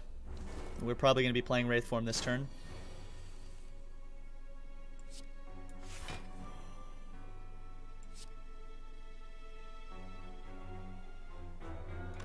Right? Yeah.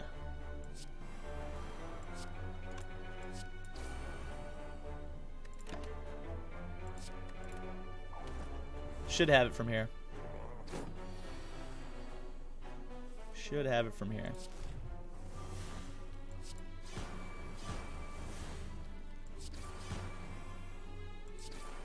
Hey, Sneaky Strike getting in on the party. Love it. Paper Crane. Whoa, that's good. Enemies with weak deal 40% less damage rather than 25. Really, really nice. And a White Beast statue, giving us potions at the end of combat rewards is awesome. Thanks to our potion belt and our Sacred Bark, we're going to be totally willing to use potions going forward here. Don't think I need any of this for now. Could take the 8 plated armor. Is that better than the dex pot? Probably not.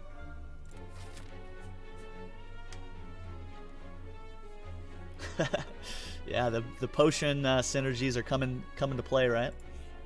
Gotta love it. Gotta love it.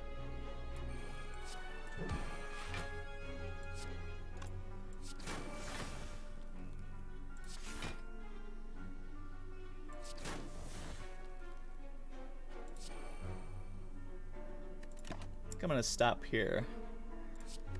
The Piercing Wail for next turn.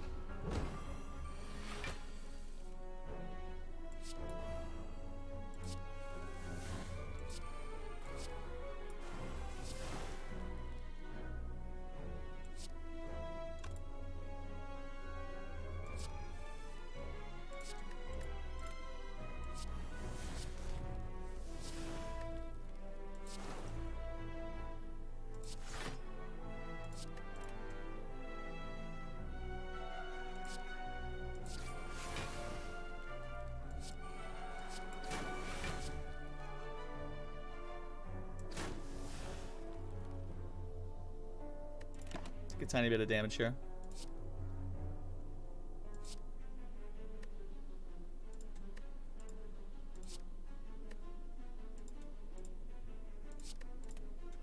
Just hold on to some block here for next turn, just in case.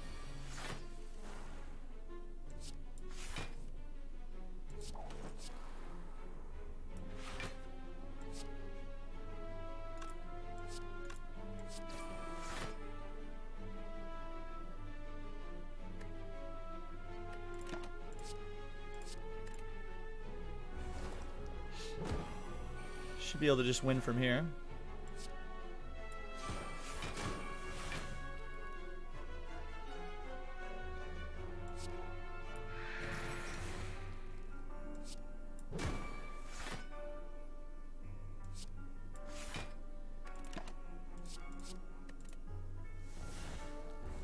Should be able to just win from here.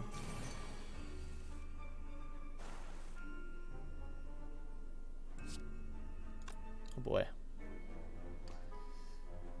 Too many cards in my hand. Okay.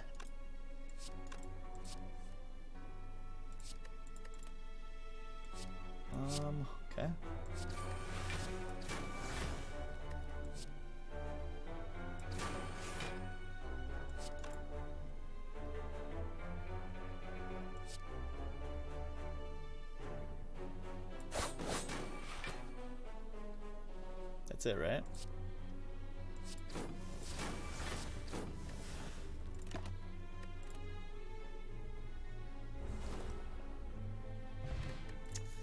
Fire pot deals 40 damage.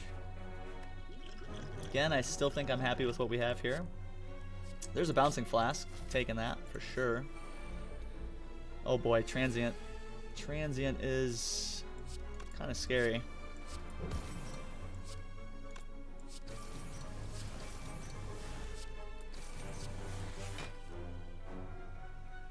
Truly kind of scary here.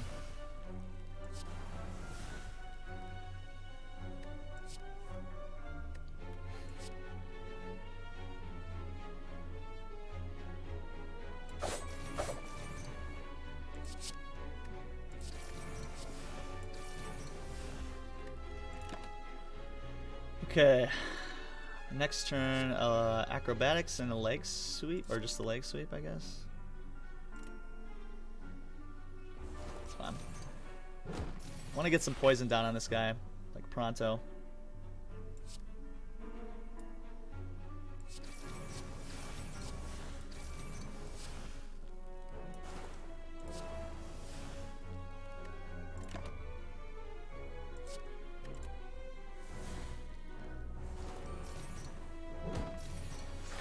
A little bit more poison, please. Predator twice is nice. Some extra energy for next turn. Footwork.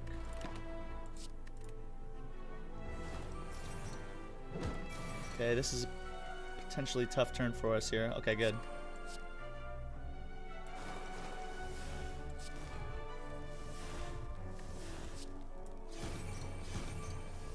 Okay, shouldn't have to worry about it from here. I should have done that right away.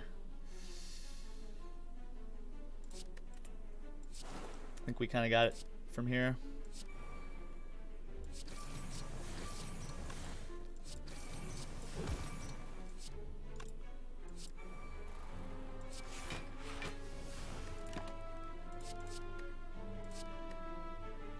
Yeah, Riddle with Holes is fine.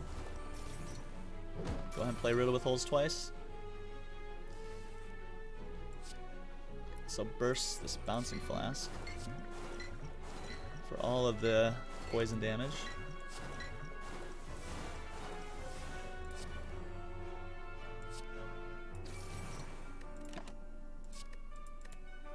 Nice.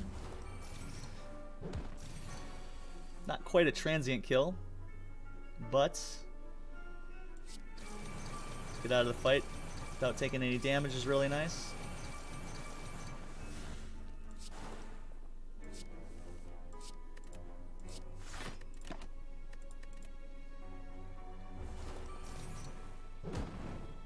Alright, sweet. Good.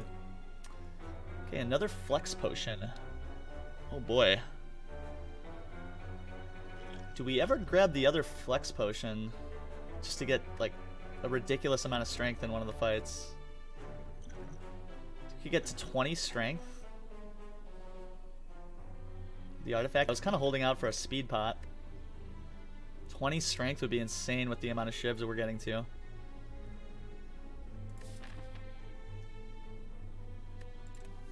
Strength. Could make like a ridiculously powerful turn to get us out of those boss fights a little easier. Take a backflip too. Do I need the extra dexterity? 4 dexterity, is it enough? Kinda want to save this for the heart, so I don't think we're gonna be allowed to play this twice. 20 strength versus the heart, and you can still block the vuln. Yeah, it seems pretty good. Yeah, that's what I was thinking too. Because we might need to rush that fight a little bit since we're not finding Catalyst. Just, I mean, the dexterity just seems so important since we aren't blocking very well. Although if we're keeping the heart weak, then I guess we don't need to get to too many skills. As long as we see like 1 or 2 blocks a turn, I think we're okay. With paper crane.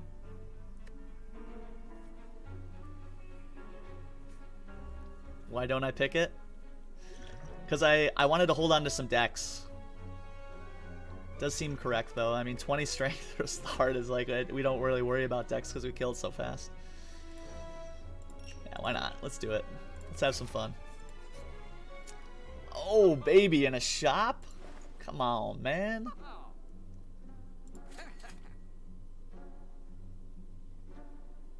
Love it. Probably got to grab this backflip, right? Thorns is also great. Ooh, pear's nice. 20 Ornithopter's nice. Gimme, gimme, gimme. Alright, what do we want to... Do we want to remove some cards here? Get rid of a strike, probably. Although with 20 strength, maybe we want to keep the strikes. This shop's great. Yeah, we could dig for a speed pot too. For sure. Means we have to kick away our power pot, which I don't know if I'm really willing to do yet. I think that's going to give us maybe Wraith form in a pivotal place. Oh boy, maybe just a backflip.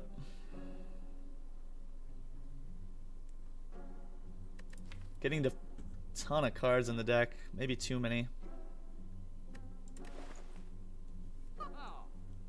Do we officially have all potion relics now? It kind of seems that way, right? I think we do. Let's see, potion belts.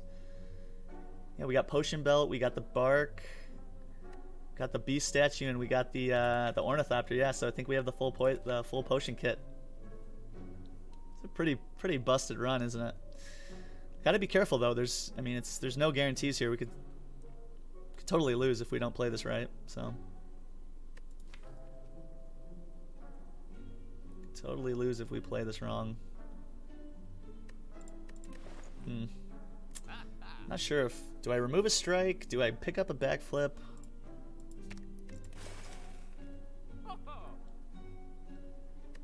Save our money for the next shop. Oh, boy. Do we fight this for a rare relic?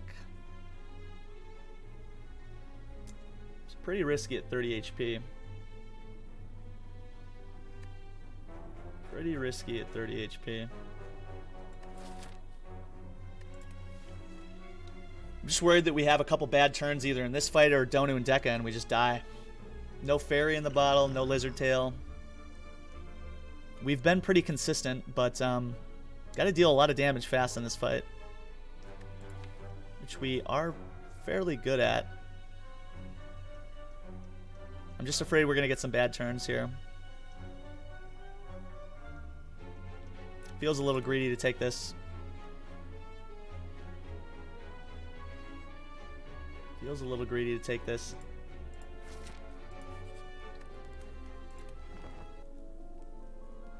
Play it safe.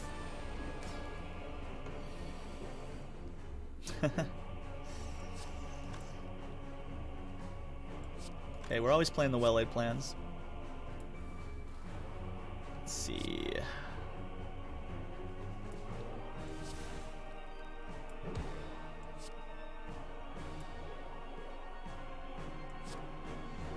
Guess I probably could have played these shivs first to see what we could have got.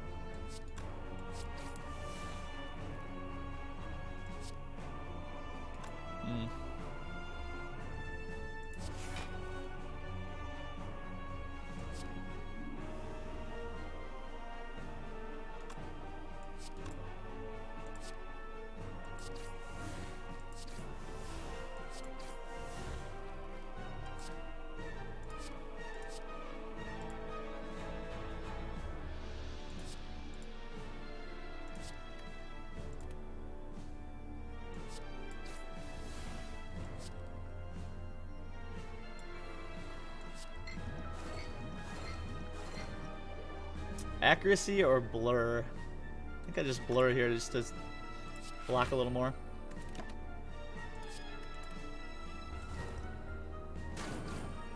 We do retain the accuracy as well.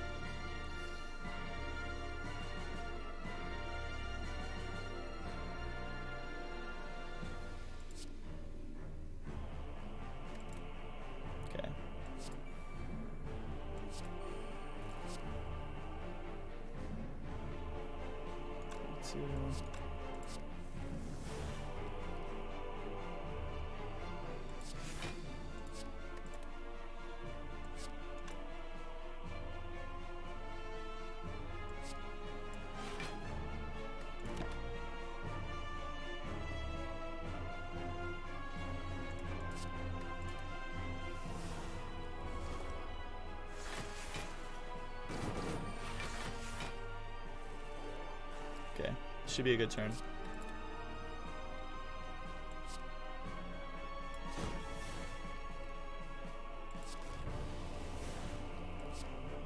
Burst Blade Dance is what we want, right? Burst Dodge and Roll is also good.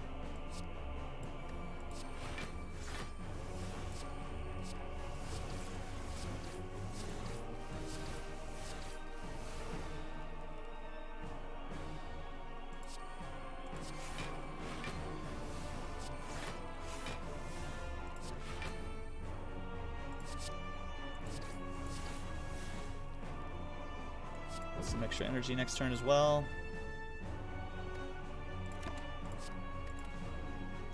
Alright. I think we're in a solid spot.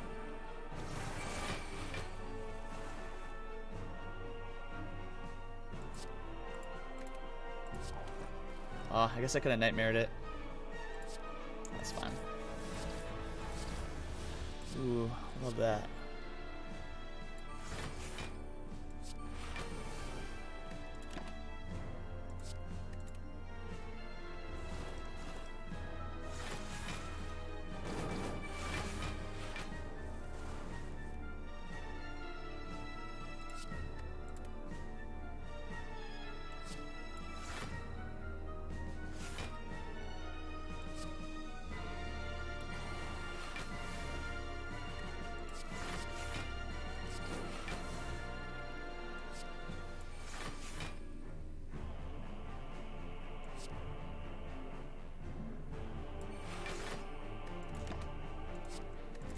Keep trying to add block, and then just keep working away with these guys with poison.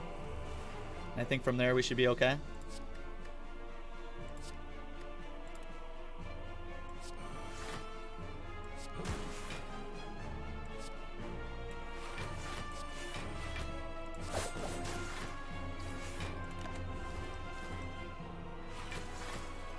Okay, so Donu's essentially dead.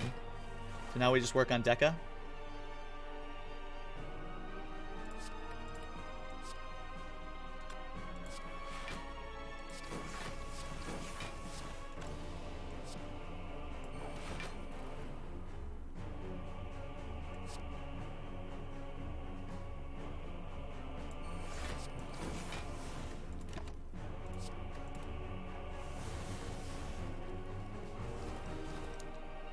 Okay, good.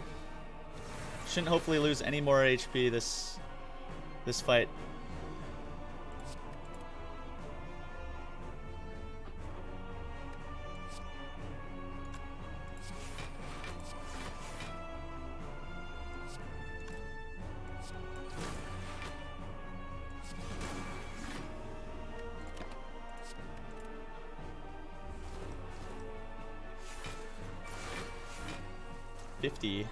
Yikes.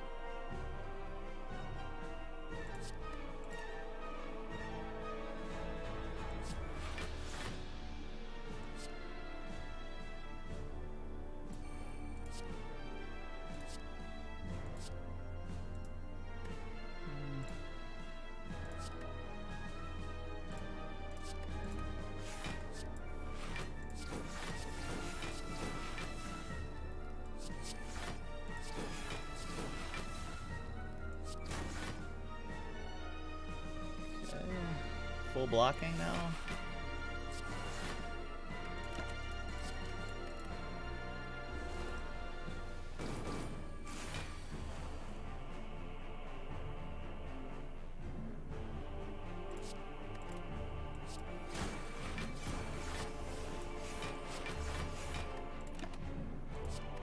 Alright, so this is over now.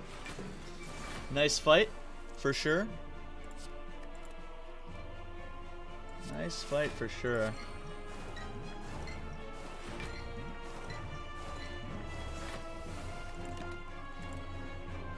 And we're able to keep all of our potions intact, which I'm really happy with. We are going to be fighting against Awakened One here, and we're not super power heavy. There are a few powers that we want to play, right? Like Well-Laid Plans. I think we are playing the Well-Laid Plans here. It's going to help us out tremendously.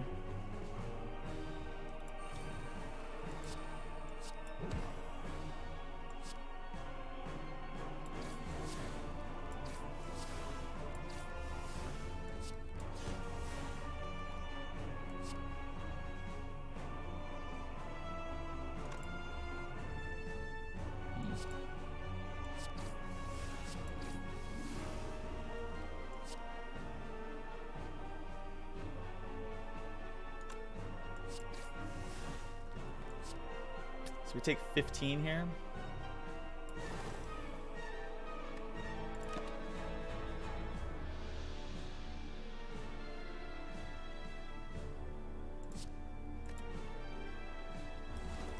Want to start to get some dexterity going. Get that footwork if possible. Venom, do we ever do that?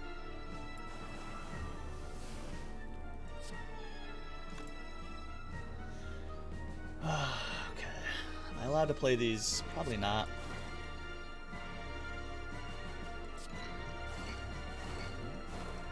Could have held on to that, I suppose.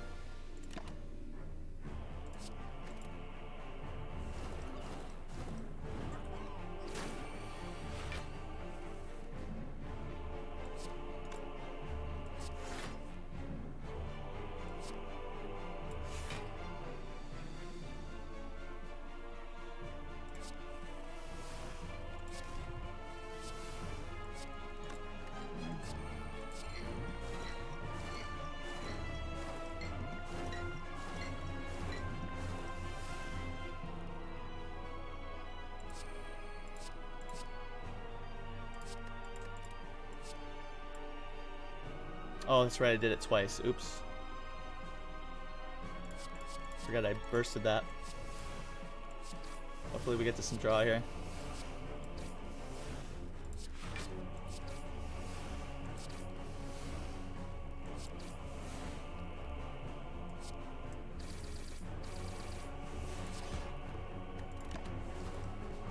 Okay. So far, so good. Okay, I am gonna take the after image for sure. The amount of cards we play per turn, it's totally worth.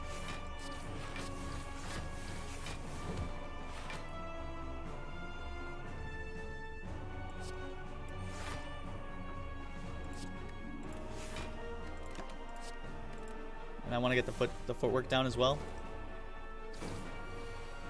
Pretty soon.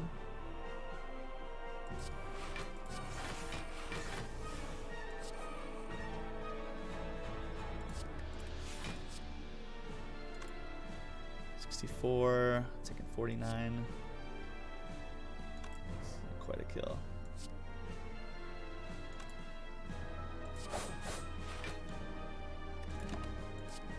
Take a little bit of damage here.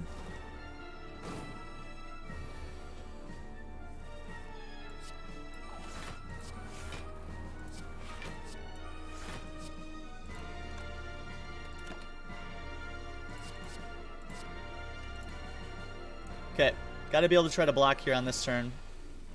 Gonna be getting hit for a lot.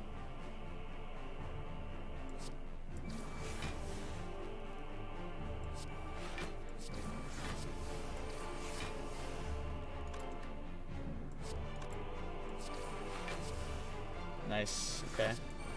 Good. Keeping Awaken 1 weak is going to be really helpful with our Paper Crane.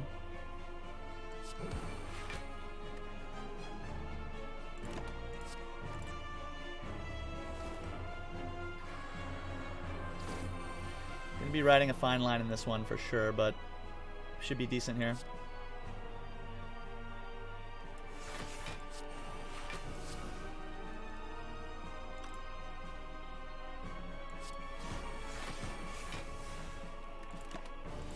Actually gonna do this, I think.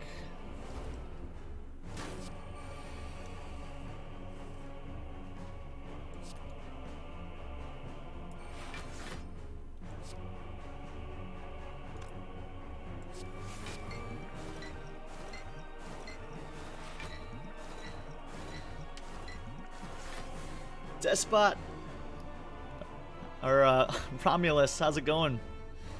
Did I rob a bank to own that many relics? Yeah, we had a Black Star start, and we took a bunch of elites, so hilarity has ensued.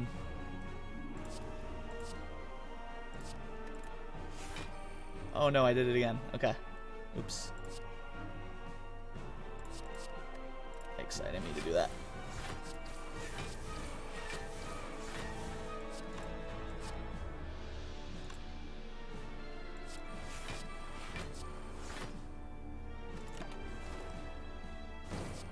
Okay, I think we got it from here.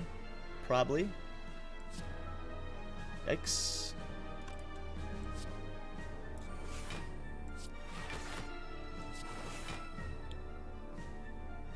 $35. We're taking 30. Oh.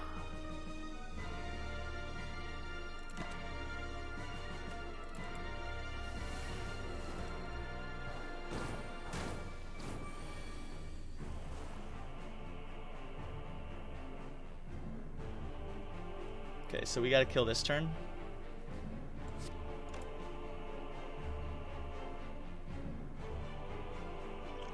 See, do I ever have lethal? 7.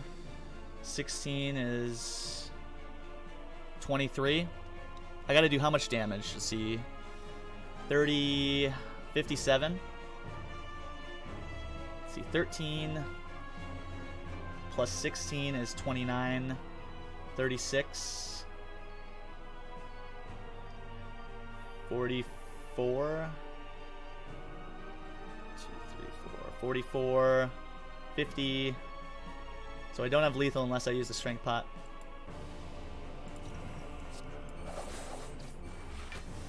Depending on what I draw, yeah.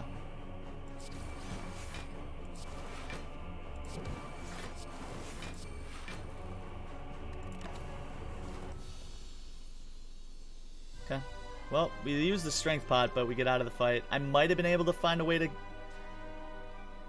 survive that without using the strength pot there. In fact, I think I could have survived it without using that. Looking back with the after image, I would have had enough block, but nah. Okay, deal a bunch of damage. We get to Act 4. You have lethal without. Did I have lethal because of Envenom? Oh no. The misplays. Let's see, do we want an upgrade? I think we do want an upgrade on Well-Laid Plans here, allowing us to retain 2 cards. If we knew what die-to-die would have given. Poison and Venom and 8 energy. Yeah, I think you're right. I think you're right, Hard Champion. I think that was a little knee-jerk reaction. It was a bit of an oops. It was a bit of an oops. Thankfully, we do have a little bit of gold, and we have the shop coming up with membership cards, so hopefully we can get to another good potion. Resting here kind of feels relevant. Upgrade to Well-Laid Plans would be nice as well. I'm going to rest. I think we're going to need all of our HP to get out of this. After image would have been really good. Copy of Blur is nice. Play Distilled Chaos. Allowing us to play our top 6 cards, I think, is going to be really good. Distilled Chaos is actually kind of insane. Die-to-Die is decent also.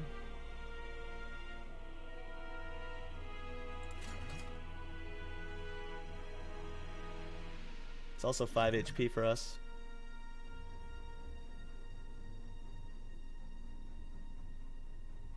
We're still getting plus 10 strength for this hard fight, which I'm really happy with.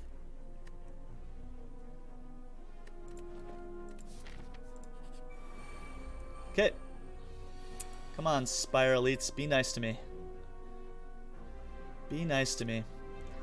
Excuse me.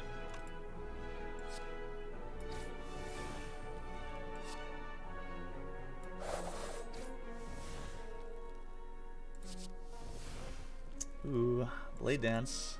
I love it.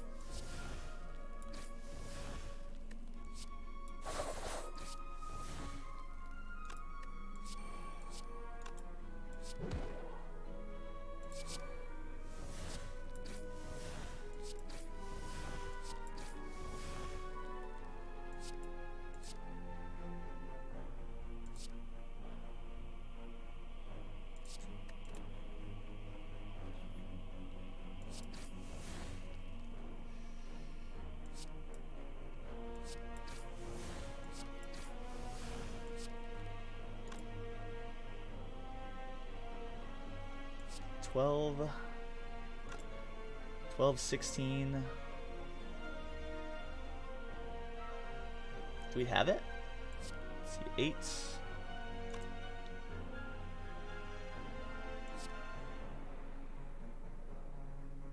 12, 24, not quite.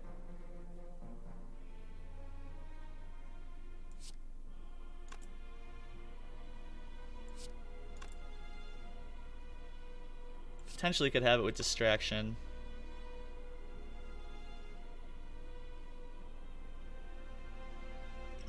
Could play the Distilled Chaos here to pretty much make sure we kill Spire Shield.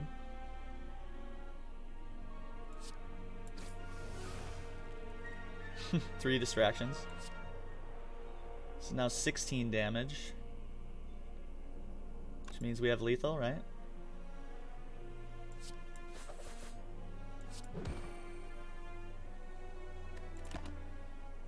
Okay. I'd say that's worth it.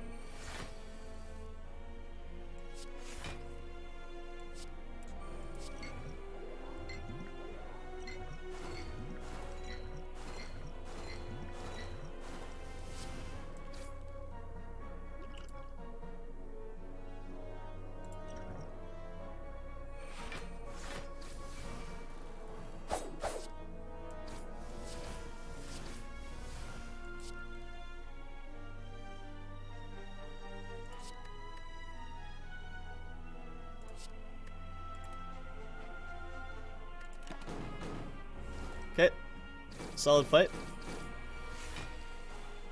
Solid fight for sure. And we get an Eternal Feather. The Anchor, allowing us to complete the boat, and a Cultist Pot, which is nuts. Giving us +2 strength per turn. Another Deadly Poison. Could also be solid in the deck.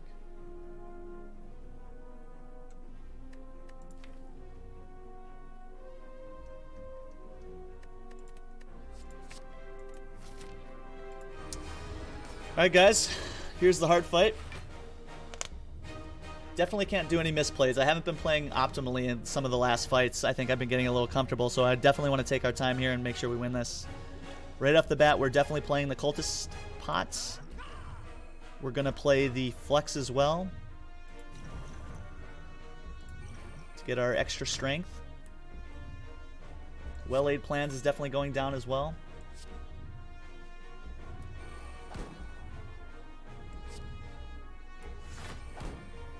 Okay, Noxious Fumes is good.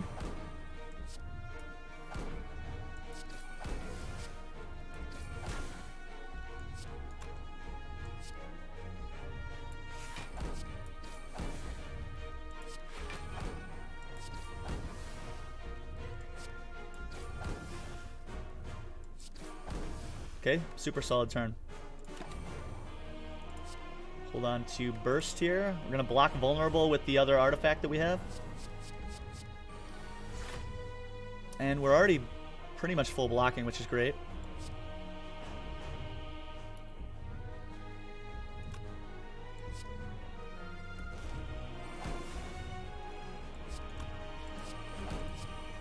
Go ahead and put some more turns a week here. Get some poison going as well.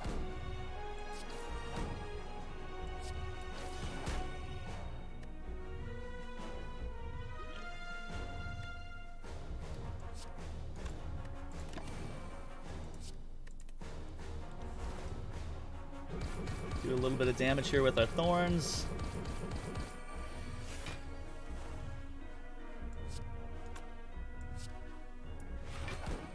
Make some room in our hand here.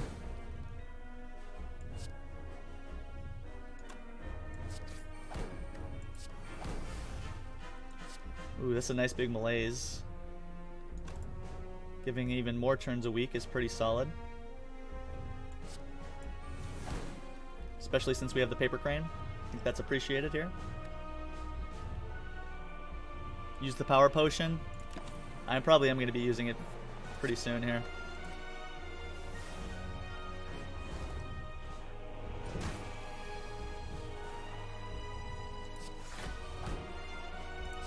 Nice, footwork's great.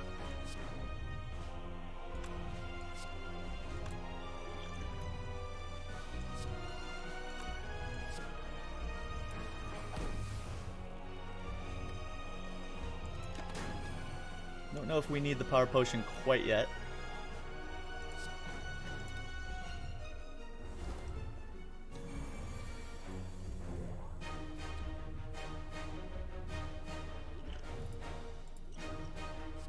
Two Wraith forms, nice. Really nice.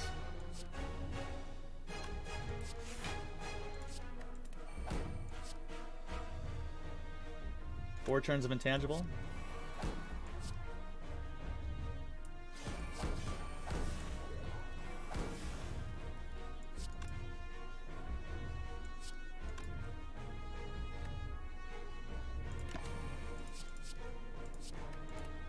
We'll hold on to the Wraith form just for insurance here.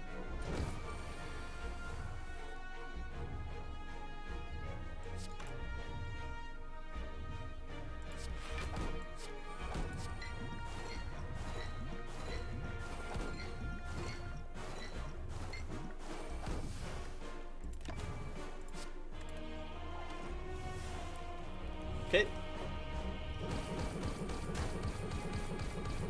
Don't get it, it's free. Oh, I just wanted to, like, when I don't need to play the powers, I wanted to kind of bank that, right? Because I was able to play the Wraith form on a pivotal turn, and then now I'm also able to hold on to a Wraith form. If I did that on a turn where perhaps the heart wasn't attacking me, then I mean I would either have to play both or sacrifice one to the discard pile, and I wasn't willing to do that.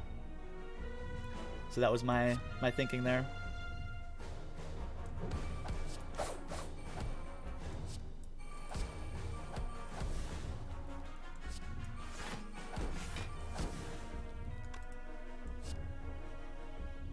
Did we already do all the damage? Yeah.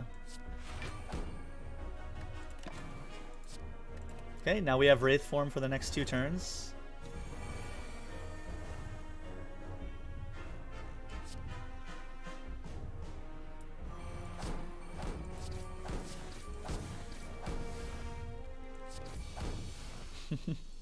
But we don't need it.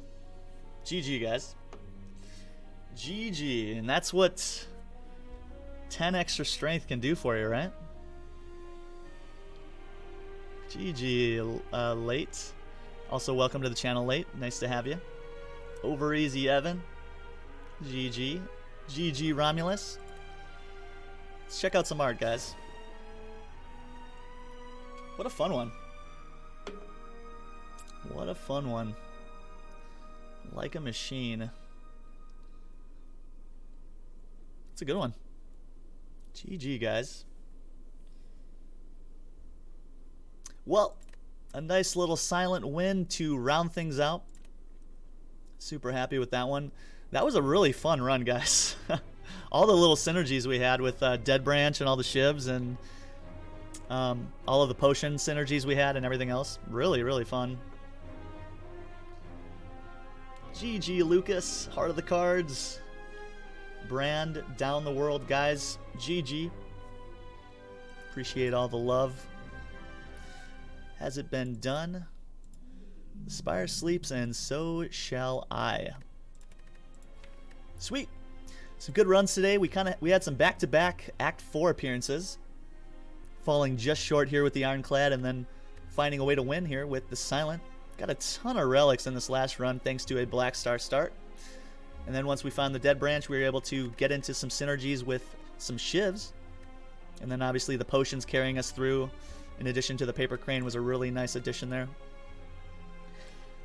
Thanks, guys. Well, had a really fun time today. That is where I am going to wind things down for now. But as Teach just alluded to, I will be back for a bonus stream today. Going to be getting back on here sometime this evening. Probably in about 7 or 8 hours from now. So if you guys are still going to be around, consider coming to hang out a little bit later. We'll be playing some more Slay the Spire for sure. Guys, as always, it's been a pleasure hanging out with you. I always have a really good time coming to hang and play some Spire with you all. Hope you guys have had a nice time as well, and I hope you guys are having a good week. If you did enjoy the content, consider hitting that follow button. It's a good way to know when I do go live. Times that I usually come on are around Tuesdays, Thursdays, and Saturdays generally.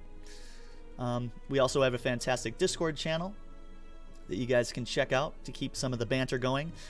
It's also a great way to ask questions and learn more about the game, or just to post some fun food or other fun stuff. Anyway, really good community there too. So yeah, I will see you guys next time. GG Dentalmon, great to see you. Romulus Premier, always a pleasure, my friend. Teach, lots of love, lots of love. And before we get going, guys, I think we'll probably shoot a raid on over to someone, if you don't mind sticking around here for just a moment. Throw some love somebody's way. But yeah, thanks guys for coming to hang out. Over Easy Evan, Romulus, Hard Champion, Heart of the Cards, Lucas.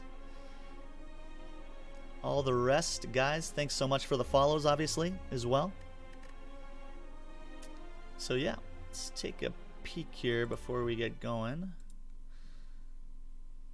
See if we have some friends of the channel playing. Ooh, I think we'll throw some love over to a good friend of the channel, Problems IRL. Go show him some love, guys. He's playing some Monster Train right now. Fantastic guy. Show him some love if you got those Despot emotes. Show him some love in the chat. All right, guys. See you next time.